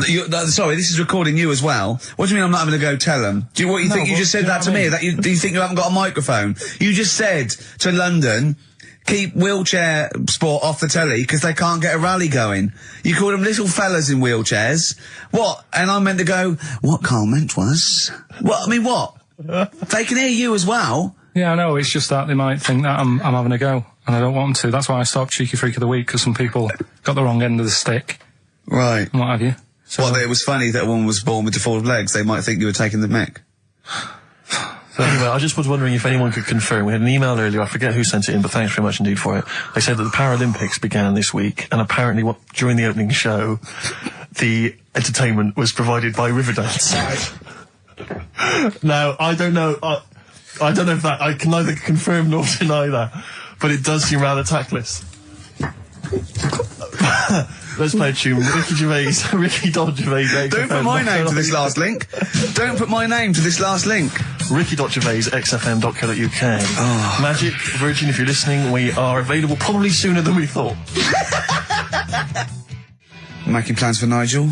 XTC on XFM 104.9. Well, you seem a little bit happier now. Oh, yeah. It was alright. I'm a bit worried. Like I say, the last thing that we just talked about, I don't want people thinking, you know, we're having a go at anyone, because it does do me head in. Because I'm the one who always has to deal with it as well when people do. What? You know, we're just having a chat about tennis and stuff. Yeah, the little fellas in the wheelchair, as you put it. Yeah, what are you worried about? Just that they think we're having a go and that, because sometimes I do have to take calls and deal with all this stuff, right? You don't see that. You don't see the hassle I have to go through. No, but I don't often say things where I'm likely to get a complaint from someone. But I'm just saying it wasn't meant to be taken badly, do you know what I mean? You're allowed to say you thought the quality of tennis, because they were confined to a wheelchair, was poorer than, say, Sampras versus Agassi. I don't think that's in question. It wasn't as good a game of tennis. That's what all you were saying. You weren't saying they shouldn't play or... Wreck the grass. Which leads us nicely into... Knob news. Oh, it's the welcome return of Knob News. Right, okay, it's very much like the news at 10, this, isn't it? I do a bong, or in this case a schlong, and he gives me the headlines, the knob news of the day. The big, where have you collected all this knob news? Was there a lot of knob news this week? It was mental this week. The amount of stuff. The way it works, you give us the bong, Yeah. I'll give you the headline, Okay. Steve decides which stories we're going to talk about. And now on XFM, knob news. Schlong. Man grows knob on his arm. Schlong. Man gets doctors to make him a second knob. Schlong. Turkish prisoners made hole in cell wall to produce third inmate. Schlong. Doctors accidentally remove man's testicles. So, well, can I straight away go for the accidental removal of the testicles? Well, it's happened before, hasn't it? We've talked about that before. How did what did he go in for a tonsillitis? What are they called? Tonsillectomy. And he went in the wrong way. What are you talking about? How can they accidentally remove his testicles? It says, he didn't look at his folder, and the doctor said to the fella, "Oh, we've removed your testicles and we wanted to take out your prostate gland." So that's what happened. There's the story. This is what I mean. That's why I don't like going to the doctors. Yes. It happens, doesn't it? Because all these sort of it's when they say things like, "Oh, it's just we do loads of these operations." That's when they're not concentrating. Brilliant. Do you know what I mean? When they say it's procedure, that's like having a boring job that you do every day when you're not going to be concentrating. I prefer them to go, "This is a tricky one, this." I know what you mean. I sort of do know what you mean. People, you watch TV programmes about, like, you know, removing someone's second head or whatever, and there's like the best surgeons from all over the world. It's televised. They can't make a mistake. They can't go, "We took his legs off by mistake." Whereas the fella who's having a prostate's like, "Oh, do you want to do it? I'm sick of doing that." Yeah. And they're probably doing a crossword whilst writing it. Of course they are. I've seen that actually in operating theatres. They're doing a crossword. That's what I mean. Yeah. It always starts with a sort of doorbell. So it goes, ding dong. I go, "Oh, no. Hold on, Steve. Hold on, Carl. Who's that at the door?" Yeah. "Hello." "Oh, hello. Oh, look. It's Camp David, the right queer gay." "Oh, hello. Hello. You look all gay today. Is that because it's nice weather?" "Oh, no, that's not what it means. Oh, have you got a girlfriend, Camp David, the right queer gay?" "No, but I've got a boyfriend." "Oh, bye." Right. So there you go. We'll be hearing more from Camp David, the right queer gay, and Holy Fuck the Funny Little Chinaman. What? All right, Carl. Yeah. Is that your sort of humour? It might not be your sort of humour. You just should have run it past me before you did it. Yeah. What one are you worried about in particular? The not Camp David. Well, say his name. No. Say his name. Which one? I don't know which one you mean. The Chinese fella. Well, I forget who that was. What was his name? I can't remember. Well, if you can't remember, it can't be that good, so we'll leave it. We won't do it again. Yeah. There was one... Here we go. There was one about a woman whose husband died, and she had him cremated. Yeah. And made like a little egg timer out of him. And she said, "I did that so it can still help around the kitchen." Well, that might be true. That might be a joke. That's quite sweet. That might be That true. is a true story, again.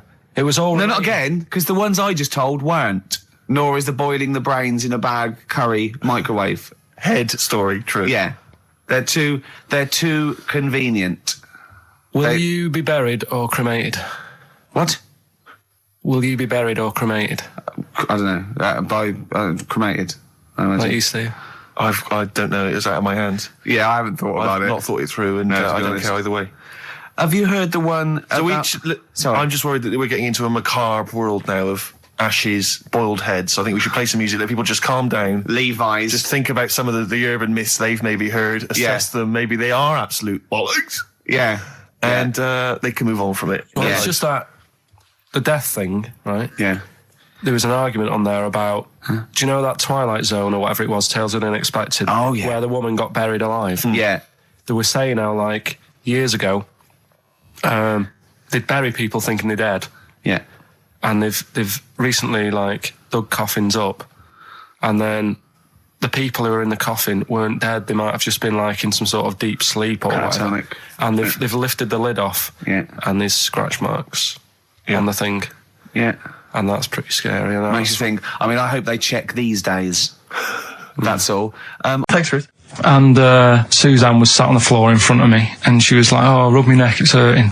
So I thought, oh, and I hate doing that. It really it bores me. Well, she's your girlfriend, for goodness sake. I know, Dale Winton's different, you're getting paid for that. Go on. So I thought, the only way to shift her, I'll let one go, right? So I did that. I love that! It's such a loving relationship. I love that, that's great! So like she's- doing the washing up badly. Yeah. She won't ask me again. What have you done? I've smashed the cups up and I've written in excrement across the wall. Well, that's no good, isn't it? Well, I won't do it again Give me then. the marigolds, I'll do it. I've nailed the cat to the fridge. What's up with that? Yeah. Go on. But yeah, so I did that, and it worked. She sort of got up and said, "Oh," and my dad said, "What do you do that for?" What was he thinking?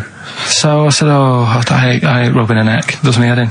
So he says, "You know, I've never trumped in front of your mother for 40 years." Sorry, where was this? Chigley? Why is this family talking like this?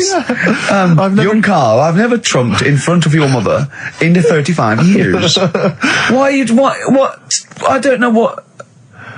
No, it's just that he said, you know, we've done a lot of things in the family. That Hold on, what did he say that for? What, he's never trumped in front of your mother? He just offered that information up. Well, he just was surprised that I did it. He said, "Where have you got that from?" Yeah. Whoa, he's lowering intestines, I'd have thought. What do you have to imagine there's a class of farting.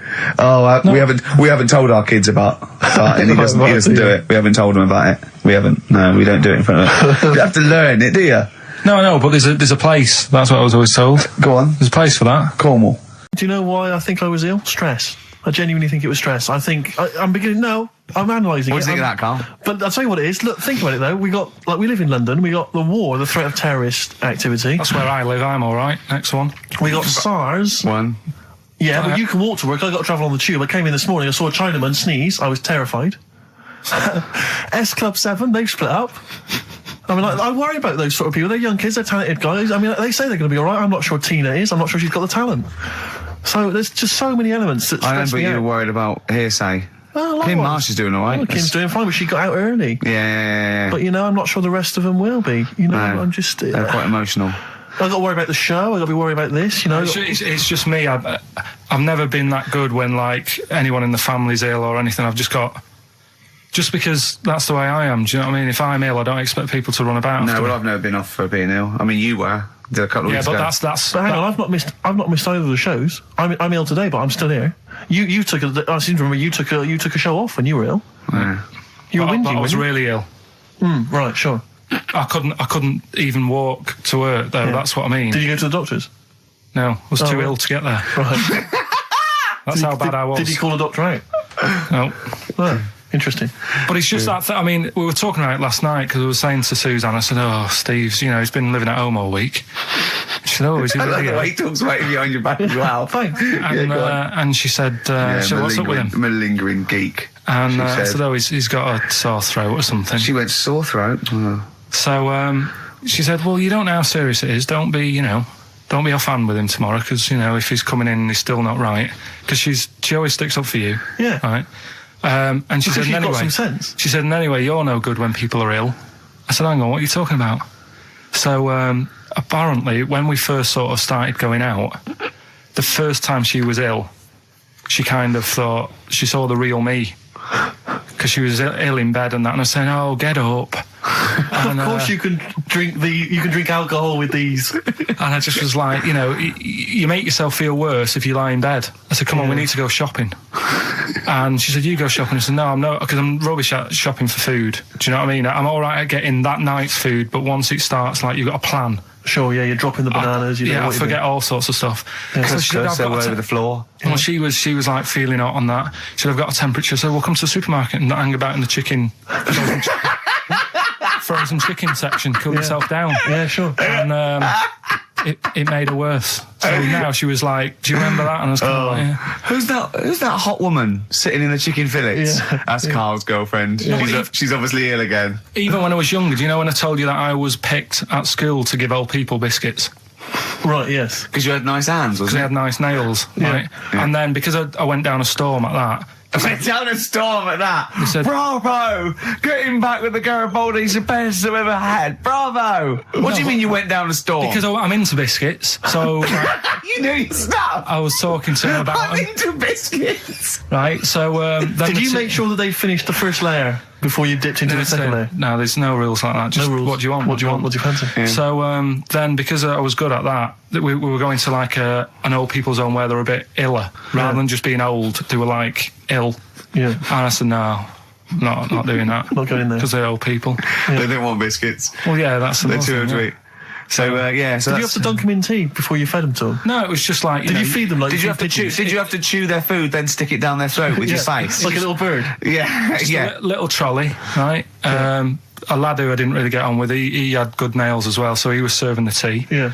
And I just had a chat and said, oh, do you want a biscuit with that? Yeah. What about this one? Do you like bourbons? Yeah. Oh, you really did the whole. So, yeah. Oh, right, so you weren't just, it wasn't like their choice, you offered a selection. Well, I sort of sold them, because the thing is, there's only so many, so you've got to handle the situation well. Sure. You don't want too many in one type, so it's like, well, you've had a bourbon. Yeah. What a great life they lead. They probably only pay about 900 quid a week to stay in that particular home. Yeah. And they get a free bourbon by a kid with clean nails. Brilliant. Whoop-de-hoo. So anyway, I found these things. Do you want And it's about a monkey who became king. No. So we've No? Have you got monkey news this week? got a little bit of monkey news coming up. What does he do? Drive to Spain, rob a bank, or get married? No, we're done all them, aren't we? We have done all them. Yeah, This but you one- know no, what- it's a good one. It's a good one. And in fact, it's a bit related to what we've been talking about in a Oh, way. God. Isn't that brilliant? Ivan Dando, All My Life. Beautiful. On XFM 104.9. Well, it's nearly it. It's the big one. It's what people tune in for. They probably tune in about 10 to these days. For Monkey News. With, Karl Pilkington. Can we hear the jingle? Only 4 to go. Oh, chimpanzee, that Monkey News. Right, this one's about it's been emailed into me. Right. I haven't really had time to check it out this week. No, you're Been joking. busy. Ooh, I Busy. hope it's not stupid. Goes back to 1908, and the person's saying it's a good story and that, and they're surprised they haven't picked up on it yet. Right. The Olympics, right? In 1908 in London. Apparently, it was meant to happen in Italy, but it was cancelled. Don't know why. Right, and it happened in London. Anyway, 400 metres. Right, it was meant to. There was a fella who was going to do the run, right, and the favourite to win it was this Bulgarian guy, right? It was like a newcomer. Okay, these are a few things it cannot be. 1, he injures himself, so a monkey steps in and wins. 2, he does a drugs test. It turns out that he is a monkey. So if it's either of those, right, I'm gonna go mad. So anyway, so the fella, right, this favourite, everyone's putting the money on him, thinking, yeah, he's going to do it. Is he hairy? Is this bloke hairy? So anyway, so the race happens, Yeah. and everybody's lined up, ready to run. And, everyone's saying, yeah, he's going to win, he's going to win. Then suddenly, a bit of murmuring going on, people going, oh, what's going on here? He's eating a banana. And there's a fella in the lane next to him, Yeah. right, he's going up, who's that? He doesn't look familiar. Oh, Christ, Carl. Go. Right, doesn't look familiar. Who's he? Weird. What's Weird, going on? isn't What's going on? What's going on? Yeah, what is it? What is it? Or who is it? I mean, not what is it? So they go in. So they say, well, he might not be that any good. Do you know what I mean? He might not be good. He might. It's just A bit short, and doesn't matter. he's only 3'6", and he's hunched over on his knuckles. So, I didn't realise it was fancy dress. yeah. So I don't think he's gonna be any good. No. So the race Oh, he starts. put his finger up his arse. That's weird for runners to do that before a race. It's weird, isn't it? Yeah. Race starts. Yeah. The fella that no one recognises wins it. People go, what's gone on here? Yeah, sure. Do you know what I mean? We had our money on the favourite. What's gone on? Who is this guy? Yeah. Anyway, he stood up there, right? He's looking well happy. Yeah. He's lifting the trophy and everything. Right. Long arms. That trophy's higher than... So anyway, He's only 3 foot, but the trophy's 9 foot in the air with those long arms. I'm suspicious. Go on. They had the picture in the paper the next day. Sure. And everyone's going, yeah, he was fast and everything, but quite hairy for a runner. I'll tell you what, Carl. Quite It's hairy for a runner, because ridiculous. normally they shave themselves, don't they, to make them faster. And No. how did he manage it? It's really hairy and that. So anyway, he wins the stuff, he walks away with a cup.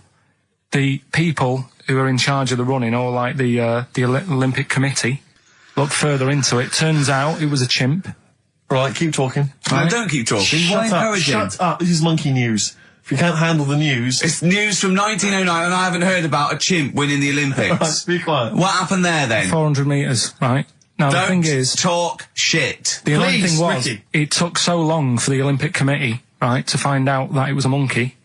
It was going going manic. It went into loads of races. It was picking up loads of, like... No, shut up! He right? became a celebrity. It was doing endorsements on TV. Don't talk shit. It said he managed to win the same race 4 years later in Athens because... How did he get to But it's a joke. They're winding you up, Carl. Weird. It's not weird. It's isn't it? right. I do not believe it. Well, that's okay. There's only 3 of them to go then. Right, because we're probably all leaving in 4 weeks' time, and that's the end. I've got to get onto a sort of mainstream radio station because I don't think there's any other sort of tin pot place like this, is there? No. So I'm going to clear up my act a little bit.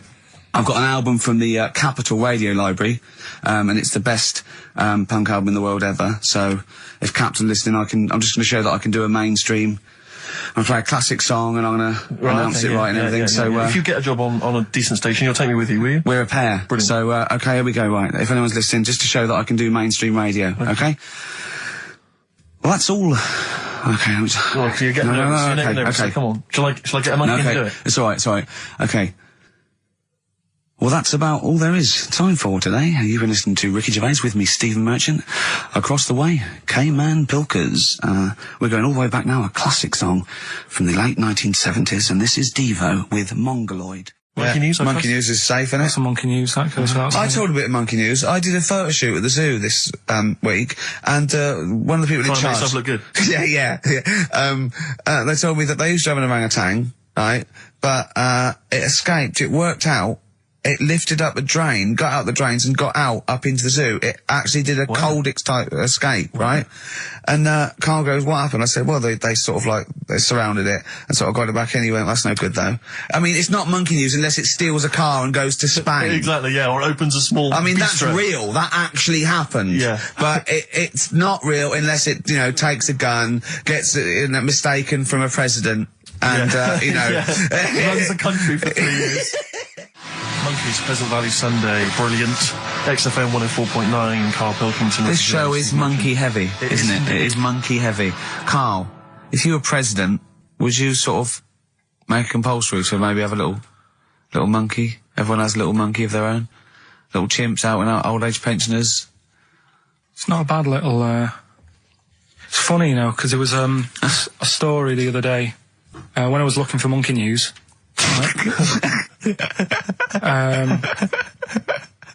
There's a story about a couple who couldn't have any kids, right?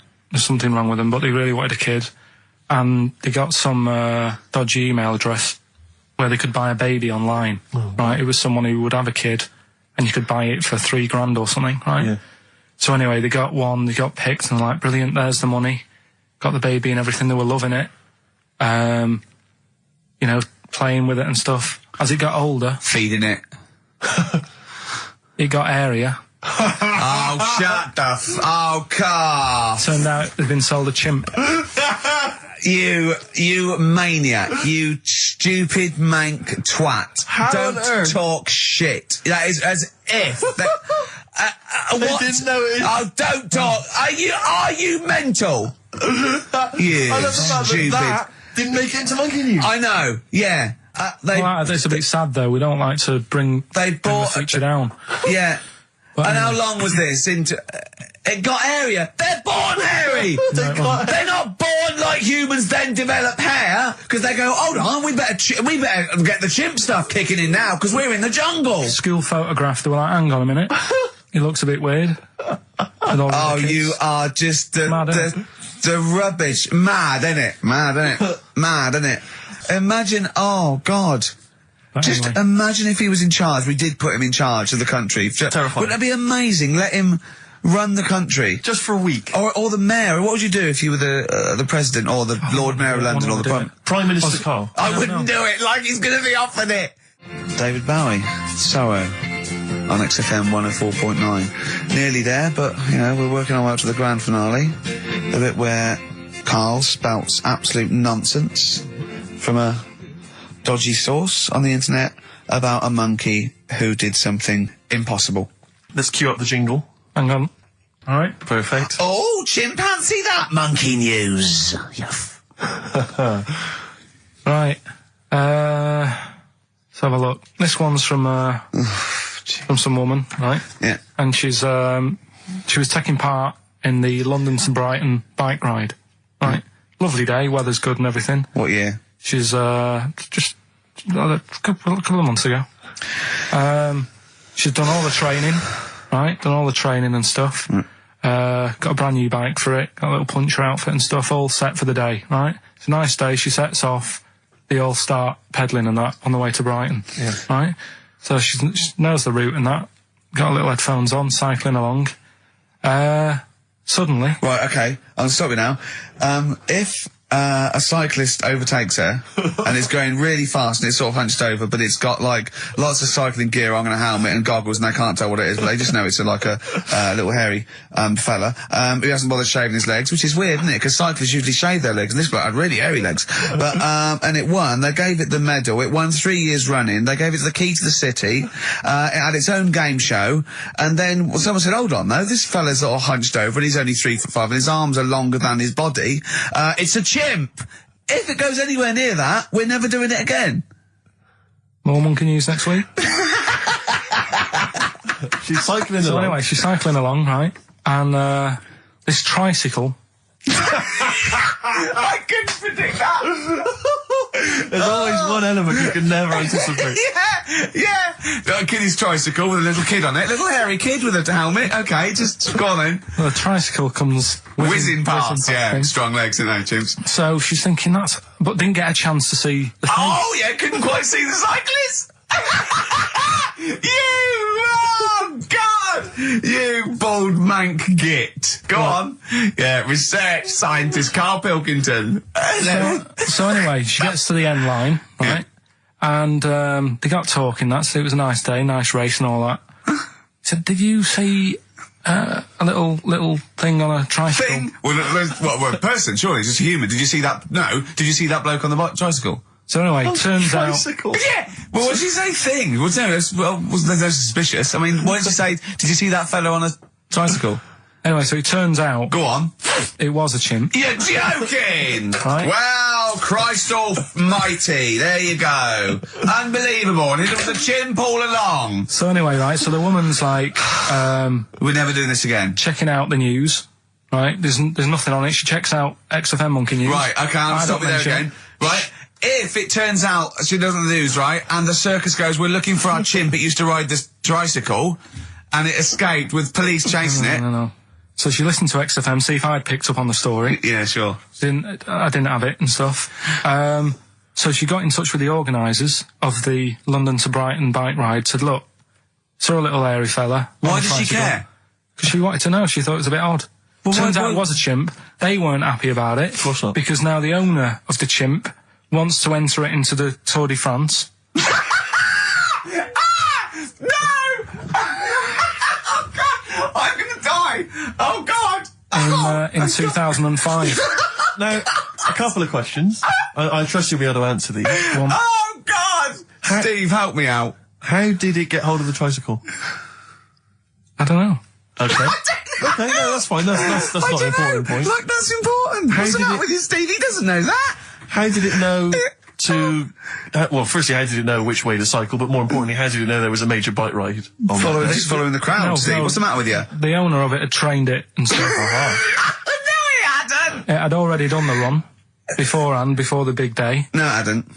Like I say, it wants to do the Tour de France in 2005. No, it doesn't. But there's something about animal rights. If they don't let it enter, they can kick up a bit of a fuss. No! The animal rights is that it's cruel to make a chimp ride a bicycle. Not if it that wants it's to. prejudice that it'll go, is it because I is hairy? You idiot! Right. So. Wow, that is the worst. That is the worst one yet. Absolute twaddle. Absolute rubbish, Carl. Have you got a tricycle? Unbelievable. If we didn't allow a chimp to enter, the Tour de France, what do you think we'd do? Who's going to stop it? Do you know what I mean? Who's going to stop that? I mean, you're asking me if I'd be president, what would I do? Yeah. That wouldn't be high up on the list to sort out. I'd say let the kid have a go. Do you know what I mean? Let him have a go in the race. What harm is it doing? Not a kid though, this is a chimp. Well, do you know what I mean? Can I also just remind you of something else we've learned today? Go on. This is from the listeners. Rockbusters answers next. I was going to say, well, do you want to do that? No, let's do it next. After the record. I was going to say something. What were you going to say? About gays and that. What? In a bit. What were you going to say? Oh, we'll look forward to that. Martina Topley Bird. Need one on XFM 104.9. Right, there goes the girls from Tattoo. See you later. Well Thanks, done. girls. Cheers. Right, a couple of listeners Carl, what were you saying before we cut you off? Yeah, it's just like, you had the girls in and that, and it reminded me, I was talking to Steve in a week. Yeah. I think it's, when people were talking about going to Stringfellas and that, Yeah. I was talking about seeing naked people. No, yes, I asked him, I said, when he used to watch, say, he accidentally flipped onto BBC Two and... What, it's not, what do you mean, no? When a woman has a knob put on Yeah. to have a sex change, where do they get it from? Is it constructed? Do they find, like, I don't know... From a donor. A donut? From a donor. Oh, well, yeah. A donor? A donor, yeah. Yeah, but presumably it's like... Maybe there's someone who wants after to they're become... dead, I mean. No, I thought maybe very few people. It's not like giving someone a kidney and then sort of like celebrating maybe with if you're them. a guy and you want to become a woman, you've That's got one to true. spare. That's true. Yeah. Well, a swap. Yeah, just do a little swap, probably on the internet or something. Or Noel Edmonds. What do you mean? On Swap Shop. He's not a man. No, but he could go, we got a fella here who, got a lovely, nearly new, unused penis. Yeah, Keith Chegwin out in kind of Bognor Regis. Wants a couple of tits and a fanny for that, so, call in. It reminds me of the, do you remember the John Wayne Bobbitt story? Which Yeah. it's always seemed odd to me. I never really kind of got all the information. Do you remember that one, Carl, where the woman cut off her husband's penis because When he was was adulterous or sleeping. something? I think he was sleeping, and she drove off. I think he threw it woke in the up woods. quite quickly. Yeah, that's so much better than the alarm Exactly, clock, clock, isn't it? yeah. And she threw it out. She threw it out of the window. car into the woods, Yeah. and he went and found it. Yeah. But imagine if he'd got to the hospital and they'd sewn it back on, he'd gone, that's bigger than I remember. I'm not sure this is mine. How many of you cut us where we dump all the knobs? We dump all the That's knobs where- out there. Yeah. That That was an extraordinary story. And then, bizarrely, he became a porn star. Yeah. Yeah. Very strange life that man's had. Well, it is a bit of a shock to the system, isn't it? Oh, cutting your knob off. I know. Do you remember that French bloke, the performance artist of about 1910? Do you remember him? No. He, as a performance art, he cut in a theatre, he cut his knob off to a crowd of people. Now, What? That's only a one-night trick, though, isn't it? Exactly. But what if there had been a bang outside? They went encore. He went, what? Yeah, or they looked outside because a car backfired. He went, did you see that? I go, what? I go, just cut the... Did you? Yeah. Think of that. Sacre bleu. I know. French are funny, aren't they? Cutting your knob off for your art. I think we've discussed the news before. I don't understand the impulse at all. I do find it bizarre. I mean, there's a picture there of 3 men nude in a pub. Yeah. Just having a chat. Yeah. Just on the chat. Oh, look at Carl carrying But around what's those the... pictures. I mean, okay, fair enough walking around outside, but indoors? In a pub? Nude? Well, it must be a nudist Hop on a pair pub. of shorts. That must be a nudist holiday, I assume. As opposed to, like, the local. There is, though, isn't there? There was a thing in Bazaar magazine the other week where there was a picture of some people. They've got an airline of their own now. What, nudists? Nudes. Nude airline? So you can get on there. And your holiday starts as soon as you get on. Sure. And, but what's the point? Well, I'd be worried just about banging against things. You know. so to speak. Yeah, my shoes and things. Or spilling when the waitress comes along. The aerosol, and might she spill hot coffee? Yeah, that's a good point. Would she have to be nude? Would the stewardesses have to be nude? I don't know. But that bit as well, where they walk down the aisle and they have to check if you've buckled up. Yeah. She's like, excuse me, miss, can you just... And over 50s, so always over 50s. Right, yeah. So it'd be an old woman on the plane. Yeah, yeah. It'd be like, can you just lift your left hip up so I can see the belt? Yeah. Yeah. Oh, God! Yeah. Oh, Oh, Imagine if you've got to go into the crash position. Oh, God, yeah. You know? The last thing you see is your John Thomas. John Thomas. As you go crashing into a mountain. So we'll move on to this next one, right, which is brilliant. Dead short story. So, right, old woman, about 70 years old. She's normally fit and healthy and stuff, nothing wrong with her, she's having a good life.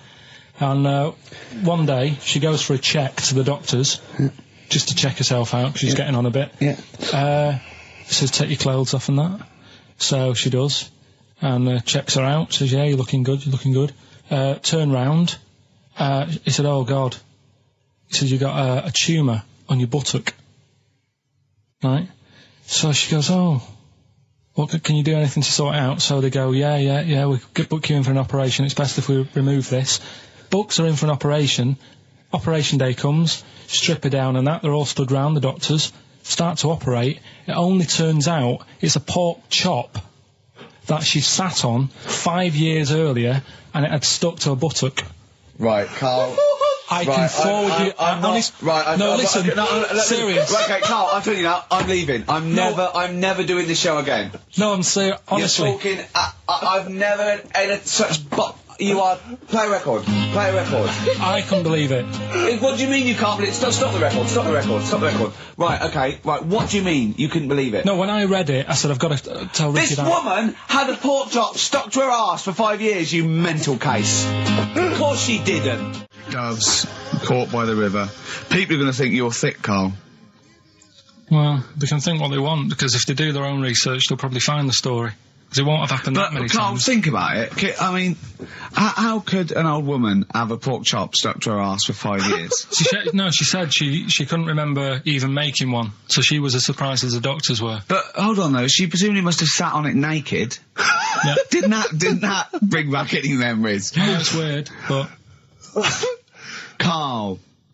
But why would it stay there? Why wouldn't it fall off when she had a bath or a shower? Grease! What about a bath? But why didn't the doctor realise that when he first looked at it? Yeah. Was he not paying attention when he said, I think it's a tumour? Carl, listen, think about it. A pork chop stuck to your arse for 5 years. You're naked, you sit on a pork chop. Will we ever get to a point where all this is too heavy for the world to handle? Right, what error has he made there, Steve? What physical, scientific error has he made there with that question? I can't begin to explain it.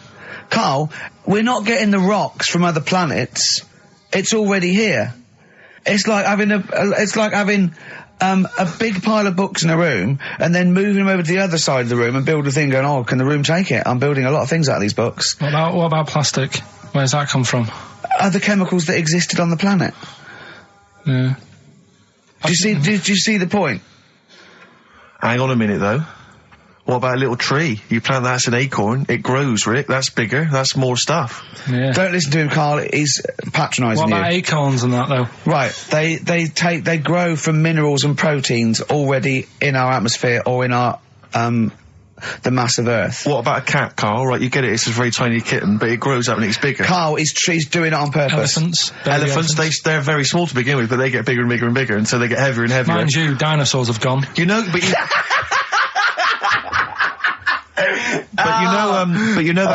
famously that's how Atlantis disappeared. You know, you've heard of the legend of Atlantis. Have you heard of the legend of Atlantis? I think so. This was a city that existed, is proven, right? And what happened was they just kept buying stuff in mail order. They just kept ordering stuff, like the king and stuff. Just kept ordering stuff in mail order. He brought girls across, carpets, lot of carpets. He kept buying TVs, big screen TVs and stuff like that. And eventually, he bought up all the myrrh that the wise men didn't want. Yeah, because he's from like olden times, and he just kept buying stuff, crazy. Like he was just a shopaholic, basically. Mental it was. And he was ludicrous. It was like, and in the end, it just sunk. It just sunk. Too heavy. And it just sunk. All right, Carl. Yeah. Bit miserable today, Carl. Let me explain why. Go on, Steve, and to you, the listeners. Well, we came in to a big bunch of stuff. Dropped off was it Becky from Marks and Spencer? Just like lovely stuff, food, presents for the cat, books. Just to Ricky and Steve who do the show. Right, Ricky Gervais and Steve Merchant. GQ presenters of the year. Creators of The Office, right? Award winning. Carl's looking over, I go, maybe, it's not for you, no. And then, then he told me why he's grumpy anyway. Go on. Do you know what XFM are giving everyone? How long have you been here? About 6 years. What are you getting for Christmas from XFM? 2 CDs. Is that of your choice, or do they choose them? There's a list of about 30. Right. Tell them what List you of about chose. 30 CDs. I've gone for Kings of Leon album Yeah. and the best of Bob Marley. Haven't we, like, given them away in the past or something? Or you could have burnt them off, couldn't you? You could have done copies. Illegal, but you could have done that anytime you wanted. I don't think Bob Marley minds if you bootleg his CDs. It's out of order, though, isn't it? It is bad. Although you Is do that get, always the case? Has it always been the truth of all the time you've been here? No, it has been better than this. yeah, although you do get paid quite well and you do have an easier time. Yeah, but don't give me the CDs then.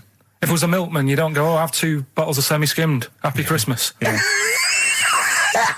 That is a valid point. Do you know what I mean? You complain. Who is it who made this decision? Is There's it- no point. No point, is there? Why? Just no point. I don't like moaning anyway, just...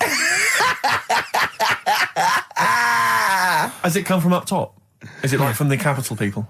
Just everyone. That's what everyone gets. Yeah. Yeah, but will Christian get 2 CDs for getting up at 4:30 every day for about 5 years? And keeping this station afloat.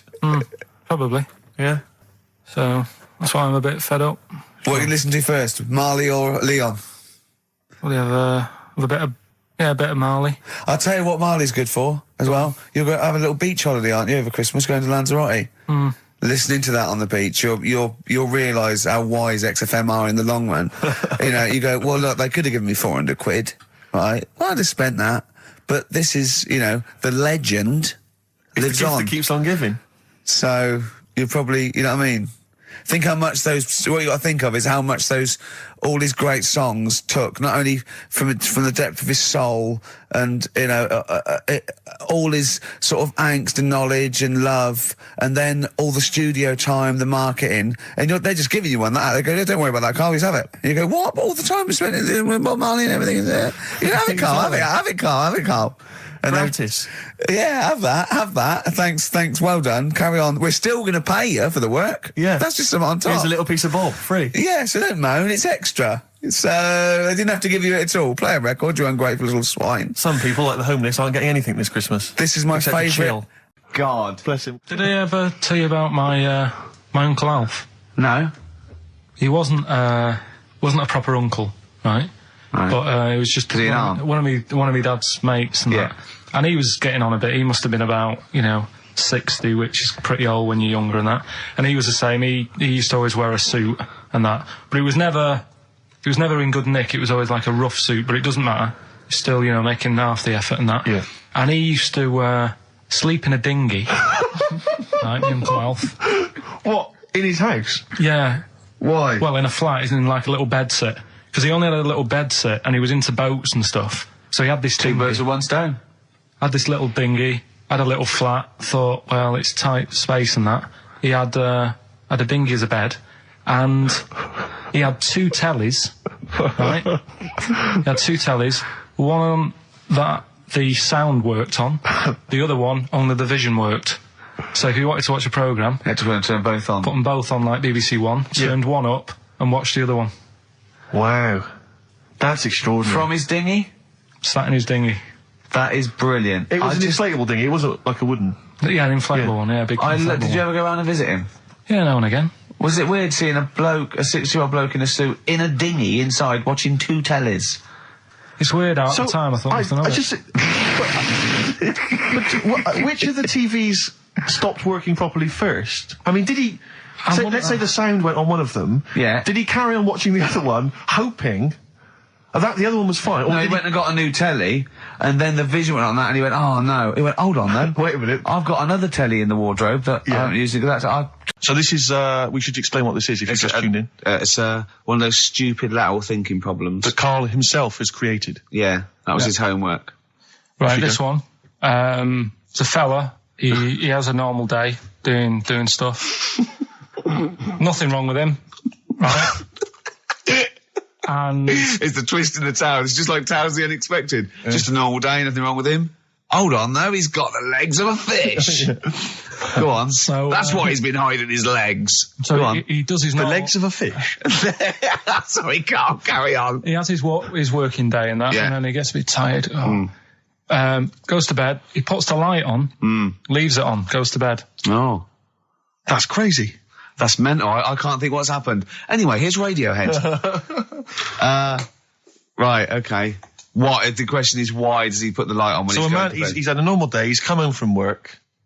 Is that right? He's come home from work, or he's not been working? Yeah, he's just been out? no, it's been working and stuff, I think. You think? You've made it up, Carl. You can decide. So the question is, why has he put the light on when he's asleep? There's a reason that he's put the light on when he's asleep. Has he gone to sleep? No, Carl, don't shrug. You're meant to answer these questions. He put the light on before he went to bed. Yeah, and the question And you're he's asking gone me to is sleep, why? What's the scenario? And the light's on and Yeah. that, but he's gone to sleep. Yeah. He started reading, and then he fell asleep.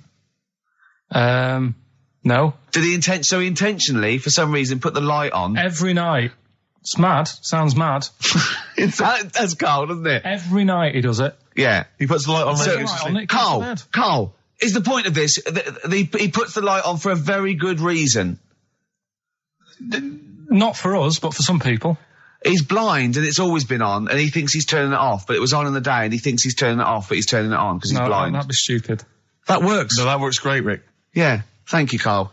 So you've got to come up with what... Hang on. If What? you're blind, why would you put a light on? No, he thinks it's off. Yeah. But why would he turn it on anyway? Just think so he doesn't get burgled, so people know he's in because he can't see him. So he just he puts the light on when he's there, then he turns the light off when he goes to bed, so people think it's fine. But he's got it out of kilter, and actually he's walking around in the dark all day. I don't believe that if you're blind, you turn your light on. I don't think you'd be living on your own, would you? I'm not having that for a Do second. blind people live on their own? For a second. Well, some people do. Lonely blind people live on their own. No, if you got bad eyes. Any even women? Are there any blind women who are living on their own, Rick? Well, never mind your concern for the partially sighted or sight impaired people coming to London. Get on with this. Yeah. So there he is. Yeah. It's like, a bit tired. Yeah. Just put the light on. Get to bed. Yeah. So he turns the light on and he goes to bed. Yeah. Oh. Should we play a track? He's not sleeping on the job. He's a lighthouse keeper. Well done. Is he a lighthouse That's not keeper? it, Carl. He's a lighthouse keeper. Right. Why wasn't the light on all the time? Because it's light in the day. You idiot. Play a record. What? Play a record. You're a buffoon. No, actually, the light isn't on in the day, is it? No, it's not. I think you're the buffoon. Yeah. Carl has won! I think that my new TV is too big, Rick. I said that I know, when he I don't know bought what it. I was thinking. But I can't believe it. He talks about this buying it. He's got a bit of cash now, of course. And what is it? 42 inches? 42-inch plasma screen. What did it cost you? $3 grand or something? That's Wow, rubbish. it's 3.5 ridiculous. grand. $3.5 grand. Big spender. Of course it's too big. Well, I can't get far enough back in my living room for it. You know, you're meant to be, I think, 4 times the screen size away from it. Really? To get out from the air. So that's 4 times 42 inches you're meant to be sitting away from it, which is impossible. Yeah. Well, I'll have to just get friendly with the neighbours. Yeah, watch it through a hat. If that's the case, though, are you better off just getting a portable? What? I don't understand that rule. What are you saying? Well, you're meant to be 4 times the screen size away from the TV. But then what's the point in having a big telly if you've got to keep moving further back? Get a portable. And sit right next to it. Is that how they sell it? Is that what they say to you? Well, no, it's a rule, but I do see your point. Why do people go to the cinema then? Did you see films that are out yet? Fair enough, he's got you there. Done. I'd tell you this, though. I had it delivered, and, are you supposed to tip delivery men? Of course you are. I don't know. I've never had anything delivered before. I never spent that much money. Not if it's a courier with an envelope, but if it's a bloke who's struggled up the stairs, two fat blokes with a fridge, then give him a £5 for a drink. But the problem was, I didn't realise, and I was thinking to myself, I wonder if I've got to tip him. And the guy was leaving, and my mobile phone went off in my pocket, and I reached in to get it. He put his hand out, thinking it was a tip. I went, it's just my phone. And I felt terrible after he left. I didn't know. What was I going to do? Run down the street and offer him a £5? No. No, of course not. No. I'm not made of money. I just spent it on what you do. Yeah, I've got no money, mate. No. I just spent it all on this. I had to clean out my jar, everything, the drawers. Yeah, I'd take some bottles back. The problem was it took me forever to wire it in. I thought I'm not going to pay for someone to wire it up, So it took me about 3 hours to wire it in, and it was huge, and I got it switched on. And the first programme that was on when I got it wired in was Bargain Hunt. I'll tell you this, David Dickinson's tan almost took me eyeballs out. It was incredible. It was like X-rays. So close. A huge plasma screen with this orange thing coming out, and he keeps turning to the camera, doesn't he? Just to get you. Yeah, he turns away. You get a bit closer. They go, "What's he doing?" He just turns around, takes the cornea off. What do you think? Bargain Hunt is Bargain Hunt. Oh dear, that's why I'd buy a plasma screen to watch Bargain Hunt. Well, we never had any disasters, right? But my mate did one. Right, I don't know if it's that funny really, but I'll tell you anyway, right? He was doing this gig, and it was probably one of the biggest gigs, right, that he ever had. Must have been a couple of 100 people there, and in like a big sort of warehouse thing. Anyway, for some reason, there was some problem with a big speaker that fell, right? So the police turn up and stuff. Right. And they try to control the night, and they're going, "Can everyone sit down? We try to control it. Can you sit down?" So anyway, you get a few like little groups of people sitting down on the floor, and people were still stood up, and the police were saying, "Look, we're going to cancel this whole night if you don't all sit down." And more people are sort of sitting down. It's going on for about 20 odd minutes, right? Will you please sit down? And it gets to this point when there's just one lad stood up in the middle. And he's going, "Look, you're ruining it for everyone. Will you sit down?" And it goes quiet for a bit, and someone's muttering something. And he goes, "The lad standing up has got calipers on his legs. Can we have a round of applause for the kid?" Who said that? It was this lad who was doing the DJ. He was the DJ. So, like, they kept the police and everything were saying, "Well, you sit down, you're ruining it for everyone else." Dear.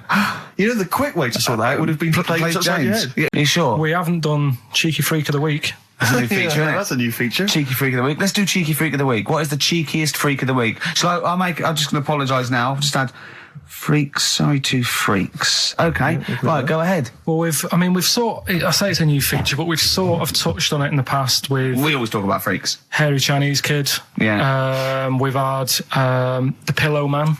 Yeah. Oh, you called a draft excluder? Just make a note of that, would you, Rick, on the list? People without arms and legs. But at least, you see, the Pillow Man, what do you picture? Because I was saying to Ricky in the week, right, I'm a great fan of the Elephant Man.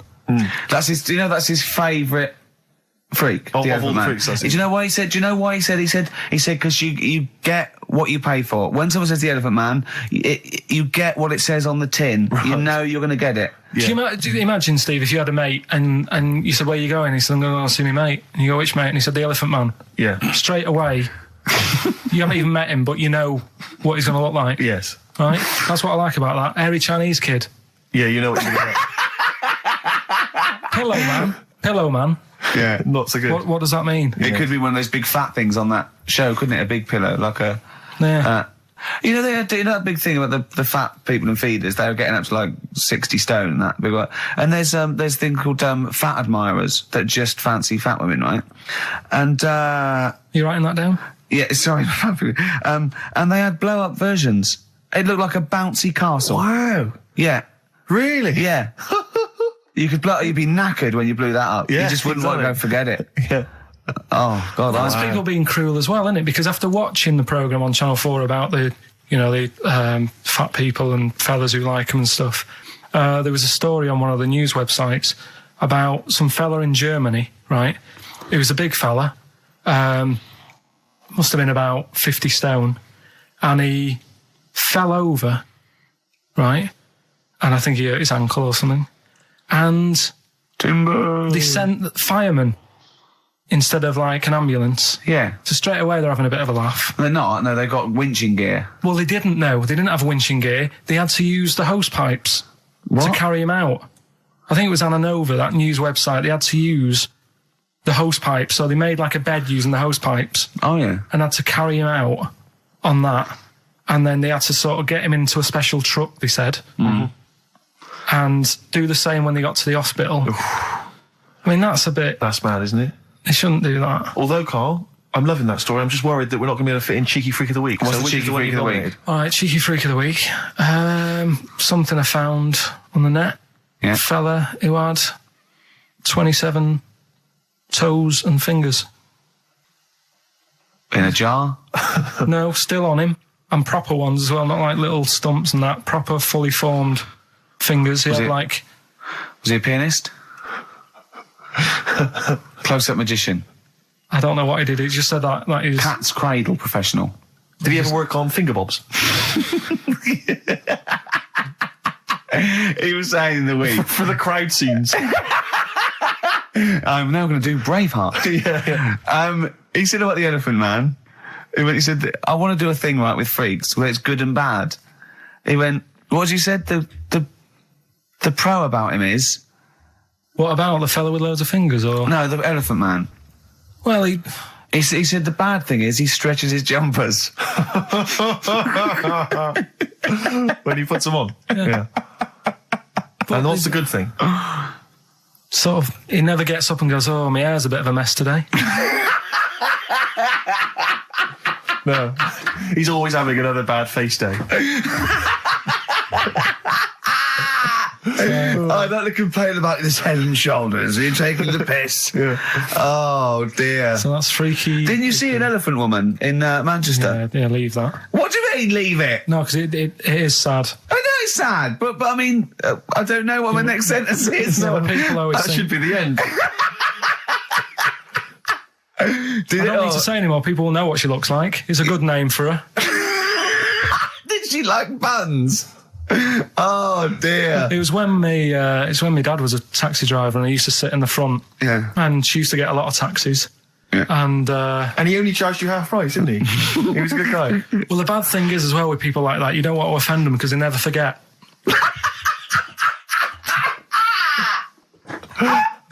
Oh, go! But, go, Pilkington! I was sat in the front of the cab and my dad goes, right, we're going to go and pick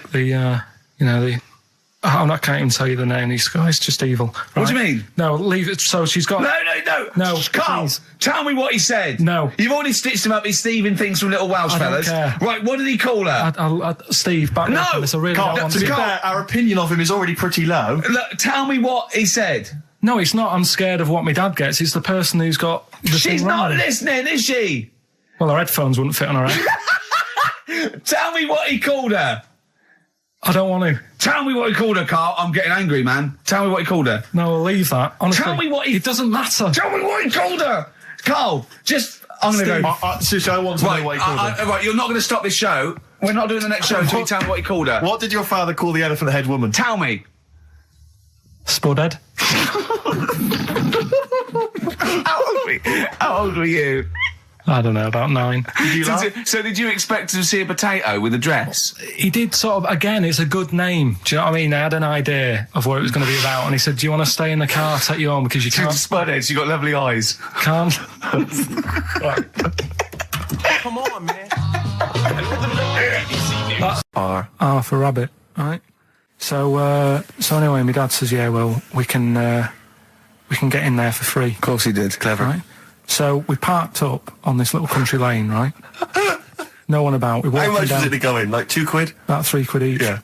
But he said, well, yeah, but if you don't have to pay, do you know what I mean? You enjoy it even more, don't you, when you're walking about and you think, I've got this £3 in my pocket, no one's having it. Yeah. Right? No, looking over sorry for a bloke with a peak hat saying, can I see your ticket, please? I wouldn't enjoy it more, no. Go on. Yeah, but you don't worry about it, do you? You got a bit of money now then, Rick. You've changed. So anyway, so we had to walk across about 4 fields. For £3! Right? And what happened was, we're walking through all these fields and what have you, big grass and muddy bits and all that, 'cause it'd been raining, and climbing over fences and stuff. And we're in this field, right? And I look to my right, and there's about 30 cows all staring at us, right? And Suzanne started to panic a bit. She said, we shouldn't be here. Dad says, of course we can. We're allowed to go wherever we want. You know, all this land, it's ramblers' rights and all that stuff. Yeah. And take a cow if you want, unattended. Serves him right for leaving him in the field unattended. I'm having one. Yeah. And keep us fed for a week. Anyway, these cows start surrounding us. Surrounding us. Oh, brilliant. Oh, no. Face off. And Suzanne's panicking, going, this isn't right. We're not going to make it to the fence in time. They're moving faster than us, and he started sort of running a bit. Wow. And It's like my dad some was kind of like, bovine West Side Story. don't A gang of cows coming at you. don't worry about it and stuff. But my dad had to sort of stand there and like wave a stick at him. Course. And we got away, but Suzanne was like having a bit of a sweat You on, got away. saying, you know, we could have got killed. Sure. And my dad saying, no, it never happens. And I just wondered if it does, if there's a risk of... Yeah, it is rare, but there's been a couple of cases of being trampled by cows. They're not aggressive, they sort of run through you. Well, they're aggressive if they've got a calf. They do have kids. What? They had kids with them. Kids, yeah. That's a goat you're thinking of. Yeah. Maybe they were trying to sneak into the gnome thing, and they were worried that, like, if too many people did it, like, they thought some cows, we can just sneak in They where were cows, trying, yeah. no one's expecting cows. And the cows but were some going, humans. walk upright like you're a human. Don't walk upright. They thought you'd blow their cover. Yeah. Yeah, people have been killed by cows before. Yeah, that was like the highlight, wherever it wants to go that day. But maybe it's not big enough to sort of make any, real decision. But, like now, I'm sat here, right, with my jeans on. I don't know where I am. Well, that's clear from hearing you talk. No, but what I mean is, if a fella said to me, what side are you, what side do you member on? I'd go- Member. What is this the use of the word member suddenly? I'd go... Well, it's usually not appropriate, and also, I imagine in the old days they had big baggy pants that used to sort of like hang down, and now, like with those stretchy boxers and briefs, it's sort of held up in a nice neat little parcel, isn't it? So it's probably not appropriate. It doesn't come in contact with your little snake. So, did you ever, have you ever heard that? Are you telling me a tailor has asked you that and you went, what do you mean, mate? No, I've never, I've not really had one made to measure. I had one made when I was a kid, but since then I've sort of bought a suit off the hook. But when you were saying about buying a suit, I know that question sort of crops up and I don't know what the answer is. It just annoys me the way I don't know, there's no surprises anymore. Do you know what I mean? People know. What do you mean? He's going to go, right, I'm going to measure you now. Which side shall I measure? Go, well, pot luck, go and have a look. Right, there you go. Oh, you got it. You checked me no, out. but What do you mean there's no surprises anymore? What are you talking about? Everything you say is a surprise. Everything you say. Every opinion you have is a surprise to me. What I mean is, why aren't people just happy just to go, well, depends, doesn't it? I'll just pull the pants up wherever it wants to go. I'm happy. What do you mean? Why is this such a big issue? But Carl, when they ask you this question, they're not making a note of it somewhere. It's not statistical research to find out what the kind of common leaning is. It's a question so he doesn't touch it when he's using his tape measure. Just be careful. But he is being careful by asking the question. But what's wrong with him touching it anyway? If it's only like a slight... Fair enough. But if he just sort of, knocks it a little bit, you can just go... Do that again? To me, it's the same as the prostate thing. It's just happening all over again. It's But the doctor doesn't go, oh, what side's your arse on, sir? Trying to avoid the arse. He wants to go, he knows where your arse is and he's aiming for it and he wants to get it up there. He's aiming for it for a good cause. This little fella's going, well, I've got to measure his leg. I don't want to touch the knob. I'll just ask him, sir, do you mind telling me where your cock is so I can avoid it? It's a big difference. But like I'm saying to you, I'd have to have a look first to let him know. I don't know where it is now. I don't know. It could be the left, could be the right. Are you telling me you don't know where your knob is without now? looking? Well, what do you mean without looking? How could... Well, you're saying it as if like... Should we have a guess? Well, have a look and tell us where it is. What are you wearing? What sort of pants are you wearing? I've got my jeans on. But you got pants on underneath them? Yeah. What are they? Briefs or boxer shorts? Boxer shorts. Boxer shorts. Well, it's probably free, but the jeans are probably strict in it. I think it's probably either in the middle, dressed in, or just slightly to the left. Have a look. We'll tell the listeners after the break where's Carl's knob. It's a good competition. Oh, brilliant! We've got to send this to the Sony Awards people. XFM. Run, Snow Patrol on XFM. Well, big question. Where was Carl's knob? That's what people have been hanging on for. Yeah. Where was it? Well, I can't believe people have been texting in. Hey, guessing where it is? People saying, is it in the middle? Is it in the left? It cost them 10p. It cost them 10p to find out. Just wait, I'm going to get out the answer. You don't win anything, right? Like, strike it lucky. Right?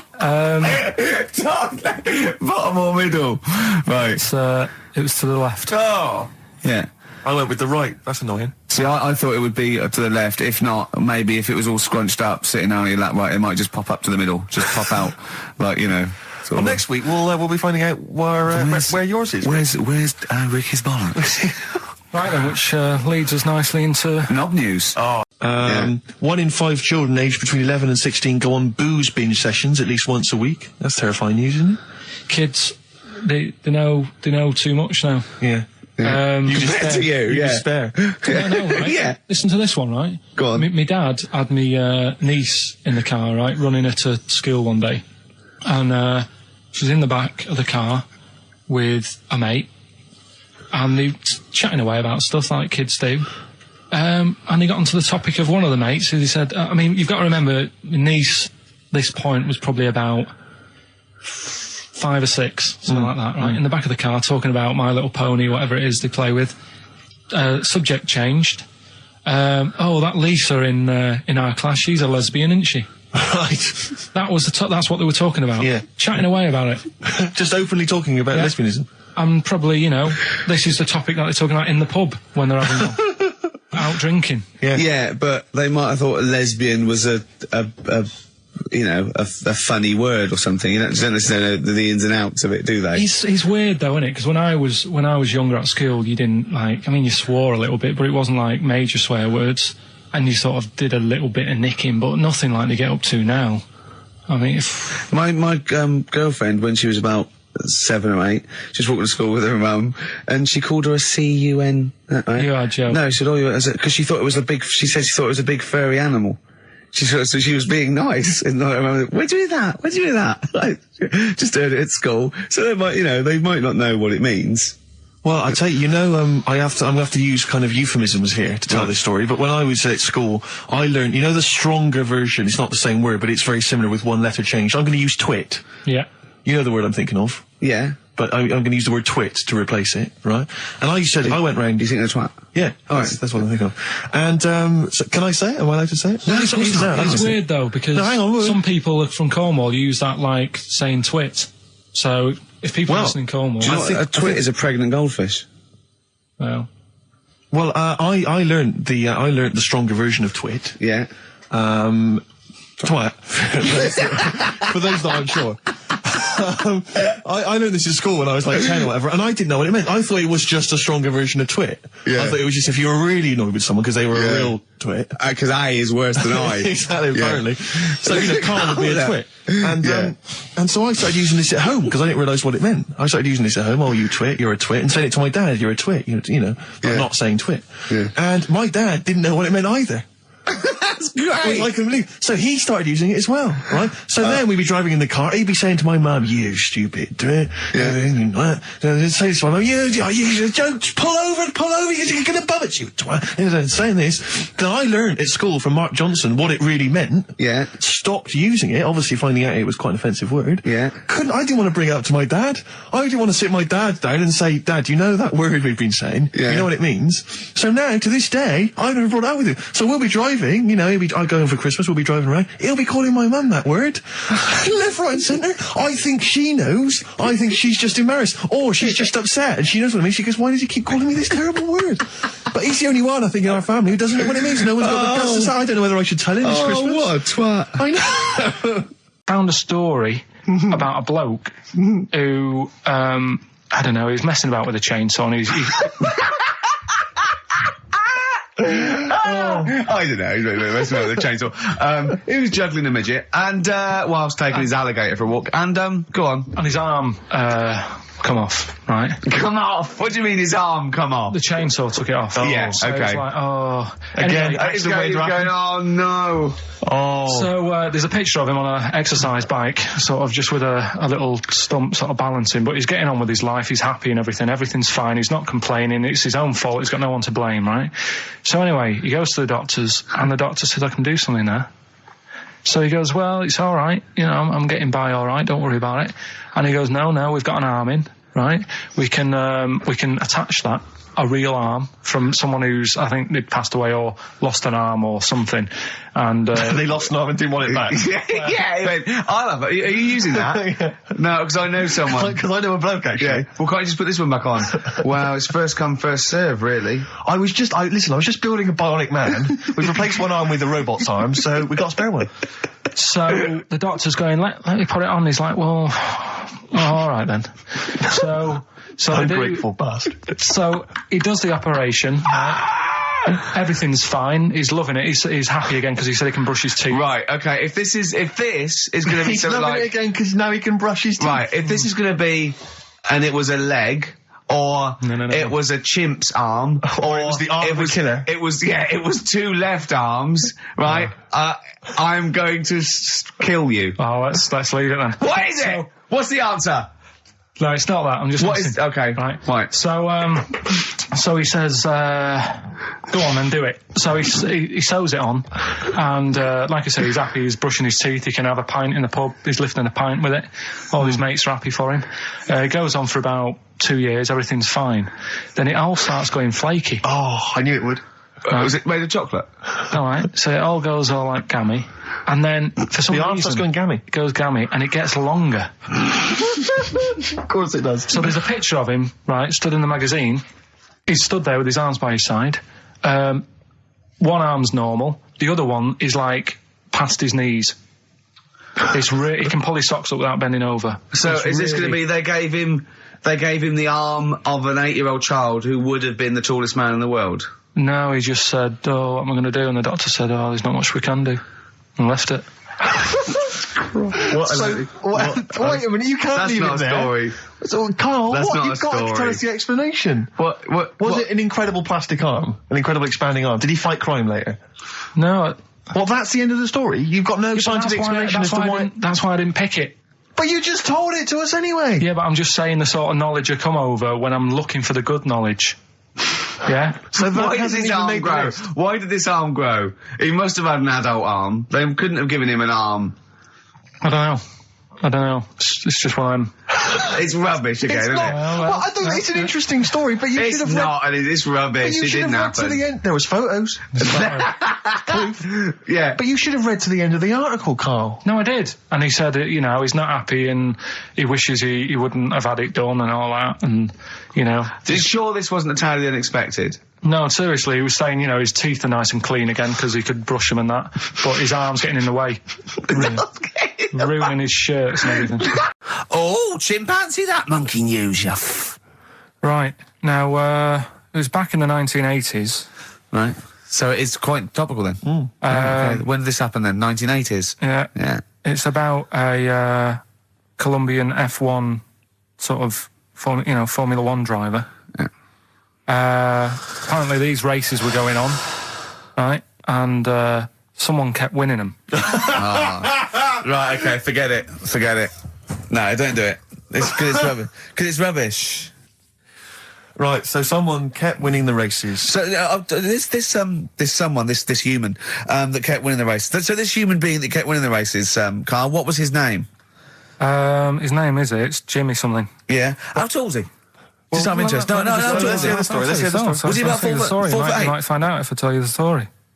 Right? Go on. So anyway, he kept winning and everyone was like, oh, he's brilliant, this guy, who is he, and all that. Yeah. But his gimmick, right? Was never showing his body or face? That's right. Never You're took his joking. helmet off. You're an idiot. Never took his helmet off, right? You know the short trousers he used to wear? His trousers were about a foot long, but his shirts, the sleeves were really long. Anyway, right, so because he wouldn't take his helmet off... and You're an idiot. He was taking part in, the F3, which is like the lower ranks of Formula 1 and that. Just get to it. Everyone thought it was like a famous driver who was taking part in that. Get to being a monkey. Anyway, what happened was, there was a crash one day. Yeah. And the car tipped over, everyone's like, oh... He ran up a tree? So... They were suspecting when he ran away with the ambulance people up a tree and started eating a banana? So the marshals ran over and the ambulance people were there and they were about to take his helmet off and the marshal was like, don't take his helmet off. Give away the secret that he's a monkey. Give away the secret and that. Yeah, chimp. Yeah. Took his helmet off. Jimmy Chimpers. Little monkey under there. No, definitely not. Tell us about this monkey, Carl. You're going to love this one, Steve, right? So last week we were talking about how, a lad left his family because there was problems at home and that. He went and lived in the wood. He got airy. Right? No. Leave it there, Rick. We haven't got time to go into Right, it. so That's what happened. And that's what happened. He lived with the monkeys. He went airy. That's what happened. Looked into some other stuff about like airy kids and all that. Yeah. Came across this story about a bloke, right, who worked in a zoo. Oh dear. Right. So Trouble's brewing. Loving his job and that, but it's quite a lonely sort of job because you don't see many people. You're just dealing with animals all the time, right? So anyway, he gets a bit pally with a monkey because it's the closest thing to a human. Well, that ape is. Right. Yeah, but you can't really go that close to apes. They're dangerous. What do you mean? What type was it? Do you Just mean let him tell the Was it story. a chimpanzee? I reckon it was a chimp. Yeah. Yeah, it was you a don't chimp. even know, so it was that's a an chimp. ape. It was a Okay. chimp. Yeah, but it doesn't matter, does it? So he It's the gets story. pally with him. Right, so he gets pally with Well, him. have they and gone he's- holiday together? Well, no, I mean, it starts On the off pool together. just checking each other out and, probably sharing lunch and that together. Yeah. Right? Anyway, this goes on for a while. They're getting on well on that. And then after a while, right, the monkey starts sort of imitating him a bit more and sort of walking upright. Oh, God. Yeah. Right? So he thinks, oh, that's a bit weird. Anyway, they get on really better and what have you. So he thinks he could live at home with me, this. Yeah. Because we're getting on the storm. Yeah. Right? So he takes him home and before Is you this know the it... beginning of Beneath the Planet of the Apes? I think it is. I think you've seen this on video. I'm worried because he's already imitating him and they're moving in together. I'm thinking it's maybe a bit like single white female. Single white zookeeper. Oh, brilliant. Right, so anyway, so it's moving in and it's getting used to sort of the normal human life. He's having a cup of tea in the morning. Yeah. PG tips. He finishes the day off with Oh, dear. Finishes the day off with what? He with does, a he doesn't little have him brandy. move a piano at one point, does he? Finishes the day off with a little brandy. Yeah. What, he pours himself one. Is he wearing a smoking jacket? I'll tell you what, Carl. You're a maniac, mate. No, this is why it attracted me. It's amazing, right? So he's having his brandy and that, loving his life. Next thing you know, he sort of I don't know if he loses it or he gets shaved, but the top half of his body is hairless. Right? Apart from his head. Right, so he's got a nice So it's the head. opposite of the kid. Well, Yeah, this is what I'm saying. that would happen. Right. Well, hang on, but so you don't know if You he don't was even shaved know. or if it's How did it say? Then the hairless. What? I'll bring it in for you, the story, and then you All right, can well, see if okay, I've gone keep wrong. going. So anyway, so this is going on, and he's having a great life. Then the zookeeper starts getting a bit annoyed because he's having a better life than the zookeeper. The zookeeper's in the zoo. This is such So the rubbish. zookeeper's still got to do a day's work. The monkey's at home, he's partying, well, he's it got gets his to a other point when he chipmates says round. there's no point you coming in to the zoo because the whole reason of you being there was because you're being kept there. Right. And he didn't want to bring the memories back, so he said, you stay at home. So You are you're talking such. Just let him finish. God, I don't know if I can sit here and listen to this drivel. Let me. I'm fascinated. it's It nearly sounds over anyway, amazing. right? It sounds extraordinary, Carl. So he's walking up, right? He's having a tea in the morning, finishing the day off with brandy. Gets a bit out of hand. Only tries it on with the zookeeper's wife.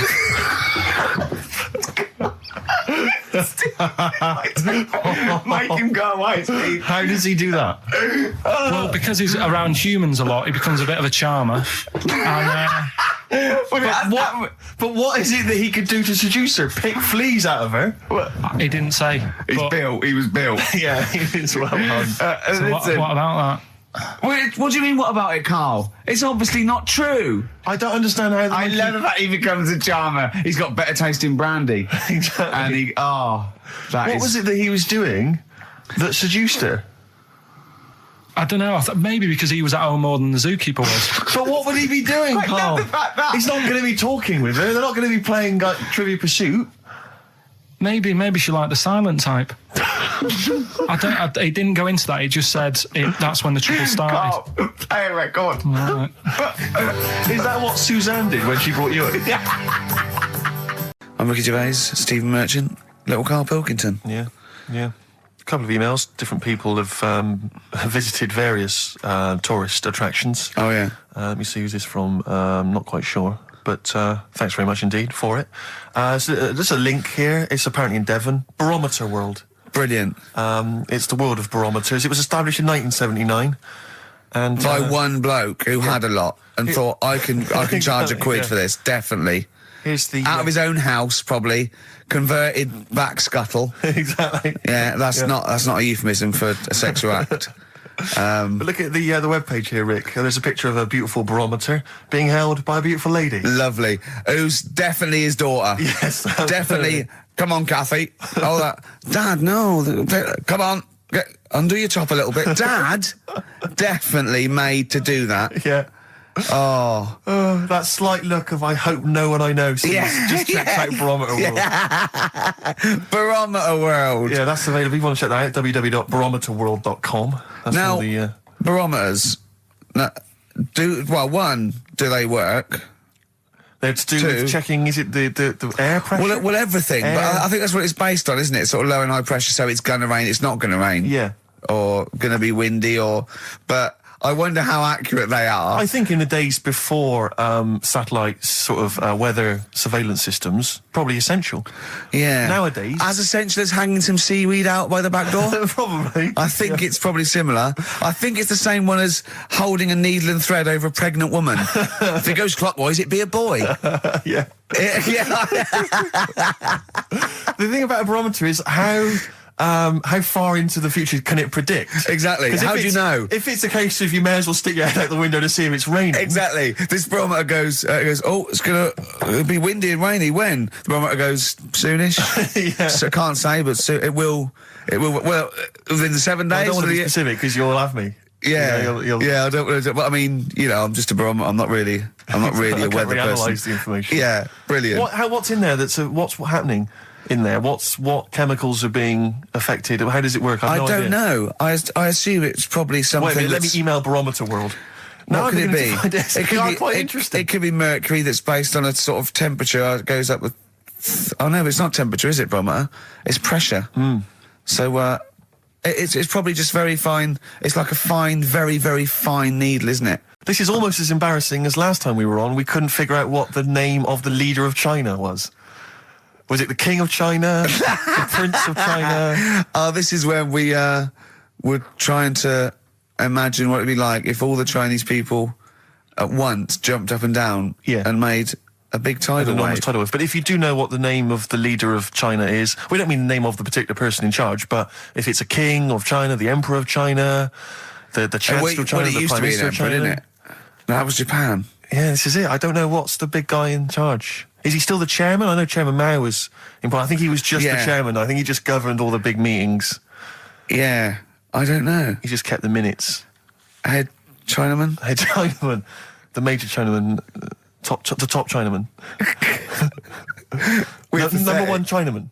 Do you know what? We're going to be honest here. We know so little about China. It's true. We know so little about China. Yeah. It's embarrassing. But if you've got any interesting facts about China, then email in ricky.gervais@xfm.co.uk. Also, I imagine the email address to use if you're going to take part in this week's Rockbusters.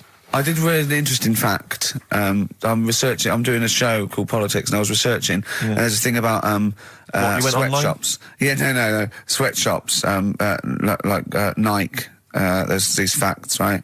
And that these people get a few cents an hour, and the CEO, I forget his name, for a Chinese woman to earn his 5.2 billion, she'd have to work 8 hours a day, 7 days a week for 10,000 years. But Steve, they don't. They don't. They don't. They obviously don't want to. Exactly. They don't want to. They don't want to. Lazy, Rick. Which one are we doing? No, do the bughead one. Right, well, the bughead one. Well, we've talked a lot about animals and that, haven't we, without heads. Surprisingly, we have. I think a disproportionate amount on it. If you're a new listener, this is the first time you listen, you'd be surprised. Yeah, we've done all that. We've covered worms, the way if you cut their head off, it grows back if you don't cut too high above its neck. We've covered The chicken. the fella who blinked. Yeah. I can't go into it again. Right. Let's not go into it again. We've had the chicken with no head that lived for 8 months. Yeah. And we've had And we've had the cockroaches. cockroaches living for a week without an egg. Right, okay. Well, it's a bit more on the cockroach front, really. Right. They've found, right, that if you get a cockroach and you cut its head off, right, and then you find a cockroach that's still got its head, but it hasn't got any legs, Right. right, it's not over for both of them, right? Because what you can do, you get the one that's got the legs, Right. with no head, sort of running around, get the one with the head, sit it on top of it, Right. get a little tube, Okay. so that the fluids... So is this auntie's go out of the Let him room? finish. This is like Blue Peter. Let him finish. You could get this for Christmas. Right, you get Yeah. a little tube, you sit that on top so the bodily fluids are still running between the two. Right. The head of the one on the top will control the feet of the one on the bottom. Okay.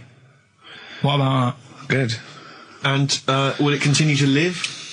that? Yeah. Okay, you don't know that for sure, do you? You're just guessing. That was just a No, question out of the blue he wasn't expecting. Well, what do you think of that? Good, yeah, it's great. Yeah, just a primitive nervous system that can, yeah. Did you expect us to be more impressed and excited by that? Did you fall off your chair when you read that? Did you literally topple off? Going, Did you "Whoa, look at think cartoon." you were going to be the Frankenstein of the insect world? Yeah. No, I just was thinking if they can do that, you know, With them, can they do it with humans? Because I also did a bit of research course on. you did. Did you come to the sort of conclusion that apart from the moral aspect of it, that the human was probably more complicated than? Yeah, but do you know what I mean? Things move on, don't they? Do you know what I Modern mean? science, Rick. You know, I had Binatown as a kid. Now they've got PlayStation 2, and the difference in 10 years. They is have amazing. found that if you lose your head, a cockroach can live normally on your body, but not the other way around. Your head on it cannot control its legs because it's too complicated It's for too your confusing. brain. Well, So, yeah. so listen, right? Okay. Yeah. We've got one more bit left. Brilliant. One more fact. The French, right, when they were at war, David Sharma, I just imagine him just introduced it. It's amazing. Which war was this? it was still the World War... One or two. World War Go II. on, it's 50-50. Go on. yeah. Right, World War II, what the French did, everyone needs a code. Everyone needs a code. Yep. A code when you're in the army. This is and a Disney song. that. And, you know, to sort of give the go-ahead if you want to go into battle and stuff. Okay. Right? So, Needs a code. but the weird thing Game is, show. right, the weird thing is, do you know what theirs was? Go on. Do you? Yeah, I know what it is. It's So what a bit was weird. the French code? For what? To sort of say, right, yeah, go on, But they had more than one. on this day. But I don't know what day it is. On All this right. day. And what, it's like saying, what am I thinking of? What was the battle? What was the... Okay, so alright, what... Look at him, look, he's genuinely confused that I've asked this question. Right. It was... No. If you ask me a question, ask me the question correctly. What was the code for battle during what battle? World War II. No, that's not a battle. That's a war. Yeah, it was in a war, yeah.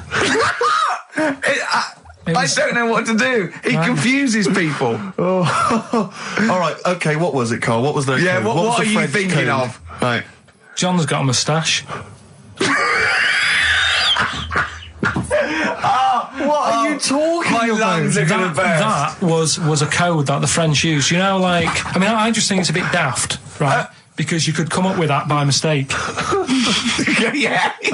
Two French blokes talking in the trenches, and they see a major walk past, and they go, "Oh, look, John's got a moustache," and they all go and go, "No, I was just talking. What are you talking about?" Well, the way... I don't think that's a good code. I'm not... I you don't know- believe it is the code. No, it is, seriously. And what? And It's would just it, like would it what have we been, talked would it have about been it. said in French? Yeah. Okay. Yeah. But the weird, Guess in. Yeah. No, but... What? You see, I can't even be bothered. What are you saying, Carl? Because it's not a very good code. Do you know, like, we've talked in the past about, you know, things you don't see, and I said, an old man eating a Twix. Yeah. If they use that's safe. Because no one is ever going to see a man having an old man having a Twix. What do you mean? Well, use that as a code. Don't use a saying, John's got a moustache, that could crop up. It's like the war's kicked off. How did that happen? Well, I said John had a moustache. Oh. Two French folks would never be saying John's got a moustache. Why would they? Because back then they were fashionable. He nearly makes sense, doesn't he? I assume it would have been Jean. Yeah. No, probably John. And how would this code have been I mean, who would have announced I this just to read everyone? it. I read it like that, Steve. That's what was on the internet. This is a code that was used. John's got a Don't be moustache. angry with me. I know, but you're always asking questions. That's because I'm interested in history. Yeah. Go on, Carl. Got that right. Okay, the film review. Gladiator. It's all right. Nothing great. It's like an old, sort of an old version of Rocky done in the olden days, really. Right. A bloke fighting other people. Sure. How sort of well known is the story? Do you reckon people know the basics? Well, just very quickly, just do the Right, plot. quickly. There's a guy called Max. Maximus, yeah. Yeah. There's Caesar, and there's Caesar's kid, and Max goes to war, sort of wins it, comes back. Caesar says, you're good at what you do. I wish my son was as good as you. So I want you to be in charge when I die. His kid finds out, a bit annoyed about it, kills his dad, because he don't want anyone to hear that he said that he wants him to be in charge. Yeah. So his kid gets in charge and thinks, I'll show you. You're not going to be a king, I am. You're going to be a slave or something. And then, next thing you see is... Sorry, can I just stop there? My only thought is the film's 3 hours long, so maybe we shouldn't go through the whole plot, man. We've done the first 10 minutes, but Yeah. go on. So, yeah, he's a slave, and then... Yeah, but then, that was an interesting bit that I thought, right? I mean, I was watching this with a girlfriend. She was already annoyed because she wanted to watch Friends on E4. Okay. Yeah. It was a good episode as well this week. Was it? Yeah. Don't tell her that. Okay. Right, so she was annoyed and she said, come on then, put it on. And I got it wrong straight away because it says on the back 149, so I thought that was an hour and 49 minutes. It turned out it was 149. No, I thought it was 1 hour 49. Yeah. But it was 149 minutes. Sure. So it overran anyway. By 40 minutes. Yeah. People got sick of him and they said, oh, we'll have to get rid of him. So they tried to, he loved cakes as well as women. Okay. So they said, let's poison a cake. And they poisoned a load of Easier than cakes. poisoning a woman, wouldn't it? And he ate these cakes and it just didn't kill him. And they were like, God, what's going on? And they kept giving him more and more cakes. And He was suspicious. and that didn't work. So the fella said, that's it, I'm going to shoot him. So they were like, I'd be there sort of punching people in the arm. Oh, yeah. Oh, that's a great game. Oh, I love that, punch people in the arm. Is that part of the Olympics now? it's I think it was exhibition this year. Right. But It's going to be a pro next It's going to be the Winter Olympics because you've got to do it in just a cap sleeve shirt in winter. Yeah. So you're playing that? She, but whilst I But was she didn't doing appreciate that. She used to go, ow!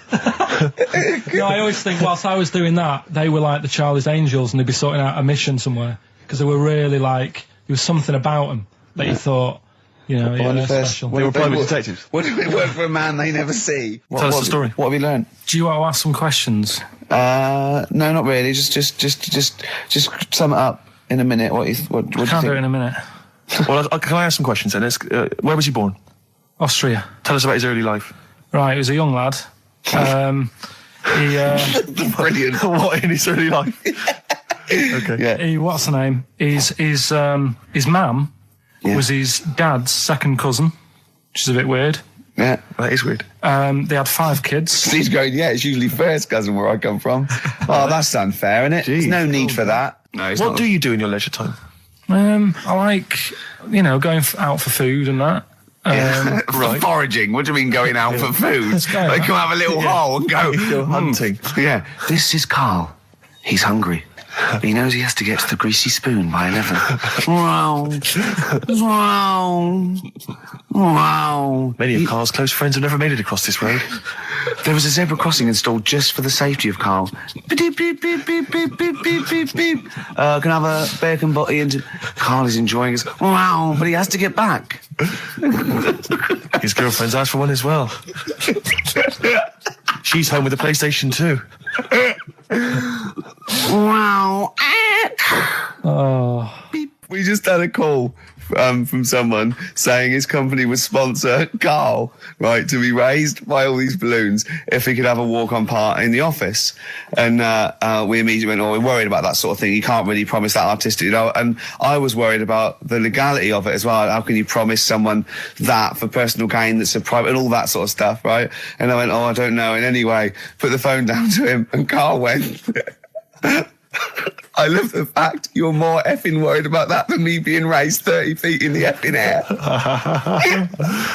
You started getting scared, did you? Are you worried about it?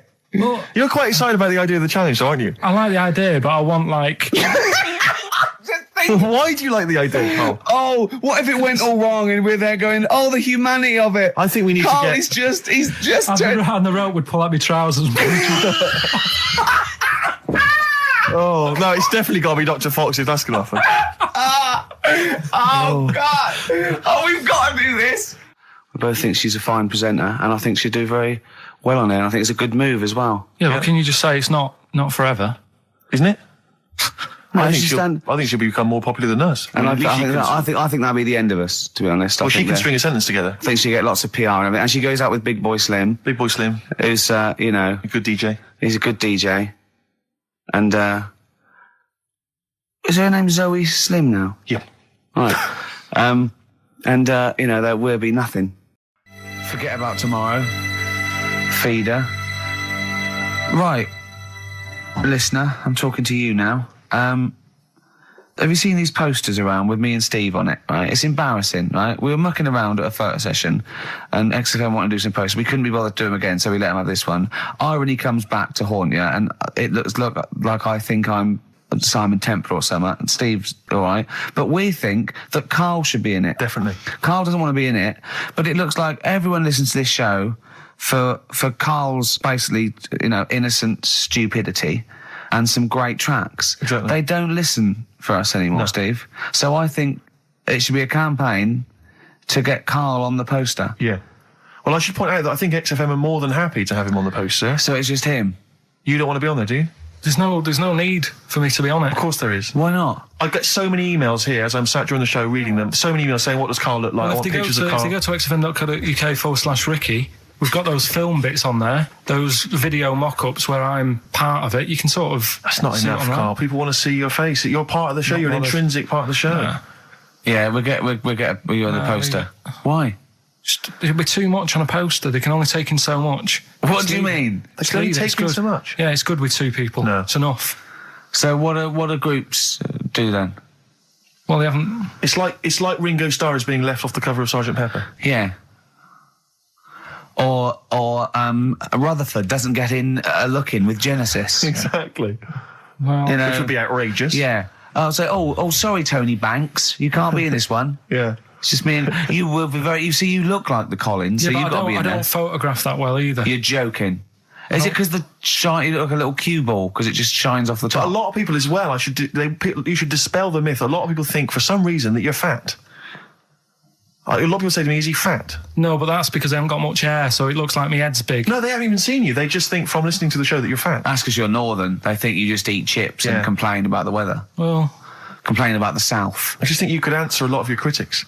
But then you see what I don't like about this world. A lot of people judge people on the way they look. Yeah. Oh, like you do. If only more people thought like that, Steve. But Karl, you judge people on the way they look. Yeah, I know. That's what I mean. But I couldn't with me, could I? Because I don't know what I look like. What? If I was listening to me on the radio, I wouldn't be able to say, he's a, and slag me off and that, because I don't know what I look like. And I quite like that. Do you know what I mean? I've lost. I don't know what you're talking about. Just believe me, right? I'm right on this one. It's best if you leave it. Well, we're not going to leave it. We're going to get you on the poster. Yeah. I mainly have to see myself on videotape this morning. I showed him. The animal show I did, the show. Yes. I'm doing a video, and I did behind the scenes footage, and I've got you've seen it, haven't you? I feel a little bit of Karl on there, isn't there? Yeah, it's great. Yeah. It's lovely. He can't believe it. He said, "Is it playing slow?" Because he's so slow. When I come into the office, going, "All right." That's how you talk. My head as well. I look like I'm looking into a spoon. I'm not happy with it. I just think that if we're willing if Ricky's willing to use his celebrity profile for the sake of the show, I'm willing to look like a, let's say a fairly handsome kind of cool customer. I think the very least, Carl, is that you appear on there as well. You could dress up smart. Are you worried that you'll look the worst out of all three of us? Who am I standing next to? I'm next to Steve. I'm fairly confident. Yeah. I like the way it's so predictable. You pull the string because you know what it is. You pull the string? My neighbour had a horse in her house.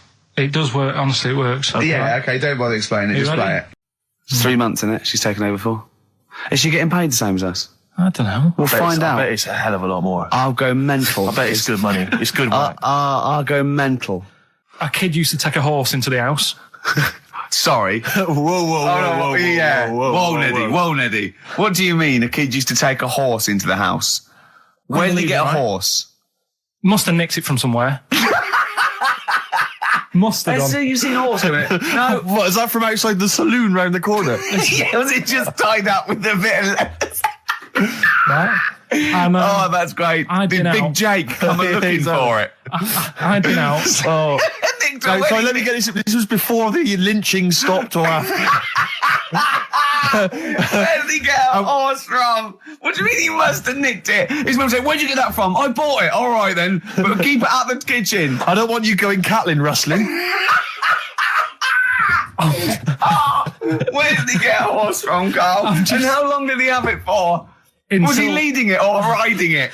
Mum, open the door, I can't stop. I can't stop it. Open the patio door as well. Looks like we got us a runaway.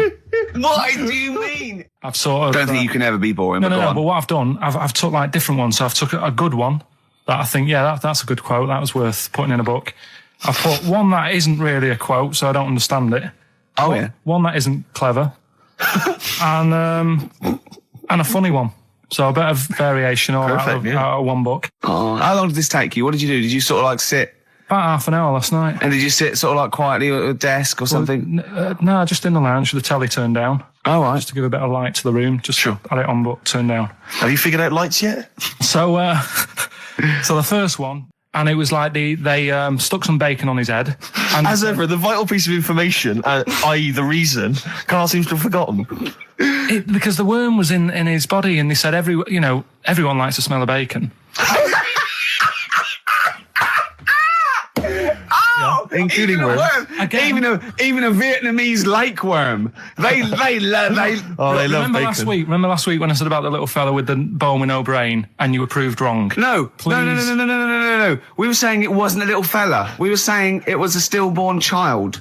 It wasn't a little fella. You're changing it now. You weren't having any of it last week. Right, hang on a minute. I'm getting confused. There was a Vietnamese snake that went inside of a soldier. A little like maggot or some sort that you have to get out of your body because it causes problems. Yes, and so in order to get it out of the body, they strapped bacon to his head. Yeah. That is great. This doctor. And did that work? I think so. They had a picture of him smiling. Oh, God, what, the worm or the bloke? The bloke. Oh, dear. Honestly, I hope someone knows the story. And it was about 3 years ago, I reckon. Okay. And, it did work. GI bacon. So this is why so what the worm burrowed out of his head to get the bacon? Get to the bacon. Right. That's great. When my dad was when he was a taxi driver. Yeah. You used to have to sort of do your bit for the local area. Oh God! By taking the Forrest Gump people to Blackpool. Yeah. Is that what they're called now? The Forrest Gump people? Is that what the organisations that support them asked for them to be referred to? A minibus with life is a box of chocolates.com. Forrest Gump types. It must have been, so you work with these people. The people with learning difficulties. And they used to get 5. Coming home must have been a busman's holiday. So he got 5 of them in the cab. Yeah. And he had to go to Blackpool, and 4 of them were really good, behaving themselves, didn't mess about, weren't fighting and stuff, but there was one who was just causing loads of trouble and he couldn't control him. Oh, and what you've got to be able to do with people like that, you don't want them to get stressed out because it's not good for them. It stresses them out, and you could end up with a bit... Thanks, Dr. Karl. You could end up with a bit of a riot on your hands. So... So he thought, I'll nip this one in the bud right now. And he pulled up just on the outskirts of Blackpool, and he took the one out that was causing problems and put it in a wheelie bin. Oh, no. Oh, I'm sorry. I apologise. He did what? Oh, He did it for the good of the others. He put it in a wheelie bin. He was having a good time. He thought it was one of the rides. Can you stop saying it? He had another problem similar to it, where he had a little minibus, and it was his job to take a load of old women to the bingo hall, and it was miles away. And he took him there. There was no problem. About 10 old women in a minibus. One of them was causing trouble. So he pulled over. No, right? So he took him there.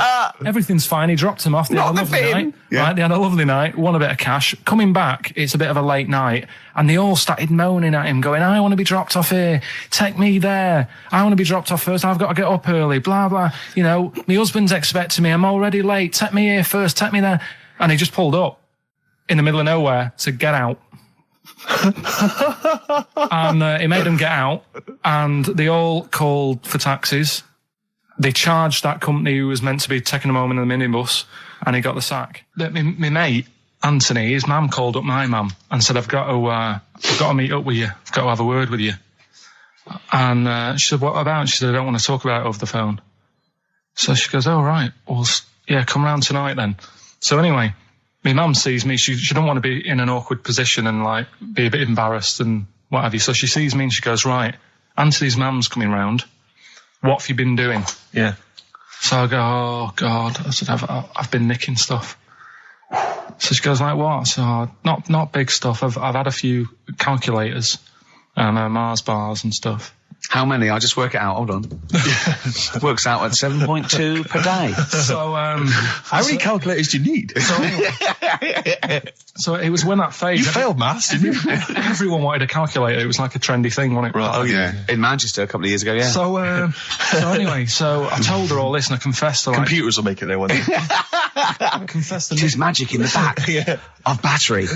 Go on. Confessed to nicking all this stuff. She comes round. She only wanted to borrow some money. Brilliant.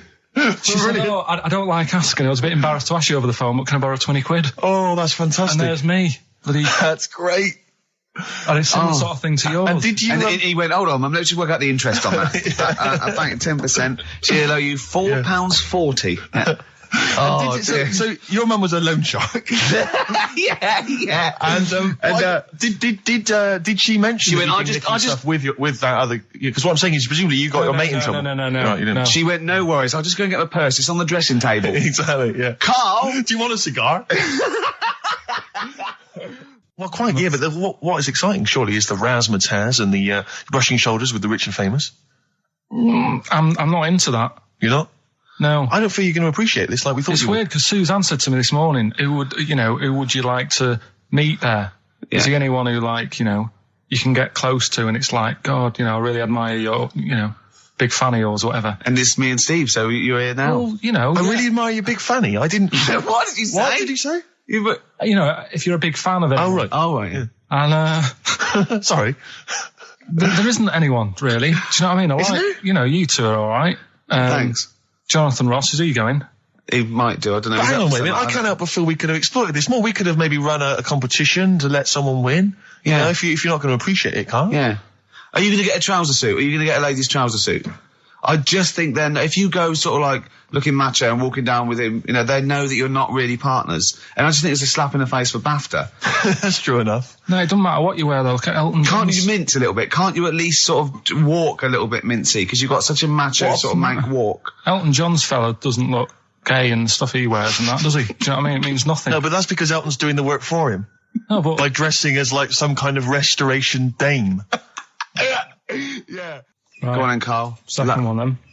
This is a bit easier, but I still think it's a good one. So this is, we should explain what this is if you've just tuned in. It's one of those stupid lateral thinking problems. That Carl himself has created. Yeah, that was his homework. Right, this one. It's a fella. He has a normal day doing stuff. Nothing wrong with him. Right? And it's the twist in the tale. It's just like Tales the Unexpected. Yeah. Just a normal day, nothing wrong with him. Hold on, though, he's got the legs of a fish. Go on. So, that's why he's been hiding his legs. So Go on. he does his The normal. legs of a fish. Sorry, Carl, carry on. He has his working day and that, Yeah. and then he gets a bit tired. Goes to bed. He puts the light on, leaves it on, goes to bed. Oh. That's crazy.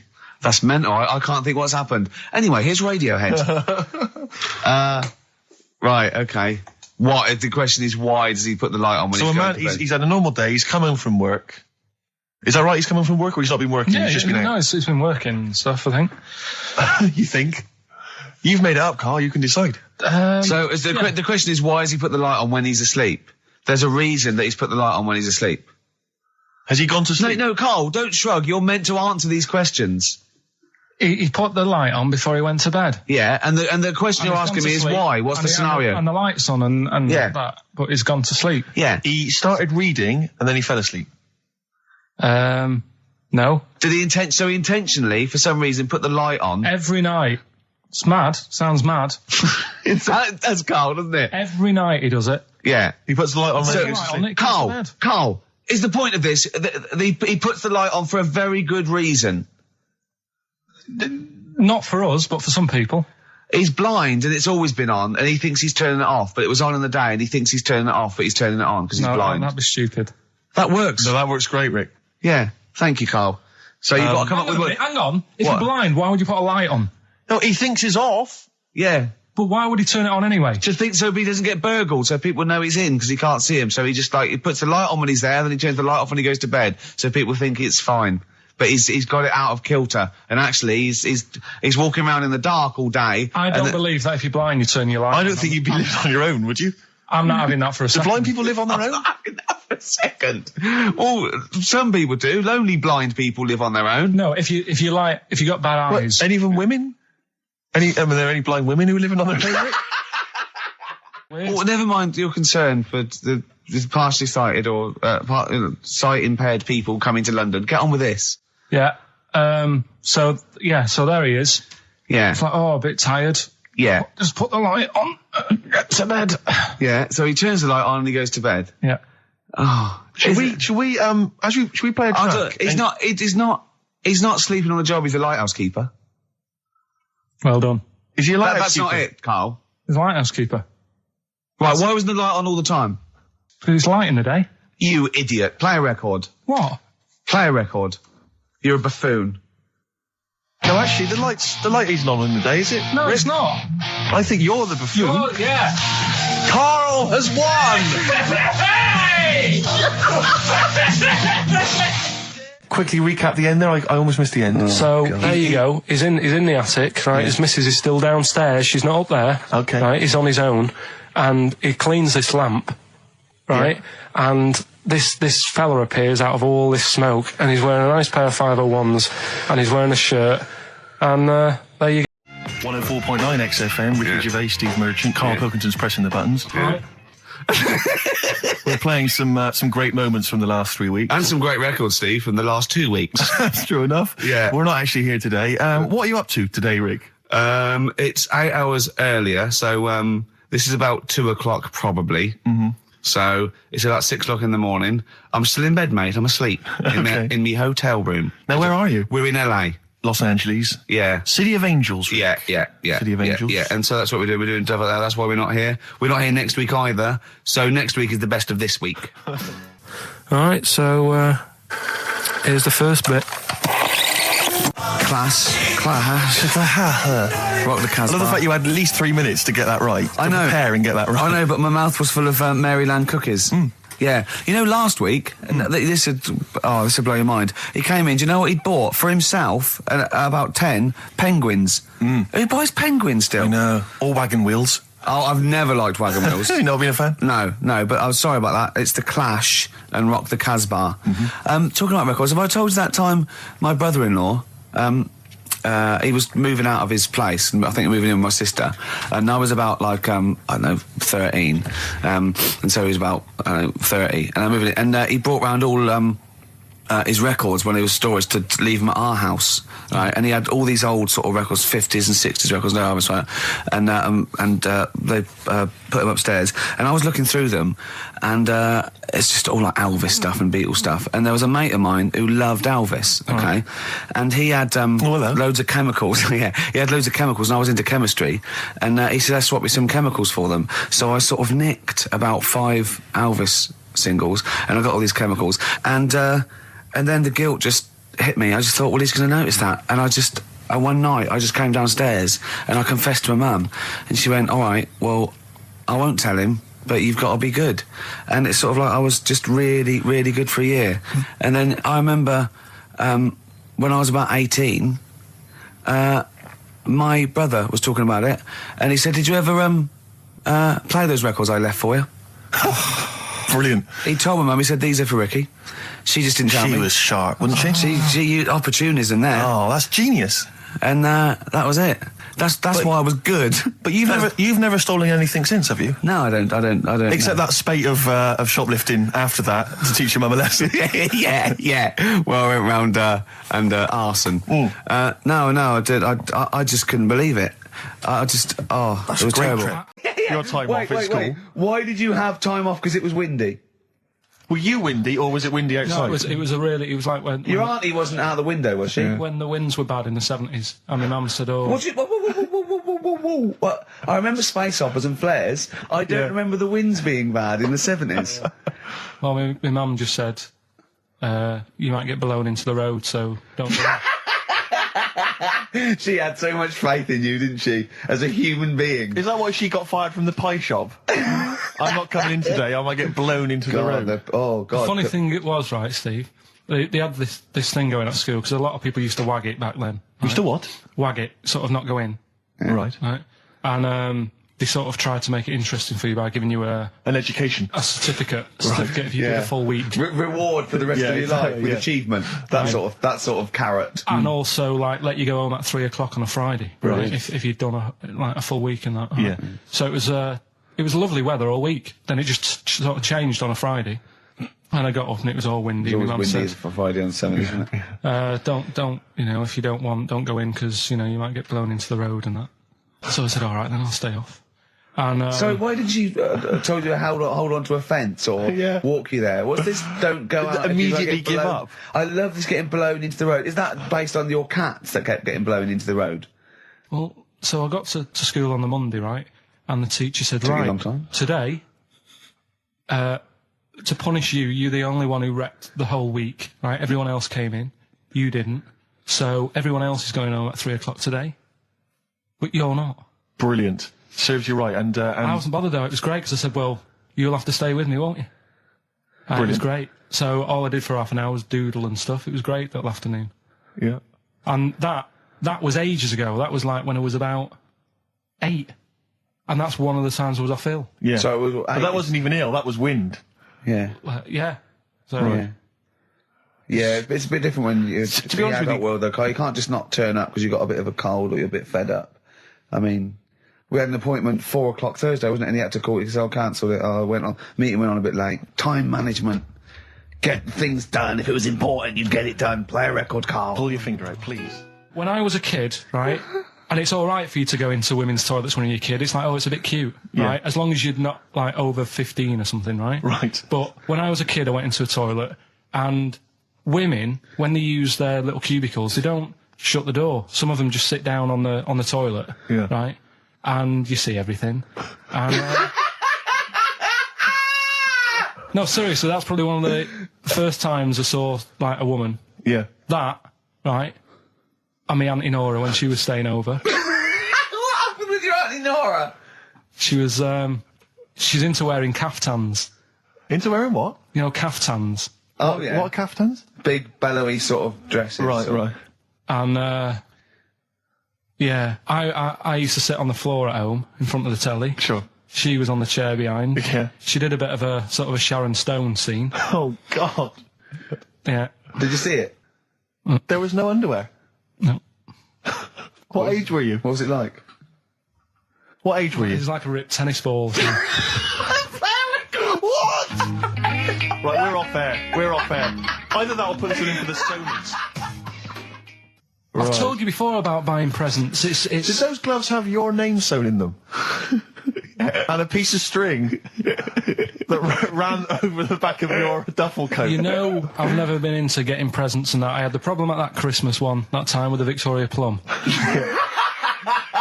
Yeah, we'd hate that. We'd hate to bring that back. We've done that. Because you talked about the book, because it's kind of to do with your dad, isn't it? He's a very bad gift buyer, was that the problem? Well, yeah, my dad just wouldn't bother. It was my mum who sort of made an effort, and she sort of worked out half of what I wanted, then she left it to my dad to get it off someone, see if he could get one cheap or whatever. I love the fact that usually people talk about, like, drinking heavily or violent abuse, right? Yeah. But here's what he's been left with and scarred with from parents is bad gift buying. Yeah, and that's the Victoria Plum incident. In the greatest scheme of things in the world, that's not a bad thing to have, is it? Right, there was this, this is what it's like about getting presents and stuff, right? With my mum and dad. Go on. My mate, Colin, right? Colin Mackin? No, Colin Bailey. Oh, right? Yeah. He had a little Sinclair Spectrum, right? Computer, which was like the thing to have at that time, right? Yeah. Used to always go round to his house. The deal was... Not the one you had to play through the window because you weren't allowed to. No, that's another lad. Oh, right? yeah. This is a different lad. And the deal was, he came to our house and my mum gave him a pie. And then I'd go round to his and I'd stay there for a few hours playing, you know, Hungry Horace and stuff like that on it. Sure. Right? Now, my mum and dad knew that I really wanted one of these computers, right? So I waited about a year. Came round to Christmas Day. I thought, I reckon might have one. Turned out they bought me the wrong one. They bought me a ZX81 instead of a Spectrum, right? And Christmas Day, I'm there trying to load the games up. It's not working. I'm thinking, what's wrong, right? And the thing with me, when I was a kid, I used to get quite sort of agitated. This is the moment, right? I found out that it needed a RAM pack to make it work, right? Looking in the thing and it's saying, and make sure you put your RAM pack in the back. And I was like, oh, where's the RAM pack? And my dad's going, I don't know, I've got you the main bit. That's it. So I was that wound up. I just was sick, right? Just sick. I didn't feel sick or anything. I just was like, oh God. Went to the sink, just sick. Because I was that on edge about it. I said, come on, we've got to get one. And my dad's like, Tandy's shut. We're not gonna get anything today. Ruined again, Christmas Day. That was after the year when my train set got blown up by our kid. The following year, no RAM pack. And now you ask me why don't I get good presents? He's scarred. He just I'm gonna die. Honestly, I'm gonna die. He's just being sick. Yeah. There's no RAM pack. Did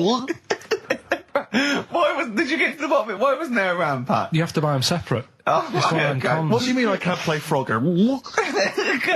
Oh no. So, wasn't there another incident when you threw up? Spontaneously threw up? Through sheer anxiety? I do get it. It's not so much now because I've relaxed a bit, but as a kid I used to be quite on edge all the time with certain things. Do you think that's what happened to your cat that kept being sick? That it didn't get the food it wanted and it just threw up? Do you remember that? Yeah. God, so they shaved it. Yeah, but again, you see, the cat thing, I mean, it's mad. I was thinking about it the other day, right? I used to think I had quite a normal upbringing. You didn't. Right? And someone was talking about the cat. Your mother once told you not to go to school because it was windy, Carl. It was not a normal upbringing. The cat was being sick, so she shaved it, so it was easier to clean. Right, well, my mum and dad went on holiday, right? And I stayed at the Rosses down the road. Oh, yeah. Only a kid, must have been about 5 or something, right? And I was always running around in the house. I had a lot of energy as a kid. What the Rosses did, they had this cat that was dead violent, the most violent sort of angry cat I have ever witnessed. A tiger? It was, honestly, Steve, if it was bigger, it would have been, because it was just always having a go at you. Yeah. If you went to pat it on the head, it went to bite you and stuff. And what they used to do with it, to stop me running around, I'd sort of be running around, and then I'd get a bit tired, and they'd say, have a lie down on the settee. So I'd lie down on the settee and I'd nod off. And what they used to do, I'd wake up and I'd put the cat on my belly. Right? So I'd be scared to move because it's like it's going to get me. But it would keep you there. It kept me there, and it used to sort of slaver on me, and they'd sort of, you know, go out or whatever, and I'd be lying there, That's not normal, is it? Carl, sorry, were you created by the Brothers Grimm for one of their fairy tales? What kind of a life is that? A cat paperweight to keep Karl in place. He keeps blowing around. It's windy. We'll have to weigh him down. Be careful. Your mum probably told him that it's a windy day. You got to get something heavy on him. Otherwise, he just gets blown into the road. God Bless him. Did I ever tell you about my Uncle Alf? No. He wasn't a proper uncle, right? But he was just Was he an aunt? one of me dad's mates and Yeah. that. And he was getting on a bit. He must have been about, 60, which is pretty old when you're younger and that. And he was the same. He used to always wear a suit and that. But he was never in good nick. It was always like a rough suit, but it doesn't matter. He's still, making half the effort and that. Yeah. And he used to sleep in a dinghy. Right, the Uncle Alf. What? In his house? Yeah. Why? Well, in a flat, he's in like a little bed sit. Because he only had a little bed sit and he was into boats and stuff. So he had this Two birds with one stone. Had this little dinghy, had a little flat, thought, well, it's tight space and that. He had a dinghy as a bed, and he had 2 tellies, right? He had 2 tellies, one that the sound worked on, the other one only the vision worked. So if you wanted to watch a programme, You had to turn both on. put them both on like BBC One, turned one up and watched the other one. Wow. Monkeys and arses. Yeah. We should put that on the poster. I think. And they go together, because I joined the zoo last time. I went down and became friends of the zoo, right? Oh, well, I thought maybe you had to sit in a cage for no. And that thing happened. I went straight for the chimps, Of course. right? And there's sort of like 3 sort of big sort of adult ones there, and there's people with their kids, and I could see the people just putting their kids away as one of them went up and started putting his face up the other one's arse. Sure.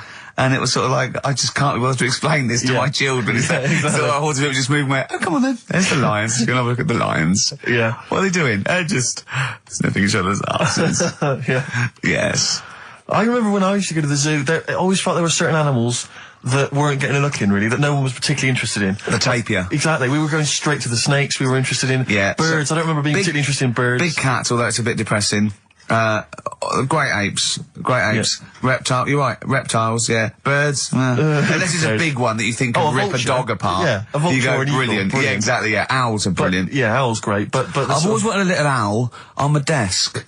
I'd like be doing work and there'd be a little owl there, and I go, can you give me that pencil? And it just sort of goes over and gets me a pencil, goes, cheers, and it just watches me and it thinks I'm brilliant. Do you know what I mean? Not really, no. No? No, I've never had nurse to have any kind of animal sat on my desk. No, Carl? You'd like a little owl, wouldn't you, that helped you?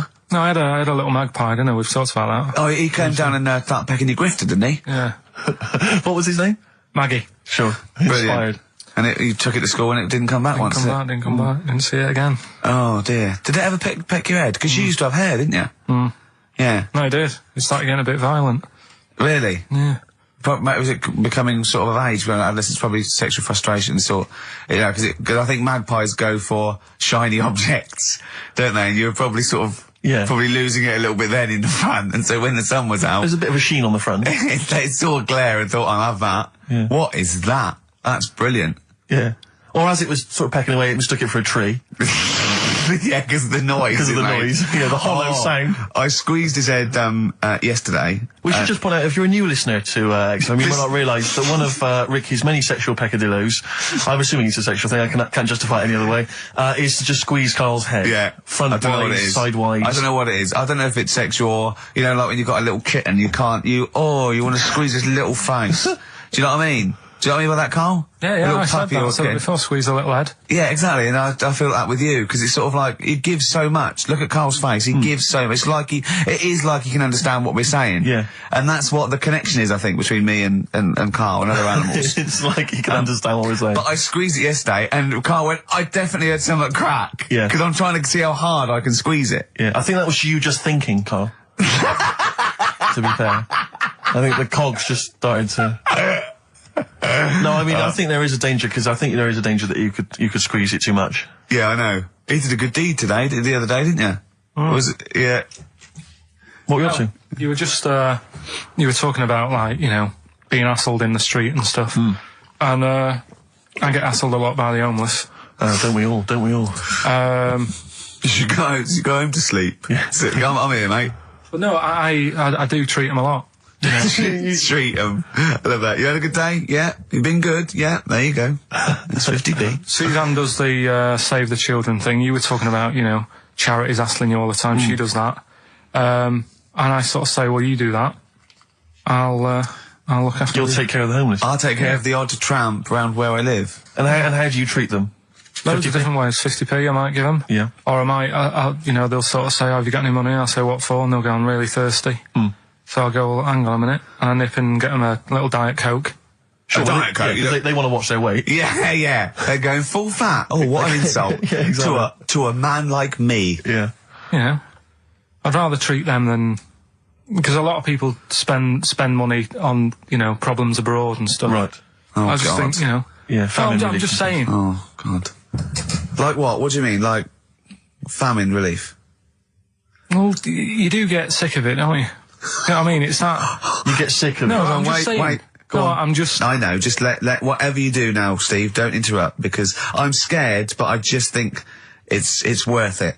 There's so many issues. There's freedom of speech. Yeah. There's we're not responsible. Yeah. There's he'll get away with it because he's a buffoon. Yes. And it is entertaining. Exactly. So go So on. what's Carl. your All I'm saying is you're saying, you know, who do I give me money to? Is it, you know, little, you know, sick kids or whatever, or is it old people or whatever? HMV. That's where he gives his money to. Particularly, they get a lot of it, yeah. Yeah. And for me, I just get sick of, you know, problems abroad. It's like, what do you do? What do you do with famine and that? What are you meant to do? How can you solve it? It's gone on for years. Yeah. And it just keeps going. We keep giving them money. They keep spending it. And you're not getting any return for your cash. Well, it's just how many times, you know, they've got to learn. What do you mean they've got to learn? What, you're going to teach them a lesson? What do you mean they've got to learn? What do you mean? Well, what are they doing with it? Yeah, they must have like better interest accounts or something where, you know, look after, put the money in the right things. Sorry, do you think that Bob Geldof sort of writes him a cheque?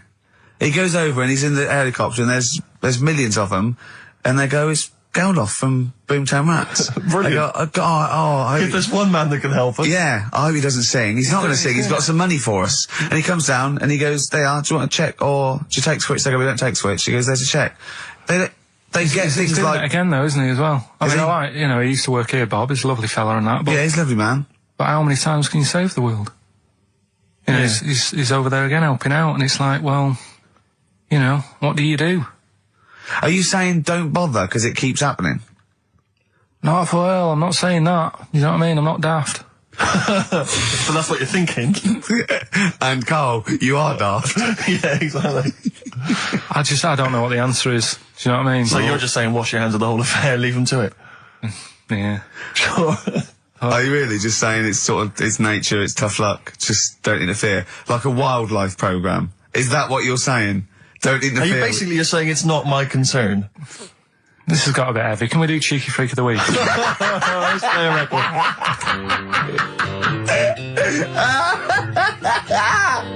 Oh, God! My Hey Hey out of the blue from the album Rust Never Sleeps by Neil Young. Such a brilliant song. Oh, he's a great musician. He's amazing. Yeah. He's incredible. I think we're playing Neil Young track a week Okay. from now until Christmas. Brilliant. Okay. Alright? Excellent. On XFM 104.9, I'm Ricky Gervais with Steve Merchant and Karl Pilkington. We were talking about the homeless. I saw a homeless guy in the week as I was walking down Finchley Road, and he was peering in the window of one of the Dixons or something like that, just checking out the details on one of those cable TV packages. And I thought, one step at a time. I mean, firstly, I don't know, start eating your dinner off a plate. Yeah. And then work your way up to, you know, a house, a home, a widescreen TV, A roof. digital television.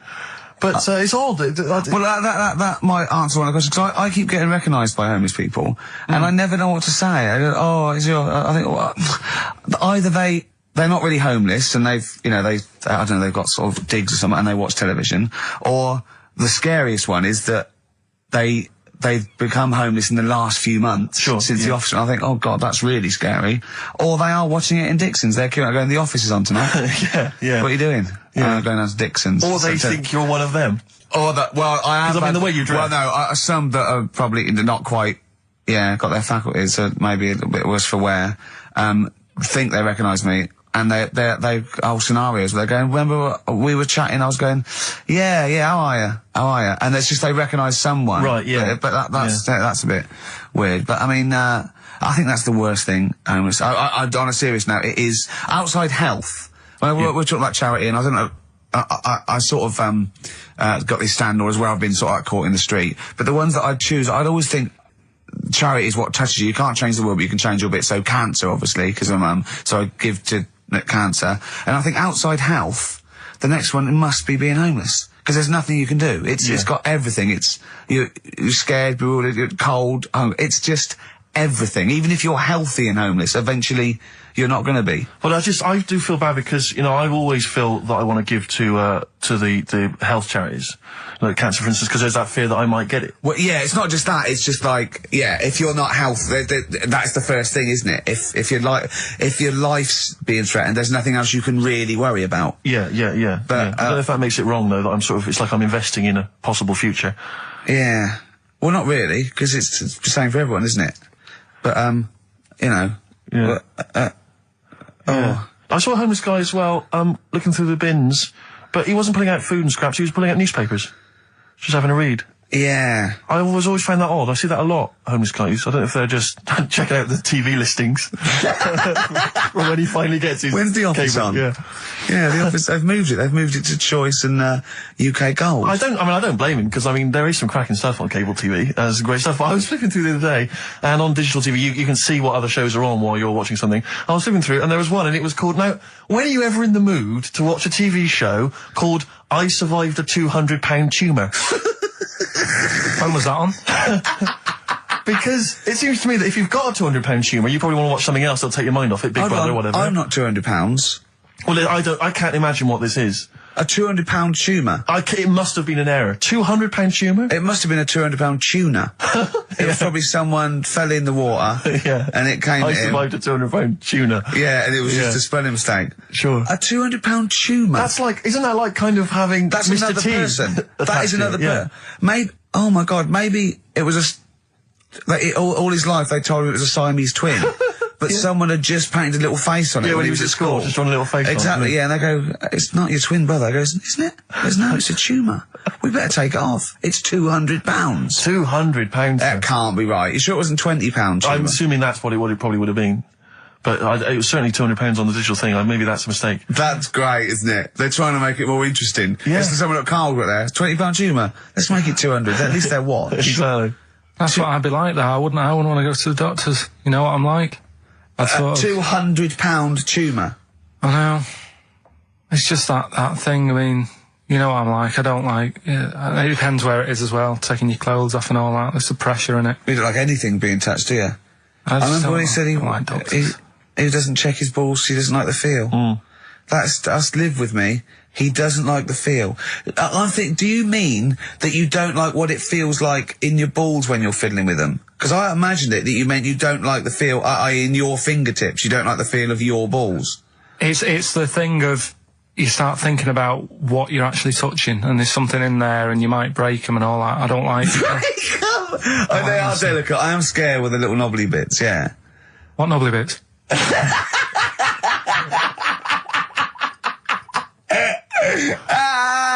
But I'll tell you what, it's that thought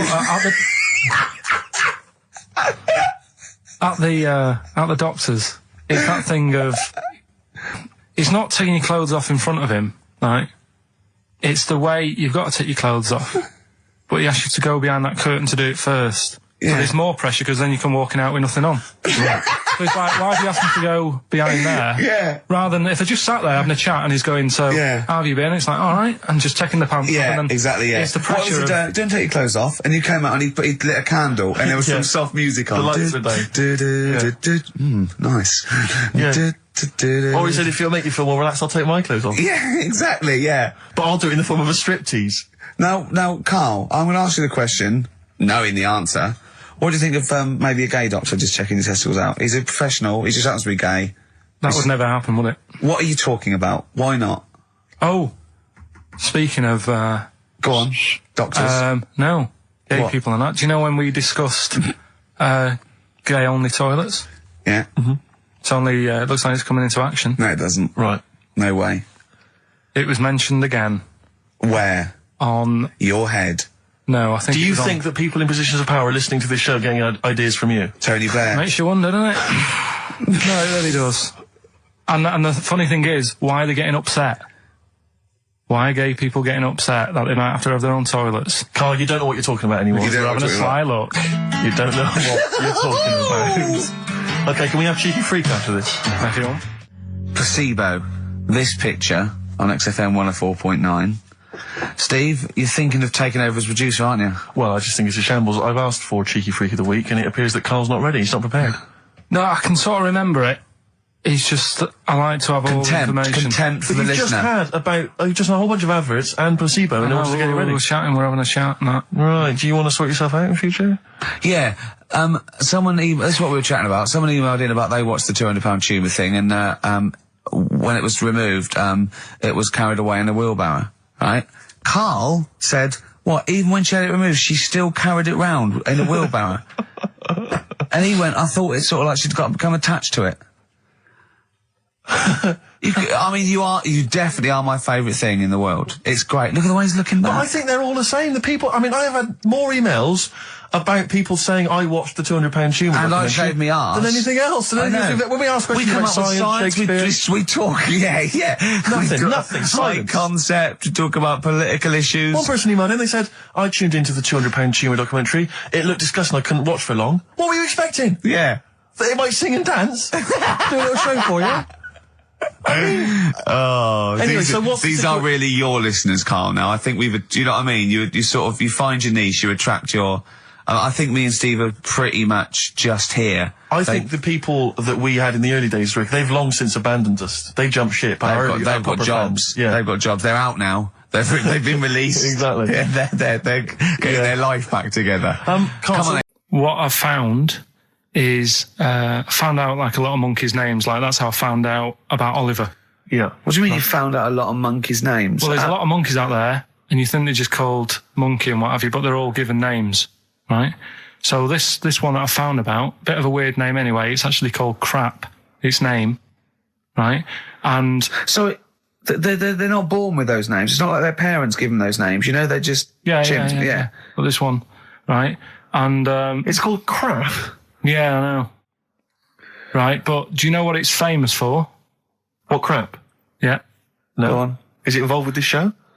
It's the first monkey to have its name tattooed on its head.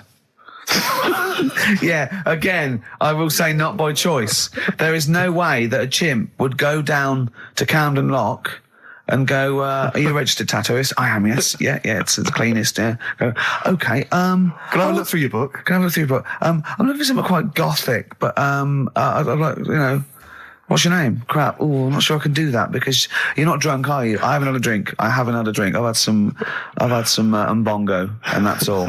But no. What are you talking about? The first monkey to have its name tattooed on its head. What are you talking about, There's got to be more information. Don't tell me you're leaving it there. There's got to be more information. That was it. And then I read it thinking, well, that's weird because that means there's loads of monkeys with tattoos on their head. If that's the first one. No, it could be still the only one. The first and only. Yeah, but would they report that? What do you mean, would they report it?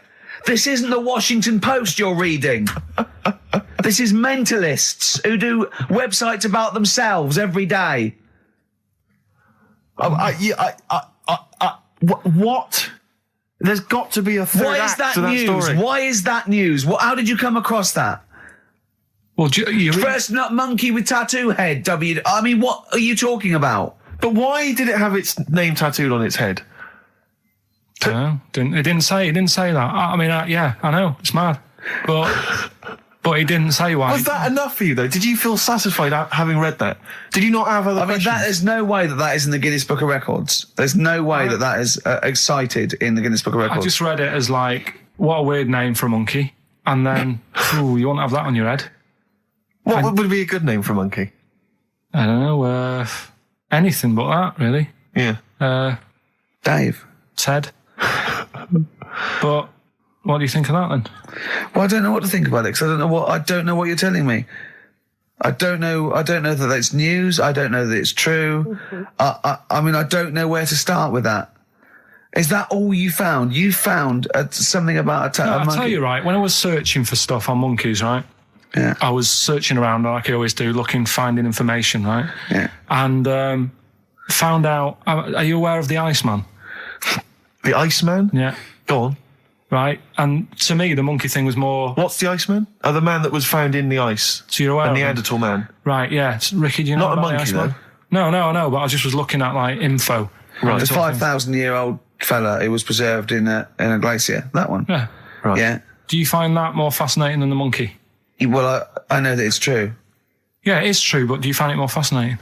Well, simply because it's true, I find it more fascinating. I can't act on some. If someone anything's that's true is more fascinating. But you see, what I get from the monkey thing, you go, oh, I wonder if it was happy about that. And but you accept it straight away. You accept that is true and interesting, and I don't know what that is. I mean, to me, it sounds like a bit of cruelty towards animals. Yeah. Because I mean, if that's true, it's disgusting to tattoo a monkey's head. It's disgusting. Yeah. Do you know what I mean? Yeah. There's no way. That's what I'm saying. It doesn't do it. If they reported that a monkey went in and got a tattoo and chose it itself and then was riding a Harley Davidson down Canada, I'd go, that is incredible. But I'd really want to see it on the news, and it mustn't be anywhere near the 1st of April. You know what I mean? I think you've just blown next week's.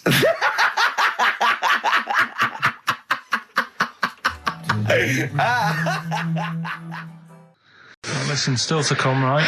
We've got the monkeys thing. Oh, chimpanzee that. And when I was out last Sunday, right, at Johnny's birthday party, Steve was there. Yeah. Got talking about stuff.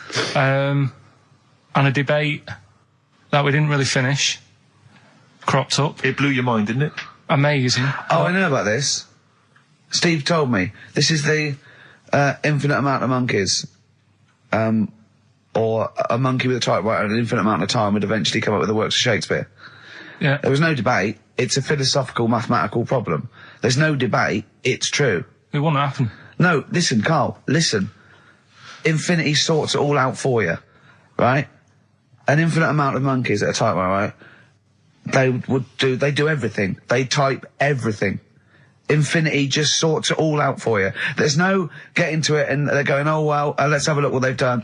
This one's come close. Did Romeo and Juliet. It would do it all. It would type everything ever possible, conceivable. Yeah, but it's a mathematical infinity. Well, we've heard your side of the argument, Rick. And I'll be honest with you, it's a persuasive one.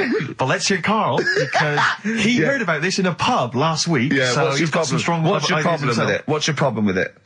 well, first of all, right, you're saying it's a load of monkeys. It's not just one monkey. It Depends. that can live forever. No, wait. It's either a chimpanzee with a typewriter with an infinite amount of time. He would eventually, by definition, mathematically, type everything ever possible. Okay, or it's an infinite amount of chimps with typewriters, and one of them will type it first time. But already, that's not right. You either need to have What do one you mean? monkey. What? You mean Let's hear his employment point. laws? He What do you mean can't- it's not right? Let's hear him out, please. If it's one monkey Yeah. with a typewriter that's got loads of ink in it and that, right? At least it knows what it's done in the past. It's not. Keep going. Crime. If you've got a load of monkeys, it's like if you have too many. What's that saying about too many chefs? Too many chimps spoil the soup. Right. Well, it's the same thing. It's like, well, I didn't tell you to put salt in it. I was going to put salt in it, and it messes it up. Whereas if it's just one, they know what's gone on. So what I'm saying is, just leave him go. I can't be bothered. I want to hear. I want to hear the rest. This blows my mind. He doesn't know what this does to me. It's a mathematical problem. I want to hear the rest. well, it's just I just don't think it will happen. What do you mean you don't think it'll happen? Infinity works it out for you by definition. Well, what's stopping them typing the same thing again? They would. In fact, the problem should be if you had an infinite amount of time that it would type. It works for Shakespeare an infinite amount of times and everything else an infinite amount of times. But you know, that's not as. But not Shakespeare. Oh, shut up, you idiot! Rick, do you know what he said to me? I said to him, I explained it to him. I said, God. you've got an infinite number of monkeys, infinite number of typewriters. They will type the complete works of Shakespeare. He said, have they read Shakespeare? You're an idiot! Play a I record. said, no, I'm not having this they're not doing conversation. it from I'm not memory. having it because it really, really winds me up. But you're saying they'll do it with no spelling errors. Well, they do it an infinite amount of times. And they do it wrong an infinite amount of times. And they spell the last full stop wrong an infinite amount of times. And they do it and they get one thing wrong in Hamlet wrong an infinite amount of times. They do everything an infinite amount of times. But are they going off a story that they've... Play a record, Carl, because I'm going to knock you out. I'm just saying... Shut up! Do they know the story? Oh, They're monkeys! Oh, Christ. No, right. Okay. Roy Cole. She's a girl and I'm a man. Good that, innit? On XFM, 104.9, Ricky Gervais, Steve Merchant, Karl Pilkington. As ever, Rick, there's always someone who steps in to defend Carl. Okay, what is the defence? What is the defence? Here's an email from Scott Coomer. He says, Carl is actually right.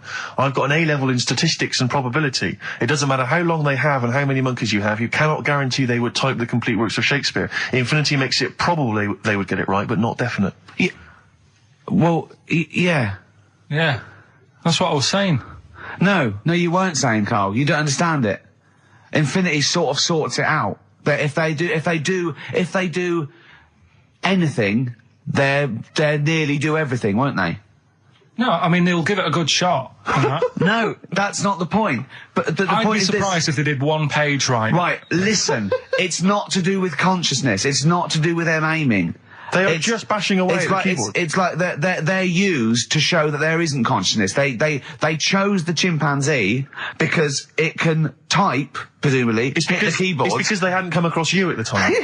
Yeah. It's to take out thought out of it. It's to take out reason and trying, right? It's just random. They're saying that if you typed enough things, if the computer was left typing everything, if you left it for an infinite amount of time, and they chose Shakespeare because there is meaning behind it, and it's difficult to get it exactly right, to show you that Infinity would come up with it's not just Shakespeare, it's every novel.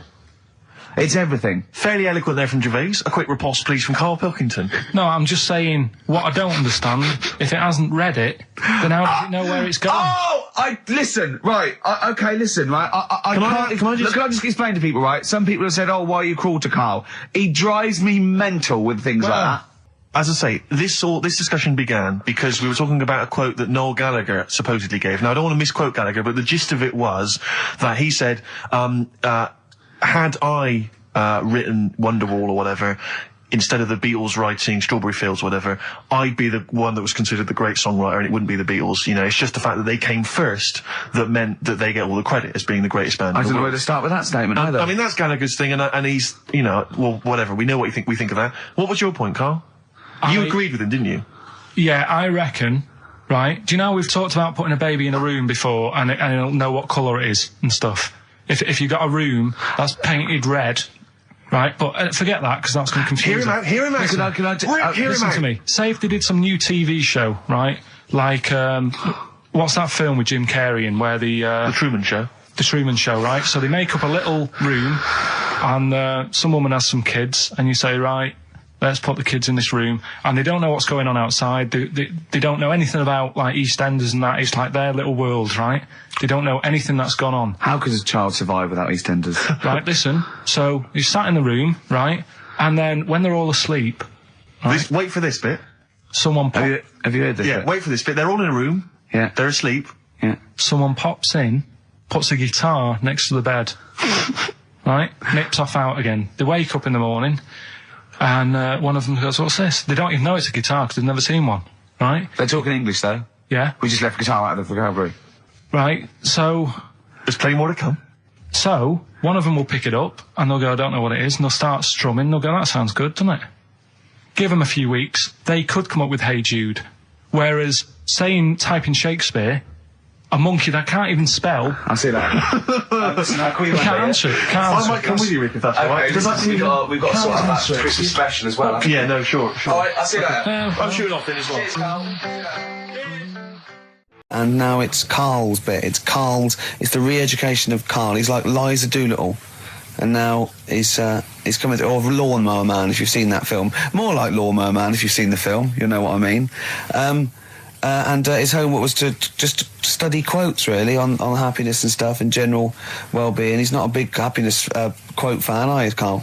Not really. So what have you done? You've come up with something, haven't you? Right, yeah, I told you, right? Because a lot of these are just things you say every day. They're nothing special. So what I'm doing... Well, you say them every day. Well, the sort of things you come out with and you don't even think about it, do you know what I mean? Yeah. They're on the TV all the time, people on the radio are saying these sort of little quotes. Sure. And what I've done is, remember that programme on Channel 4, Faking It? Yeah. Where they got some, like, posh kid to be on a door and all that. What I've done, I've... Imagine if that was the pitch for the show. Dear Channel 4, you're just going to get a posh kid on a door or something? Yeah, Yours come sincerely, in, Carl. come in. Yeah. TV producer. Yeah, go on. So, what I've done, this little book of quotes, happiness quotes, I've picked 2 that are real, Okay.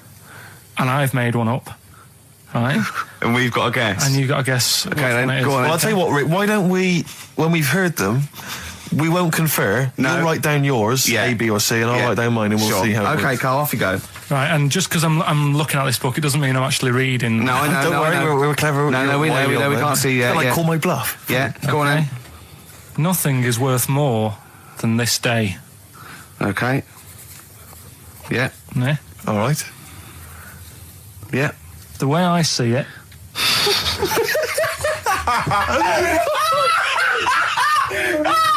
Oh God, my head's gonna burst. now hang on. My head's gonna burst. No, Hang no, on. this might not be Carl's. Oh, it might not be. How do you know I haven't tweaked them a little bit? Yeah, good Okay, point. fair Good enough. point. No, good point. The way I see it, if you want the rainbow, you got to put up with the rain.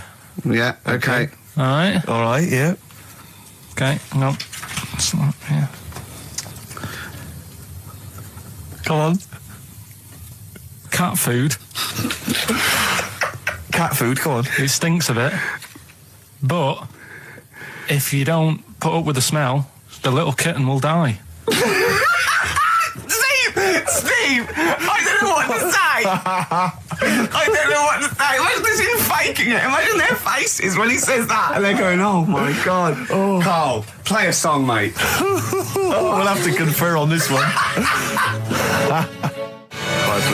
Well, that's just amazing, Carl. Just read them again. Two were real, one was fake. Go on in. Right. First one. Nothing is worth more than this day. Excellent. Next one. What does that mean?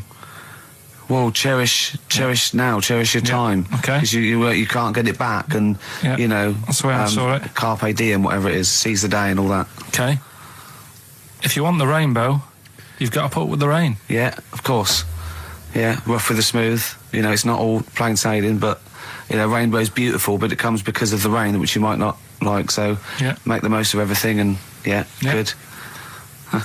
Cat food doesn't smell good, but if you don't put up with it, then the little kitten will die. Right, no, Carl, that is a good effort. Now that one's yours. I mean, obviously, right? Right. Right. No, but it's a good effort, right? I mean, it slipped seamlessly into the others. Yeah. I don't think it didn't. No, but it's good. I mean, we knew it was that one. But what I will say is, it's good. But what you don't know, maybe subconsciously, is, I mean, it's very similar to the putting up with the rain and the rainbow. But that's good. Why do you think that? Well, What does mine mean? well, even though it smells bad, it's good for something. Right, So- see, so- I didn't look at it like that. What do you look at? I kind of thought... Was yours more specifically about cat food, generally? Because you know, normally it's an analogy. Yeah, or a metaphor for something, you know. Well, no, the way I I mean, looked at it- Dolly Parton, who I think did the rainbow rain thing, she wasn't specifically concerned about weather conditions. No. It was a sort of general idea. It's all about life. Yeah. Well, Existence. that's what I've done. Go on, I've what- used an everyday thing Yeah. and put it with today's problems, right? Go on. So, like, my girlfriend, yeah, she might like to go shopping for clothes. I hate it, Right. but because I love her, I put up with it. Ah, that's nice. Yeah? Yeah. So, you love that little kitten. You can't stand the smell of the stuff, you got to feed it. But because you love it, you go, well, you know, I'll put up with this just for a few minutes, and then I can, like, squeeze its head later and give it a little... Sorry. Squeeze its little head. Yeah. Yeah, well, that's just the thing that I do with cats. Put it in a bag and drown it in a lake. I can feed it and then I can throw it against the wall. So you didn't see it like that, did you? No, that's very good. So it's about love, is it? It's about putting up with the bad things for something you love. Yeah. Well, that's nice. But Carl, you seem now to be convinced and rather smug that you've tricked us and that you've fooled us and that we didn't understand it. Well, I say that's your fault, not ours. No, it's not, though. I mean, look, that man in Forrest Gump, he was a bit of a nutter. And he came up with the life is a box of chocolates thing. Yeah. Now, if that was in this book, you say, oh, yeah, brilliant, you know, good bit of work. But if he was sat here doing the show with you, you'd be taking the mickey out of him. Sometimes I feel he is. No, but Carl, I could. In fact, if people are out there, we're too lazy. Could you write down everything Carl's ever said? Because I think we could publish that. Yeah. He said one today. He saw my salamander. It's not you. I get hassled a lot by the homeless. Don't we all? Don't we all? You should go home to sleep. Yeah. I'm here, mate. But no, I do treat him a lot.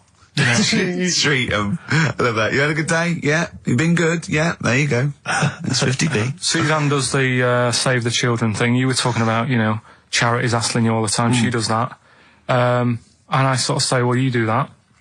I'll look after you. You'll take care of the homeless. I'll take care of the odd tramp around where I live. And how do you treat them?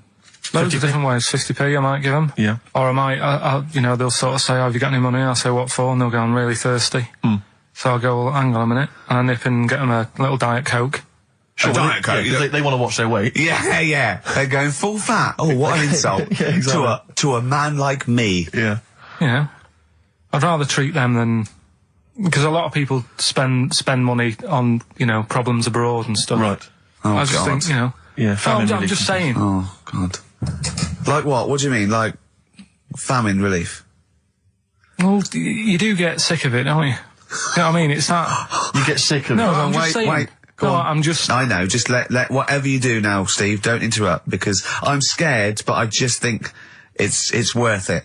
There's so many issues. There's freedom of speech. Yeah. There's we're not responsible. Yeah. There's he'll get away with it because he's a buffoon. Yes. And it is entertaining. Exactly. So go So on. what's Carl. All I'm saying is you're saying, you know, who do I give me money to? Is it, you know, little, you know, sick kids or whatever, or is it old people or whatever? HMV. That's where he gives his money to. Chiefly, they get a lot of it, yeah. Yeah. And for me, I just get sick of, you know, problems abroad. It's like, what do you do? What do you do with famine and that? What are you meant to do? How can you solve it? It's gone on for years. Yeah. And it just keeps going. We keep giving them money. They keep spending it.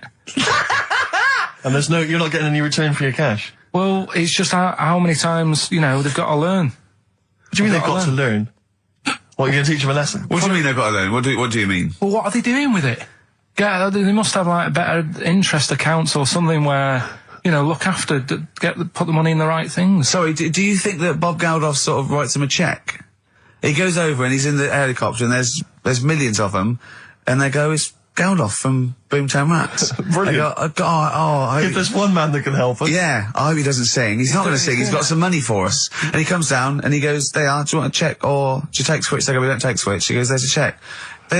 They get He's things doing like... it again though, isn't he, as well? I Is mean, he? I like, you know, he used to work here, Bob. He's a lovely fella and that. But, Yeah, he's a lovely man. but how many times can you save the world?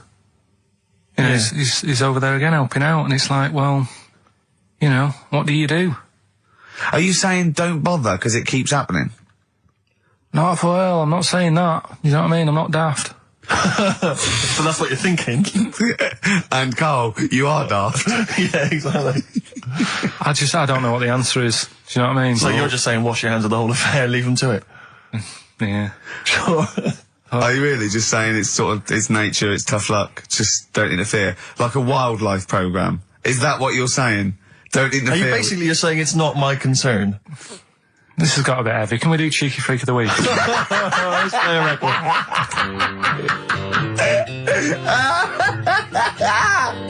Oh, God! My, hey, hey, out of the blue from the album Rust Never Sleeps by Neil Young. Such a brilliant song. Oh, he's a great musician. He's amazing. Yeah. He's incredible. I think we're playing Neil Young track a week. Okay. From now until Christmas. Brilliant, okay. Alright? Excellent. On XFM 104.9, I'm Ricky Dragon with Steve Merchant and Karl Pilkington. We were talking about the homeless. I saw a homeless guy in the week as I was walking down Finchley Road, and he was peering in the window of one of the Dixons or something like that, just checking out the details on one of those cable TV packages. And I thought, one step at a time. I mean, firstly, I don't know, start eating your dinner off a plate. Yeah. And then work your way up to, a house, a home, a widescreen TV, a roof, digital television. But it's odd. Well, that might answer one of the questions. Because I keep getting recognised by homeless people, and I never know what to say. I go, I think, well, either they're not really homeless, and they've got sort of digs or something, and they watch television, or the scariest one is that they've become homeless in the last few months since the office. And I think, oh God, that's really scary. Or they are watching it in Dixon's. They're going, the office is on tonight. Yeah. What are you doing? Going down to Dixon's. Or they think you're one of them.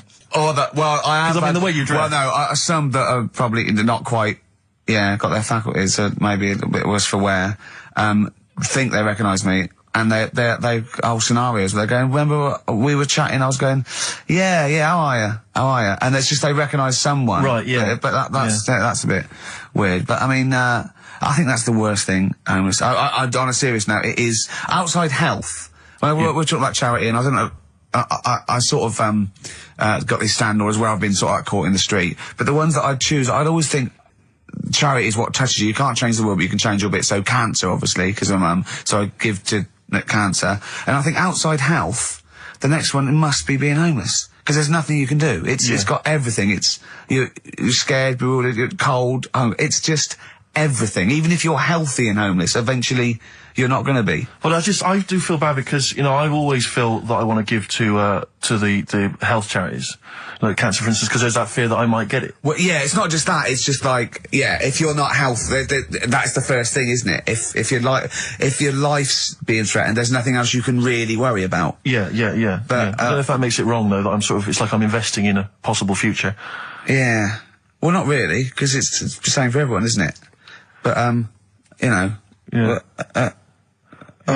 I saw a homeless guy as well, looking through the bins, but he wasn't pulling out food and scraps, he was pulling out newspapers. Just having a read. Yeah. I always found that odd. I see that a lot, homeless guys. I don't know if they're just checking out the TV listings. Or when he finally gets his When's the office cable, on? Yeah, the office, they've moved it. They've moved it to Choice and, UK Gold. I don't blame him, because there is some cracking stuff on cable TV. There's great stuff. But I was flipping through the other day, and on digital TV, you can see what other shows are on while you're watching something. I was flipping through, and there was one, and it was called, now, when are you ever in the mood to watch a TV show called I Survived a 200-pound tumour? When was that on? Because it seems to me that if you've got a 200-pound tumour, you probably want to watch something else that'll take your mind off it, Big Brother or whatever. I'm not 200 pounds. Well, I can't imagine what this is. A 200-pound tumour? It must have been an error. 200-pound tumour? It must have been a 200-pound tuna. It was probably someone fell in the water. Yeah. And it came I survived a 200-pound tuna. Yeah, and it was just a spelling mistake. Sure. A 200-pound tumour? Isn't that like kind of having That's Mr. another T person. That is another person. Yeah. Maybe, oh my God, maybe it was all his life they told him it was a Siamese twin. But someone had just painted a little face on it when he was at school. Just drawn a little face on it. Exactly, yeah, and they go, it's not your twin brother. I goes, isn't it? Goes, no, it's a tumour. We better take it off. It's £200. £200? That can't be right. You sure it wasn't £20 tumour? I'm assuming that's what it probably would have been. But it was certainly £200 on the digital thing. Maybe that's a mistake. That's great, isn't it? They're trying to make it more interesting. Yeah. It's someone at Carl got there. £20 tumour. Let's make it 200. At least they're watch. Exactly. That's what I'd be like, though. I wouldn't want to go to the doctors. You know what I'm like? That's been the only sort of... I suddenly, why did it suddenly turn out to have to hide on a Sunday when they're coming round? Because they wouldn't leave. They wouldn't leave. Who was it? Were they adults? It was well, he seemed like an adult to me at the time, but he was probably about 27. Well, that is an adult. Yeah, but do you know what I mean? He seemed a lot older when I was a kid. Yeah. And he came knocking and that, and he used to say to me, Mum, I'll just tell him I'm ill or something. And, they used to hang around to see if I'd eventually come out to play and that. And if I did, I think they would have grabbed me and took me there. I love the idea that for you, religion has to bring with it some kind of gift. It's like, join our faith and you get an alarm clock radio. It's like something like I think religion does bring a gift. Usually, it's the gift of the Lord. Well, the gift of everlasting life, isn't it? And that's the problem with it, A lot of people believe in it because they think... But for Karl, his feeling is like, that should be a given. That's safe. I'm definitely going home with eternal life. But what else can I have? Is there an iPod? You have to have a religion? Because obviously I don't have a religion. I don't miss it, and I wouldn't want one. I'm an atheist, and that's out of belief. That's out of logic. And we don't get into the politics or the the morality of it? Why do you feel you need a religion? Why don't you just get a hobby? Well, I didn't want one. I don't want one. I just was saying that, you know, if I was to get one, which one would I go for? Is what I'm saying. I'd like to see you perhaps as a Jew. I think Judaism would suit you well, I think. What are the hours like for that? Tough. Can be tricky. That's what I mean. I don't want anything that's, you know... And they have a day where they don't eat and stuff. I couldn't be doing that. So they have days when they eat too much? Yeah, but what happens if I'm not that hungry that day? Like I say, I don't like change. What did I say? What did I say I had left? Well, I'm not doing it again, 88. so... You had 88 left. So it's 62. God, you're only at 62. What's the matter with you, Carl? There's people start you at 62. That is rubbish. That's disappointment. Let's leave that. You failed on 2 world record attempts there. 62, and the records that is rubbish. What were you doing? Oh, yeah, but like I said, I've got a small throat. I can't drink a drink quick. Ever since the Mr. Freeze Pops when I was 6, that I nearly choked on, I nearly died on, I can't go back. It'd be like asking, I don't know, someone who got run over to play Frogger or something. What's Frogger? What, you mean real life computer game? Well, just a computer game brings back memories, doesn't it? And I can't do that. What's Frogger? Does Frogger get run over? Yeah. It's a little frog that has to run across a busy road. Do you know who he reminded me of? Apart from Hamburglar and Zippy and all that. When he was munching those grapes, because the shape of his head, it looked like a game of Pac-Man. Yeah. It did, as he was getting to him, it looked like... We should have had that music. It looked just like it. Oh, God. Do you remember there was a board game version of Pac-Man? Was there? I mean, the only thing that Pac-Man had was the fact that it was on a computer and it was a little face eating things. But imagine that as a board game. But there's board games of, like, things that you don't need board games for. Yeah. It's like there's board games of charades. Do you know what? You don't need that. It's like parlour games. Board games of let's watch the telly. Yeah. Let's play sit around. And it's all like 1999. You don't need it. New from Mattel, a stick. Simply run along, clanking it against a fence or a metal grate. It's fence stick. And a picture of it. Like, oh, Nan, that's my stick. I'll tell you That's what. my fence stick. Do you know I saw in a shop recently the board game of Cold Feet, the TV show. That is a winner. You are John Thompson. Yeah. Go back. Yeah. It's a good game. Drink 8 pints. Go on. Songs of phrase. Songs of phrase, nicely done. Right, we'll get this going. How do you feel, Carl? Yeah, all Again, right, all disappointment. right. Disappointment probably to your family and friends. Well, I don't think they'll be that gutted, to be honest. Right, songs of phrase. Well, Carl, why don't we bet we'll come up with songs of phrase, because it's a big tease, people love that. Yeah. It's one of the hot new We've got quizzes. one more thing for you to eat. No, I'm not doing any more of that, seriously. Play a song? Right, songs of phrase next, right? That was rubbish, that half hour. Rubbish. That's great. Roots. The Seed, XFM 104.9. I bet that is a record. I've eaten grapes whilst DJing. Possibly. I'm assuming if there's any listeners out there that have a record-breaking attempt they'd like to see Carl undertake in future weeks, they should email in. I think Jono's got that one. Right, what have we got then? That's that. Right. That's the silliness side now. Let's get on with the proper show. Right, songs of phrase. Yeah, let's we do that. On to the classy stuff. Yeah. Do you want to do the prizes first? Right, now then, where are they? Here they are. I haven't seen these, but I'm excited as ever. Alright, we have a t-shirt there, arbitrary t-shirt that you have probably stolen off of someone. What does it say? Is it the Red Hot Chili Peppers? So that's found right. that's not too bad. It's a big t-shirt there. On DVD. Should you be giving this away? This looks like it's the film Don't Say a Word. Yeah. And it's it doesn't have all the proper packaging. It's literally the disc, the DVD disc, just loose. So enjoy that. The current album from Oasis, Heathen Chemistry, DVD, on DVD, The Life of Mammals, the complete series, the David Attenborough recent DVD, that. Walking with Cavemen, which I think is a DVD, it's currently on TV, isn't it? And, Well, there you go. Not Also bad. the X-List, which is a good new compilation, double CD compilation from XFM with loads of stuff on there, including Nerd, Snoop Doggy Dogg, Athlete, all sorts.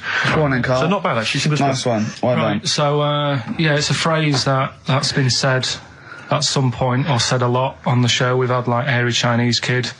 We went back to, my mum had wind for 5 minutes and that. Today we're looking at, my neighbour had a horse in a house, right? Yep. If you remember, we were talking about that. probably about a year and a half ago now. Yeah. Yeah, of course, people remember. They've been talking about it ever since, Carl, I imagine. Yeah. Well, it's famous. It's a world famous phrase. My neighbour had a horse in her house. Right, so this is this week's Songs of Phrase, and what I've done is I've got songs with those words in that make up that sentence. Yeah. You get to email in ricky.gervais@xfm.co.uk. There's 6 different songs, right? You email in with what? I don't what know, there is 6. Me neighbour had horse in house. Is it really that sentence? My neighbour had a horse in her house. It does work, honestly, it works. Okay. Yeah, okay, don't bother explaining it, You just ready? play it. Right, Yeah. so here's the, here it is. We're just gonna do Head horse in a house. Right? What in God's name was that? Yeah, name the 6 songs. Head horse in a house. Huh? Are we naming the artists or the songs? Either. Artists. Anyone who gets anything can get a prize. What's Jeez. more, Carl? Artists, here we go. Head horse in a house. That's tricky, Carl. That's very hard. Once more. Head horse in a house. Email in ricky.gervais@xfm.co.uk. I'll give it Another letdown. Another It's letdown. brilliant, this. No.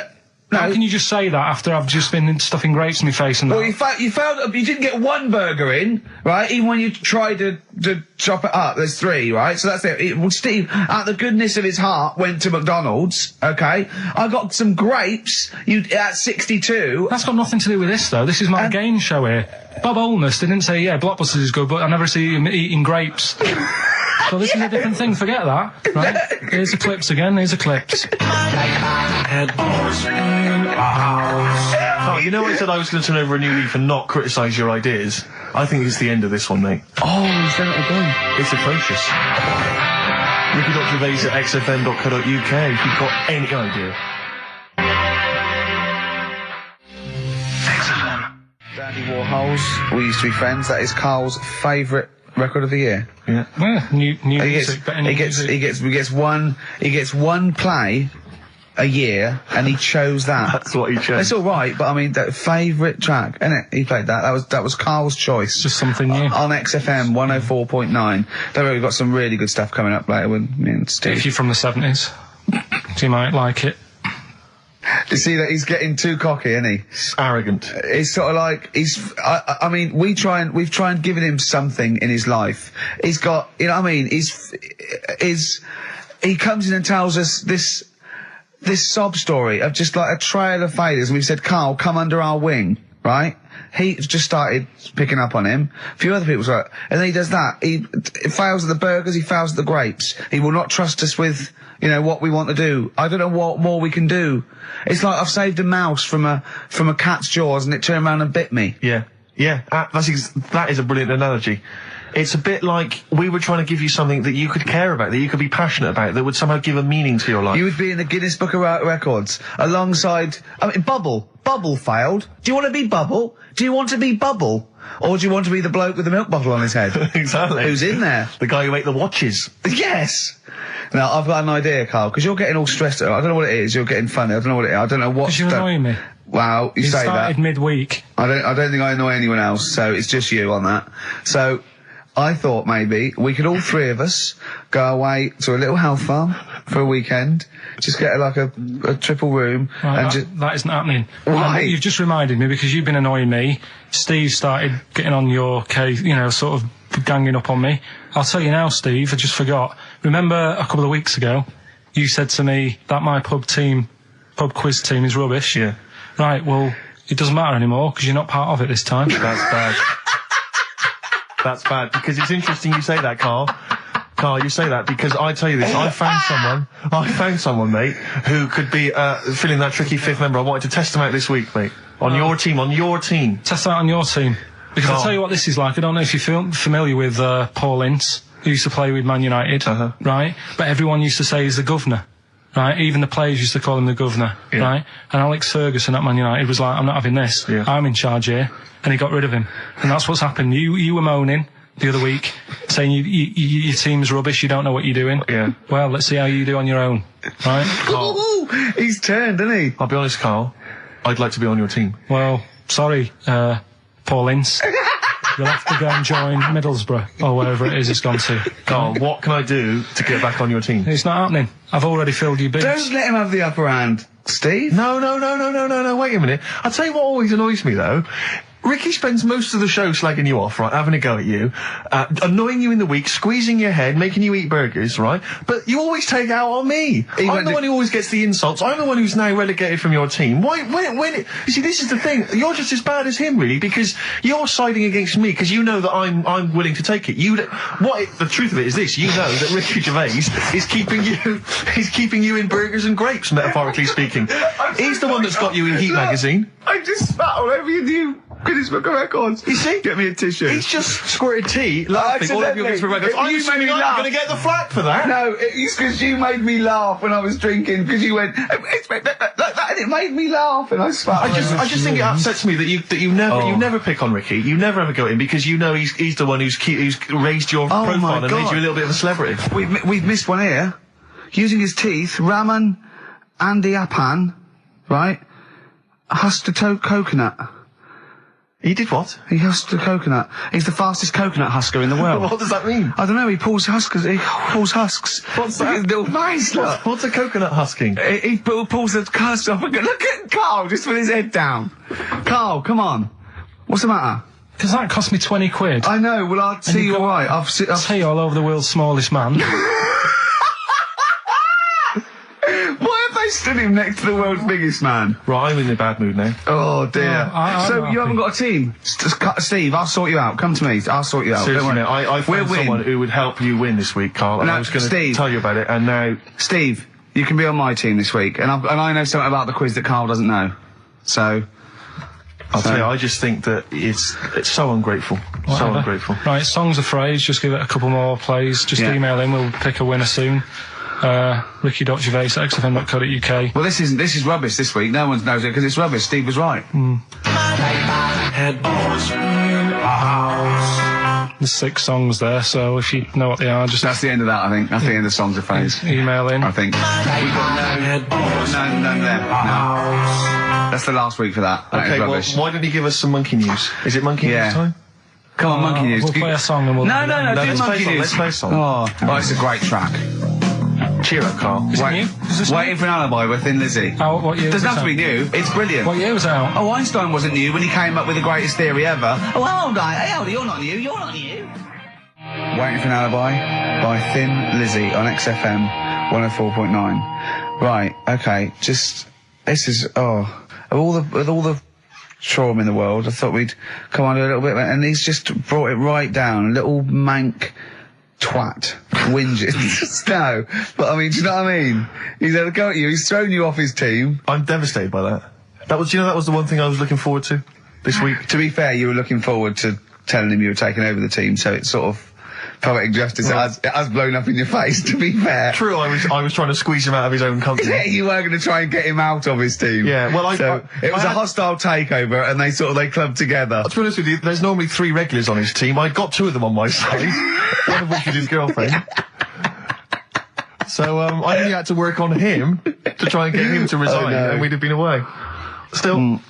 You know, we should give the prizes away. Yeah, well, this has been dreadful. This thing. We started off well with him trying to force burgers in his mouth, and then he come up with this tat.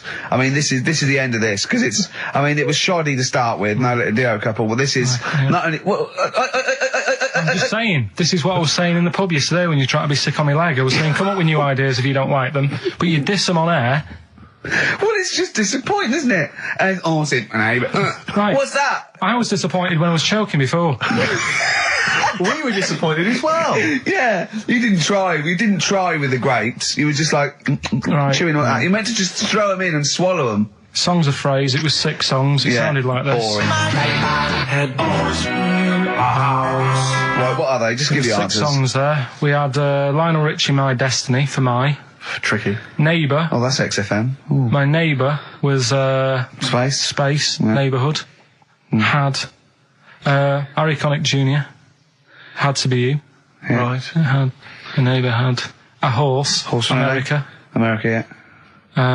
We had a horse. In was Lisa Stansfield with Pathetic. In All the Right Places. Oh, pathetic. Did anyone get that? Did anyone get that? And No a one house got that. Animals. So that was pointless. All right, well, the most anyone got was 3, Yeah. and we're going to give it to Deborah, and that's Yeah. possibly Deborah and Kate. They got Right. at least 3 of those, so well done. Okay, well done. Yeah, there's prizes on the way. That's the end of that. So that's the no cheapest chimps, none of that anymore. What have you got left? You got the film to do? Let's see what you've done with the film. Hang on, I'd love to have some monkey news, though. Go on then. Got any monkey news? Yeah, got some monkey news. Go on then. No, Rick, come on, cheer up. Well, it's just sort of like he moans that he's got too much time on his hands, and he comes up with that Okay. shite. Monkey news, the jingle, please. Oh, chimpanzee, that monkey news. There's been quite a lot of stuff going on. There was a few bits in that Guinness Book of Records book that cost me 20 quid. Yeah, well, that's not news, is it? They printed that probably last September. No, so that's there's one in there. new music, new monkey news from last September. You're a lord. Come on. Waster. Please, Ricky, monkey news. Right, there was this monkey in a zoo in Brazil. Right. Right. And there's a little man monkey, a little woman monkey. And You're a scientist, aren't you? Go on. and they said the people in charge were like, oh, wouldn't it be good if they had kids? Brilliant. Right. So anyway, the chimps used to stand sort of, you know, they'd have their little caves each, and they used to sort of lean on the fence having a bit of a chat and stuff with each other. Right? With a chat, go on. Well, you know, gossiping, yeah, gossiping. the equivalent sort of thing. Yeah. So anyway, they were getting on a storm, and like the zookeepers were like, Can you hear that cheapest chimps this week? I thought it was fascinating. Yeah, just gossiping, I understand. What's any monkey news? I don't know, let's tune in. What was monkey news this week? Come on. It was from last September. so they were there was, you know, stood there having a chat, and the zookeepers were like, I wonder if they're ever gonna, you know, have kids and that. Yeah. Anyway, it went on for ages, you know, this just chatting, no sort of action. Blimey. So what the zookeepers did was they said, I know they'll have kids. Are we letting that go? They were just chatting. Are we just letting that go? We're letting it You know go. what I mean? Just doing whatever monkeys do. Okay. Right? So the zookeepers were like, yeah, I wonder when they're gonna, you know, have some kids. Yeah. Anyway, what they decided to do, to egg them on, Yeah. bought one of them a suit, one a wedding dress. Right. Keep going. No, I'm not having it. Shut up, Gervais. Fade him down if he's going to interrupt. I want to hear the rest of this. They got married. So they got married? Yeah, they got married. Right. What? That's the end of it. This is why I don't. Right. That's the end of monkey news. That's the end of monkey news. Don't do that again. You've got no features left. Why don't you like that? Well, it's not a story. It's about 2 chimps chatting, which doesn't happen. The zookeeper's going, I wonder if they're going to ever have kids. Egg them on. They got married. That's the end of the story. What are you talking about? Hang on, just calm down. Let me just check that you didn't make a mistake there and didn't lose out. What do you mean you didn't make a mistake? Wait a minute, he may have just left out a fundamental piece of information. What, that the would- story? That would have made it into a story. Right. Let me just check the facts. So they bought them wedding outfits.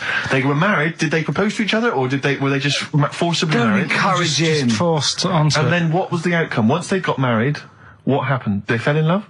Yeah. What? Whoa. It's not a marriage, Carl. Be It's quiet. not a real marriage. I don't know what you've got in your head. It's like the head of Homer Simpson. I'd go in there and there'd be a wedding reception and there'd be a couple of fights and they'd be talking about stuff. They got married. They fell in love. Did they have children? They're not back off the honeymoon yet. Play a record. You got no features left. You got 1 feature left and come back to the film. You and Satisfaction, new single. Yeah, XFM, quick, play it. Right, we've waited 3 weeks, we are going to play it. I don't care whether we're late. We were late in because there was news. So, play it. Which film are you in this week? Looking at Silence of the Lambs. Right, play it. Just play it. Have we got a question? Well, come No, on who with the question cares? after. Who cares? Should Carl carry on? Play it. Right, Silence of the Lambs. The bit where Jodie Foster is having a chat. Good evening, Clarice. Right. Just thought I'd come and see you. How very thoughtful. Don't mind me popping in though, do you? It's just no one else is interested in the sort of things I like talking about. People will say we're in love. Well, say what they want. Did you hear the show last week? We were talking about gay people, if they should have their own toilets or not, and stuff. That was good. Yeah, it's alright, wasn't it? got a good debate going. Enjoy doing the show. It's a favourite part of my week, really, just talking about weird stuff and that. Oh, Clarice, your problem is you need to get more fun out of life. I have a lot of fun in my life. You know, come and see you and spend a lot of time on the internet looking up weird stuff. Reading something about a hairy Chinese kid. There's another thing, there's a fella who, no arms and legs, is known as a pillar man. Everything you need to find him is right there in those pages. Bizarre magazine. Yeah, I get this. The hairy Chinese kid, what annoys me is he could sort it out. He could just have a shave, couldn't he? Do you know what I mean? No, he cuts. Does he? Well, he used some like Emacs stuff. Yeah, don't be getting funny with me, just because you're in a bit of a mood, right? You know you shouldn't eat people. Your eyes are bigger than your belly, I've always said that, so I'll see you later. Interesting. Atmospheric, moody, and the question is... okay, here, how about this? How many films have been made featuring the character Hannibal Lecter? How many films have been made? They haven't got time to phone in now, have they? No, they can email in, they'll have time. Do you care? I don't care. No, exactly. Ricky.Gervais, XFM.co.uk, if you can be bothered. If you're interested in and you want a $4.99 copy on VHS of Silence of the Lambs. He's dissing that as well, Carl. What is that? Bit annoying, but that's it for this week. But remember what happened when... No, it's not. It's 9 minutes to 3. How can that... Tell him, Steve. No. How can that be it? It's 9 minutes to 3. What's he doing? Is he playing a record? Carl, what can I do to get back on your quiz team? You're not. Right. Songbird Oasis, right. Send Carl a little present. Send him some essential oils or something, or, I mean, a little lavender pillow, or just a little message. Send him a little message. Tell him it's all worth it. He's getting all grumpy, aren't you? I just get sick of it, that's all. It's not worth going through the stress for 30 quid every Saturday. You lying little... You'd get more than 30 quid. Oh, not much more. Anyway, Steve, who's the winner? The winner is Mike McNulty. He correctly answered the fact that there were 4 films featuring Hannibal Lecter. There's a downer now, isn't there? There's a downer. I think it was you, actually. I mean, I don't know, Carl. It's not like I'm just trying to win myself a place on your team, but I actually felt that Ricky was really out of order. I gave him grapes. I thought Ricky was discourteous, if that's a word. I thought he was rude, aggressive, unpleasant. As one person emailed in, a dickhead. So, someone also said you were fat and talentless. I don't like those emailers who do that sort of thing, but one of them said you were really, really annoying. Well, cheers for that, but you're still not on the team. They didn't like what you were wearing. So, back next week. What did you say? Cheers for that. It's the best of. You've been voting in all week, sending your emails, so here's the clips that you wanted. Alright, so, here's the first bit. What's the best job you've ever had still, Carl? Talk like basis. It is still paper round. Is it still the paper round? Yeah.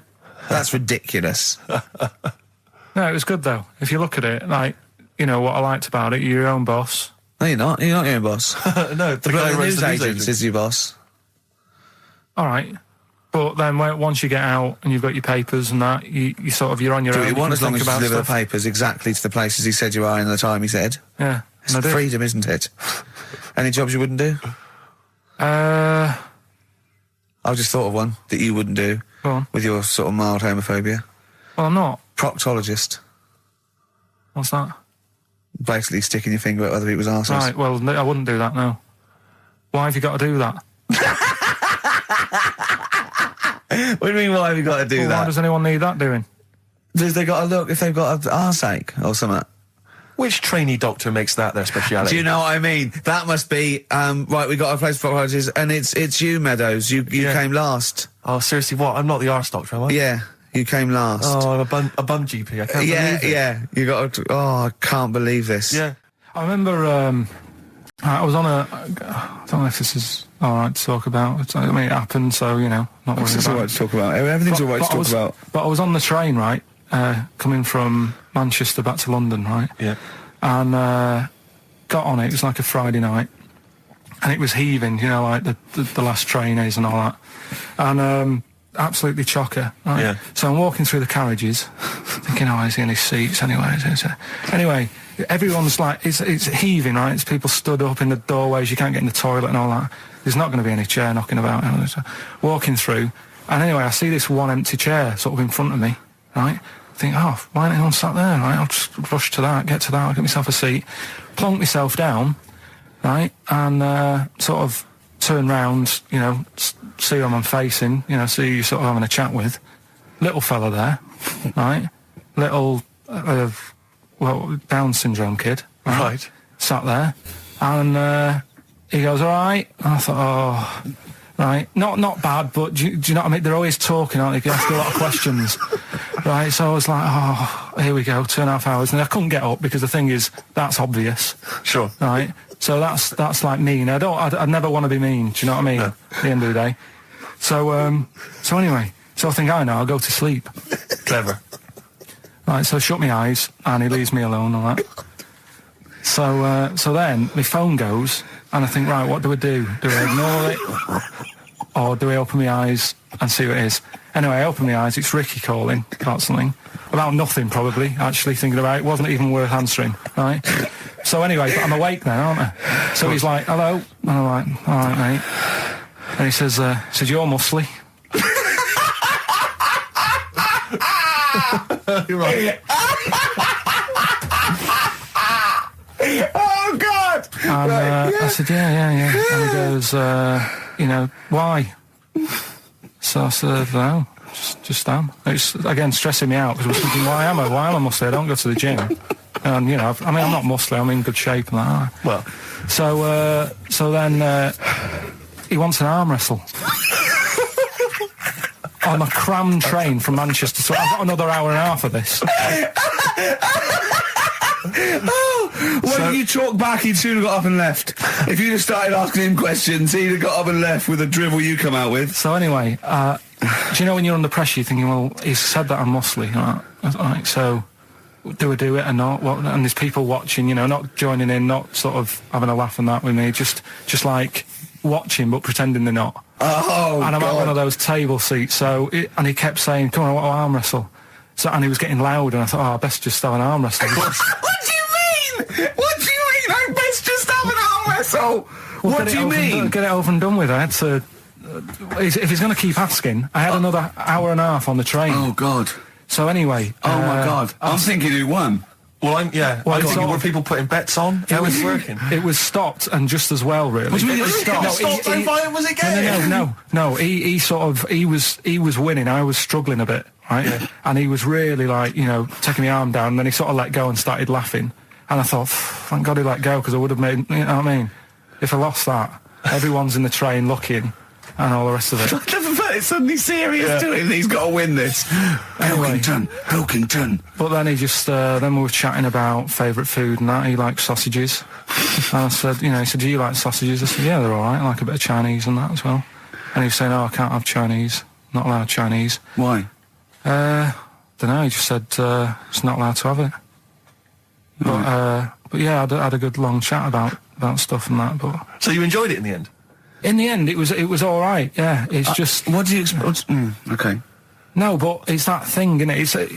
It's whenever you're faced with something different, it's always awkward, isn't it? And that's the thing. You're talking about him now, are you? And I think I did all right because everyone else was ignoring him, but I probably made his day pretty good. Yeah. We were a nice bloke. I like the idea that newlywed couple are probably thinking that's going to be a similar journey down to Cornwall. Can you believe it? Can you believe it? So, they're the two that are left. Which one's you going for? Can you believe it? Is not that picture, is it? That we saw. Which picture? The bloke with the... No. Right, okay. God, that was bad.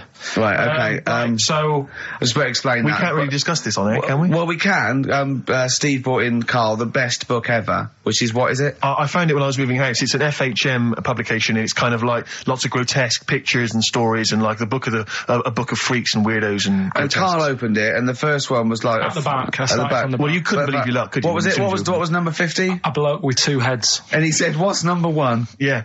And then number 6, there's a bloke who's a squid or something. Octopus. Yeah. yeah. He's loving it. At number 1, he said, well, it's just a fella under a rock. And I went, oh no, read on, I think I know about this. And it's the fella that was found, he caused a landslide while having sex with a chicken. And they pulled him off, and there he is, the chicken owner. Right, so Carl could not believe his luck. So it's not that. Can you believe it? I'll have that one. You're then. going for that one? Yeah. Right, well, we've talked a lot on the show about... We've talked a lot on the show. Yeah. About animals without heads. We haven't! We haven't!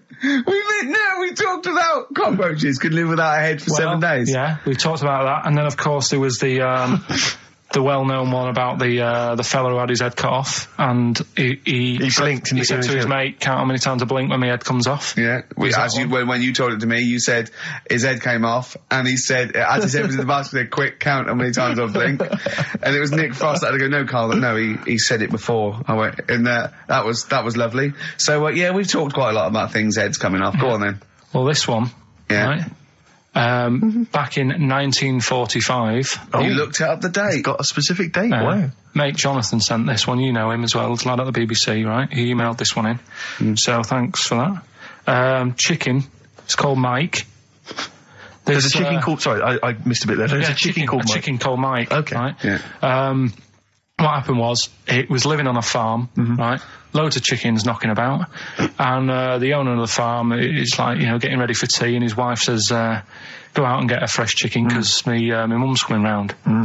So he thinks, well, I want to get a good one in, because I want to impress her. Cause back then, even then, they wanted to impress the mother-in-law and that. So they said, all right, I'll just nip out and get one. So he sees Mike, chicken, running around. Is this during the war or after the war? 1945, I'd say that was after. No, it ended, It ended in 1945. Yeah, September, go on. Yeah. So, chicken's running about, he thinks that one, that looks alright, I'll have that one. Mikey. So he picks it up, and he cuts his